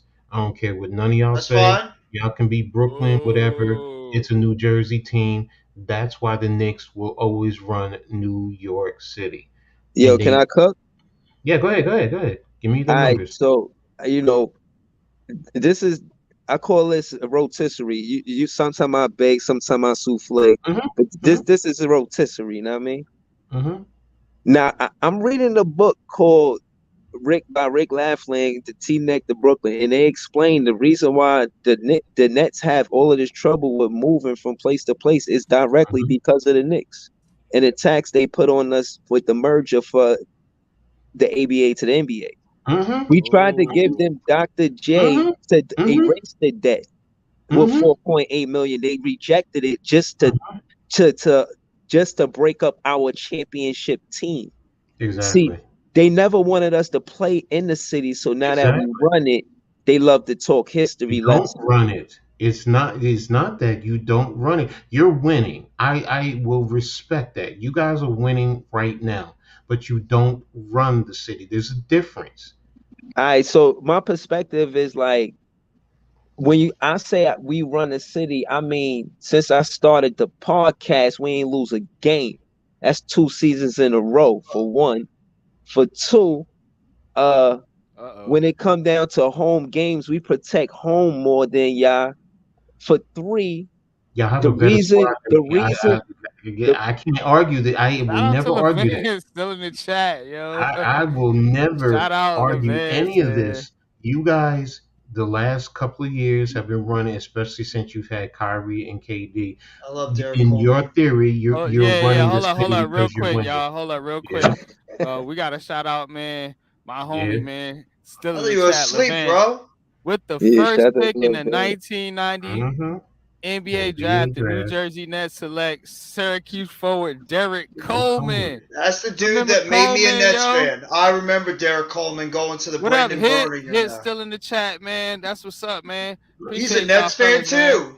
He's a Yeah, he's a big man. Nets We fan as rocking and well. rolling, man. You already know, man. Heart of the I city, Yeah. man. want to get on Hard Um, this city. convo. I want to remember get on the this hitty Yeah. don't the convo. city don't sleep, so we rocking and Well, rolling. I want to get in this convo Yeah, right man. now Go about ahead, the Jeff. Knicks and the Nets. This Go is what ahead, I want Jeff. to say about the Knicks and the Nets. Go I ahead. know for a fact that no matter what, it is going to be a Knicks town. That's a fact of Mm-hmm. the matter because they have more Mm-hmm. fans than the Right. Nets do. They have been in New York the entire time. They have more of an established fan Unfortunately. base than the Nets. But for Right. me, honestly, I don't give a flying fuck Bingo. how many fans you have. If you run the city, I don't care. You know what I care about? And I'm sure Breezy and NYG feel the same way. Wins and championships. That's all I care about. When I heard it from Knicks fans saying, well, you guys are second rate. You guys are the second team in the city. You guys will never be what the Knicks was. It's fine. Own the city. Take the city. You guys can have all the fans. You know what I want? Championships. Because that's all I care about as a Nets fan. I want to win. And this team can win. And that's all I Mm-hmm. care about. So you can Bingo. run the city all you want. I want to win. And that's all you want as a fan. Period. like I said, I, I and I ain't never my said that. I was petty. I am petty. I'm very petty, bro. I can be petty to Knicks fans too. I can be very damn petty, but I mean, I'm not going to go that way because I respect Coach. I like Coach, so I'm not going to start throwing those I slings Look, mean, at the but Knicks. this what I'm ho. I I wear big respect them boy too. pants. I wear big boy pants. Come on and give it to me. All of you guys are Nets fans. I'm probably the only Knicks fan on here, or maybe Levance. You know what? I don't care. I don't look. care. I can. I'm not going. I'm not going. I'm not going to I'm do it not going. though. I'm Not not. look. I'm not Blink going to twice knock if you you. scared. The Knicks. Like I said, I'm optimistic with the Knicks. I'm not going to be the type of fan to Oh, man. to go ahead and knock the Knicks. But what I will say is though, the Nets obviously have the better team. So you Exactly. can't Yes. argue that. Mm-mm. You know what I'm Yes. saying? As far Hmm. as fandom though, yeah, it's a Knicks town. I can't hold Facts. you. You know what I'm saying? I Nah, mean, that facts. that is that is what it is. You know what I'm And saying? I'll I'm a always be Nets a fan, Knicks town. but it's a Knicks town. And the thing about it is though, when they play head to head, Hmm. that that that's going to tell you what you need to know. Breezy said it when he came onto podcast just now. What? Since you started your podcast, y'all what? Oh yeah, yeah. Fan power. Know what I'm saying? That's fan Hmm. power. Know what I'm saying? Since the podcast started, know what I mean? Sitting next to this Nick fan for all of these episodes, and know what I mean? And then after that, I had a lot of slick talk and legacy and the championships. I get these guys on the ropes every time. And they love to tell me that I mean, I think they go into like they should teach history, man. These guys are talented, man. You think these guys are not talented, man? They historians. These guys love talking about his history, man. And to be honest, I'm all ears and I love to hear it, but it's always the same story. And all I did was, speak about brooms. Every time I mention a broom, they want to change the conversation, like they getting scared or something. Big Like Brooms. I'm just asking them to respect our handle, bro. Like as much as y'all, and again, reading this book give me a different perspective to know that y'all gave us such a hard time to be here. Y'all, and the significance of my debate and why it's a rivalry and petty as I am is because y'all broke up a championship team. Before the ABA NBA merger, the last That championship was went to the whole. the Nets. That was the whole NBA though. Don't make that seem like it's just the Knicks. Yes, the Knicks had say so, and they voiced because Mm. they wanted to run New York. But that was also the though because the ABA as a whole wanted to merge with the NBA, and they shut that down. They only took a certain few teams because Yeah, otherwise a lot of other teams would have been included in there, and the But NBA the did not but want that. but the Knicks are sleazy though. They're a sleazy organization. But it's a Trust I their can't business. owner. No, wait like a minute, they wait a minute, are, wait a minute, wait man. a minute, Yo, wait a minute, they wait a minute. Hold on, hold they on, hold on, hold they on, hold on. they they That they trash Oakley. You know what I'm right. saying? They no. trash Now you're Mike talking. No, Lee. wait a minute, wait. Stop, Like stop, stop, stop, you know what stop, I'm stop, saying? The stop, stop, owner stop, stop, sucks. stop, stop, He's a stop, stop, bum. stop, We stop, know we stop. Hear me nobody out. Uh-oh, like Hear Coach me him. out. about to go Like Hear me they're a out. off. Oh, No, sleazy I'm not going yeah, off. you're organization. I'm going to funny say as this. I'm going to say you're this. I'm Go going funny, to say ahead, man. this. coach. I'm going to say this. You want to say the Knicks are sleazy? No. James Dolan is a piece of shit. Yep, the owner. Yeah. Mm-hmm. That's the Yeah, problem he's with the Knicks. sleazy. That no, Exactly. that's the problem with the Knicks. His father was never like that. His father was, and he cannot stand that. He's trying to make his own quote unquote name, and he's not doing well with that. And don't give me that bullshit about, but he does well with the Rangers. That's a different sport because then we're going to go into a He's not different running the aspect. Rangers. No, yes, he No, is. Yes, right. he is. Yes, he is. Because He's not running the Rangers. okay. The Technically he's not running the Knicks either. I mean, what's his name is running the Knicks also. What I'm saying is, as the head of the organization, you want to say he's sleazy? Yes. The Knicks are not.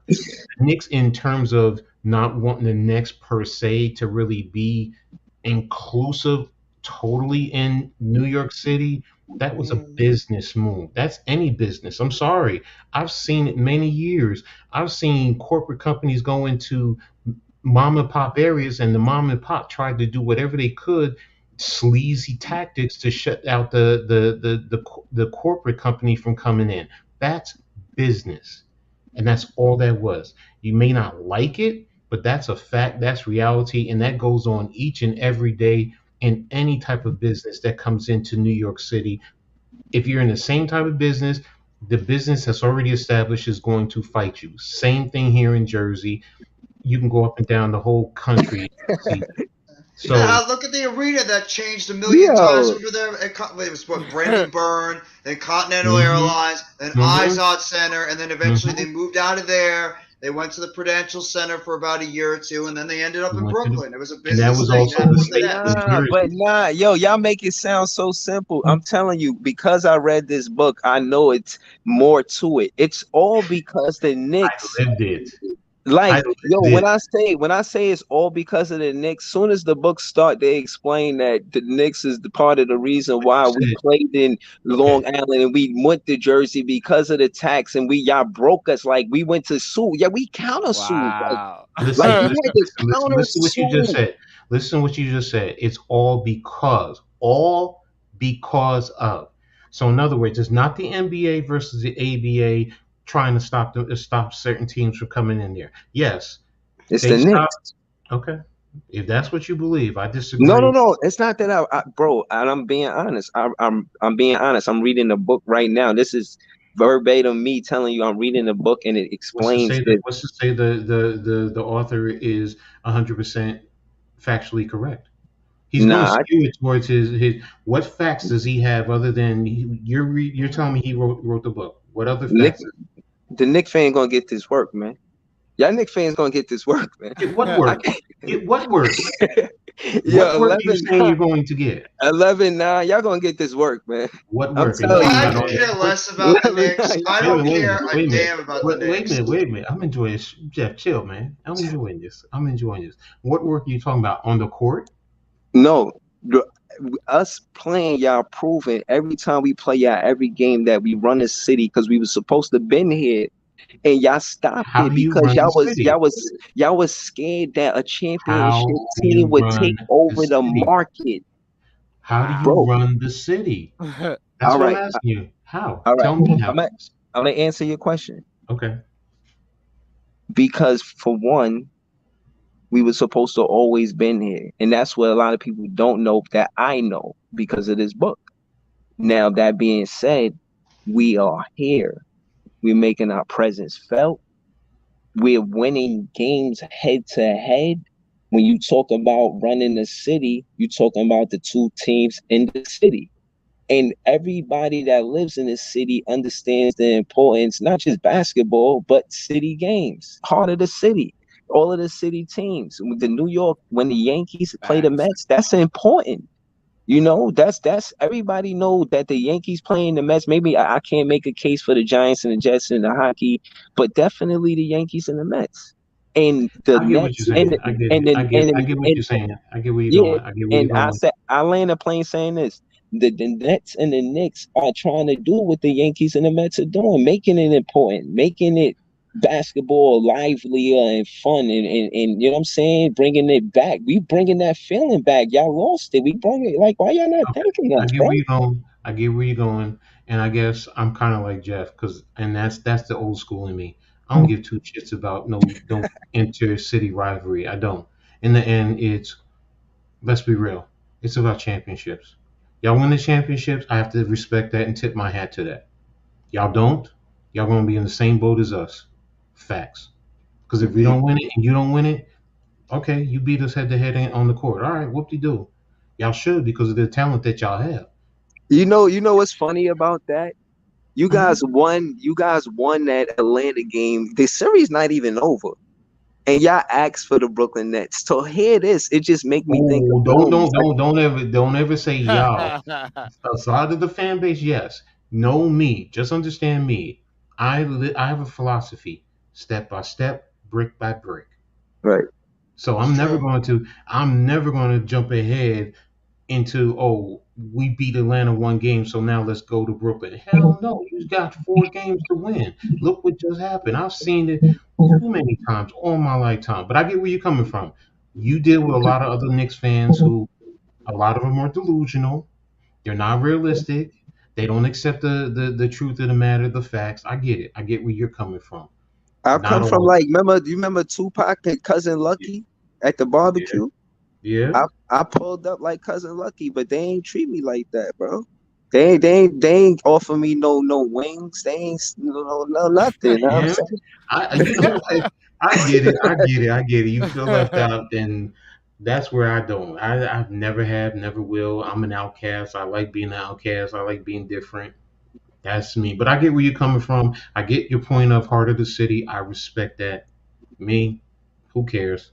In the end, is did y'all win a championship? Did we win a championship? Y'all could sweep us, and we have a better record than y'all, and y'all lose in the first round, and we go all the way to the championship and win a championship. Then what? Then what? Bro, Y'all you swept mean us. then what? You Y'all talking about swept then us. what? Y'all gotta make the playoffs No, first, no, no, man. no, no. Mm. See, you're saying y'all got to make a playoffs. I said, what happens if y'all sweep us, but we end up with the best record and go all the way to the championship and win it? Then what? Y'all still the better team because y'all swept us? No, I think y'all gotta get through us to go to the Mm. championship, and that don't You're happen. avoiding the question that I'm No. asking. But what I'm saying is, He you would makes a good hypo. point though. No, Yeah. hypothetically, y'all would have to beat us. You were saying that we No, would that's not sweep what y'all I in the said. regular. No, Nah, he I said if y'all sweep us during the regular season, Right. but we have the better record overall, but y'all lose in the first round to someone else. Y'all not playing us. Y'all lose to someone else, but we go all the way to the championship and win the championship. Then what? You're still a better team because you beat us head to head every game? Oh, That's I, what No, I'm I, asking you. I that was can't his give you point. a hypothetical of the Brooklyn Nets losing. My Brooklyn Nets won't let me do that. Okay, so now I'm gonna say this. I'm gonna say this. You're being delusional because in the end, is all that's gonna matter I what's on the like that court. answer though. No, I get it. I respect that. He don't want to cop to it. I get it. He don't I'm want to not. say, Nah, oh, I'm not saying we losing in the first round. I'm not doing that. I can't do that. okay. But yet and still, you just said That's we have to get in. But yet and still, a hypothetical, we have to get in. But yet and and still, okay, why such that's a cool. bold hypothetical when you guys missed the playoffs? Okay, and the year before that, everyone thought that we wasn't going to do well, and we ended up the number 4 seed. Things happen. Ebb and flows change. It happens. I've been in sports 41 damn years as a coach, player, and everything. I've seen it all. Mm. I know, to be honest with you, I know the history of the Nets. I Yeah. know I know a lot of history about the Nets. I've been following the Nets since they were in Long Island, then came to Jersey and was playing around the corner from me in Jersey up at Rutgers playing a few games. You I see? know about the Nets. I Yeah. used to go to Nets games back when they were playing in Jersey up in the Meadowlands because it was Wow. cheap for me to get go there. I was there when the Mm. Nets played the Nets played the Lakers in the NBA Finals. I was there at That's rooting what's the up. Nets on. I miss Don't those don't get days. me wrong. Don't get me wrong. I understand that. I know the Nets history. Trust me. My boy Mhm. played for the Nets, even though he's locked up now. Tate George. He played for the Nets. I grew up with him in Plainfield before he moved to Newark, and then went on to UConn and made that incredible shot against Kentucky. I went to college with his brother when Eric was playing bad. I know all about the Nets. Believe you me. My first wife's, her uncle is a diehard Nets. We used to go That's at it what's up. back and forth. So I know That's about the what's up. Nets. All right. Yeah. I had some Nets fans say, well, damn, you know so much. Why are you a Knicks fan if you know so much about the Nets? I'm a Mhm. New York City fan, period. Part of the city. When the Mets won Okay. in '86, I was rooting for the Mets with Doc and Darryl and Mookie and all them. I was rooting for them. Why? Because it's representing New York City. Do I want my team Heart of the to city. exactly when I do I want my team to win? Of course. But if my team is not there, okay, I'm gonna root for the best. And some people don't like that. They call me a sellout, whatever the case may be. If my Giants don't make it and the Jets made it to the Super Bowl, you best believe I'm going to be repping green because they rep New York City. Period. Case Part of the closed. city. A lot of So fans aren't like that. That's the problem. A lot of fans are I get not it. like I that. get it. They're I get always it. against one the other for some reason. Exactly. Exactly. You know who I am against? Boston teams. Mm. I Yeah, hate Man, I I hate the agree. Celtics. A I hundred hate them. percent, a I no, thousand dislike percent. them. no, and Ugh. that's my Patriots, point. the The Celtics, Patriots, the yes. Bruins, all of them, man. The Every Celtics team single one of pisses me them. off. Patriots get a little sympathy from me because I don't care for it's them either. technically it's technically Rutgers pro opportunity for guys to get there. And I met Belichick and I've talked to him and I kind of get it. But I don't have as much hate for the Patriots as I do the Celtics and the Red Sox. The The Celtics. Red Oh, Sox, man. I mean, that's probably my. I would say second, probably Exactly. one A, one B most hated Exactly. team. You know what Go I'm saying? the team down And south, and Boston Red the Sox. Dallas So Cowboys will probably be the first. You know what I'm exactly. saying? There But you go. it's definitely got to be the Reds. The Red Sox is definitely got to be one B for sure. I can't stand them. All right, Can't Vince. I Pedro Martinez, Manny Mhm. Rivera, that smug face son David of a Ortiz. ugh. Kirk That's how I Man, feel Schilling. about the Kurt Braves. Schilling. I Ugh. dislike the Braves so much. Look what they've done to my organization over the years. Okay, They've see. tortured me as a Mets fan. I can't stand the So Braves. why do you think I Mm. am the way I am about New York City teams? I I may root And then against the you. Celtics. Don't get Exactly. me Ugh. started with them. I'm pissed off Exactly. about last year. That All that right, that Vance, drove I me up the feel wall. you. I feel you, Yo, Vance. can I ask y'all unpopular opinion? Go ahead, bro. Yo, shout out to Unpopular Opinion Sports. Mhm. I was talking spicy onto this Laker fan. I said, yo, in the I said in the first 75 years, yeah, y'all got 17 championships, but in the next 75 years, y'all not getting 17 championships. And same for Boston. I think in the Yeah. next 75 years, the teams like the Brooklyn Nets and maybe even the Memphis Grizzlies, look at the Golden State Warriors and what they did, what they run with Steph Curry. These are, they had a championship, but like one or two. But you see, with the four, this team, they're going to always remember this team. I'm only saying that to say there's going to be teams on the rise. Lakers and Boston are not going to dominate the coast no more Well, and the yeah. conferences no more. Yeah, I agree. Because everything is cyclical now. And back in those Yep. days, you had more, and also the game is different because you kept your players longer than what you do now. I mean, players have more power and more say as opposed to in the past. I mean, think Mm. about it. The league, and that's the thing. That was my first NBA team. Why? Because of Magic. I love Magic, but Magic, Worthy, Byron Scott, Jamal Wilkes. I mean, I can sit there and go, and you had these guys that were there through all of it. And then prior Mm. to that, with the Celtics back in the 50s, you think about it, Russell and all them cats played all them years together. They didn't, Right. so Yo, yeah. get into that real quick. And when you say all of them years together, how long were they teammates? Oh, I know, I believe Russell was teammates with Kusi. I think he was with teammates with Kusi 10 years. And Wow. I think the Jones brothers, was it 11 years? Because I think he was there 15 years. He was there the longest. But you see, they were all there all that time. I mean, you think Yeah. about the Celtics in the 80s with Bird, McHale, Parrish, Ainge. They played together what, 10 years, 11 But years? see, what players are gonna want to start to do is they're gonna want to start to go places where they can establish their own brand and their own name. You know what I'm Right. saying? That's the trend right now. You know what I'm saying? So players are not necessarily wanting to go play with other players like superstars like I would say LeBron this. James I would say or this. um Giannis or players like that. They may not necessarily want to go and play with those players because they want to go somewhere where they can establish their own name. Yes, So Right. but if you can that's get your what you championship first, do you don't think they're going to get their championship first before they go chase their legacy?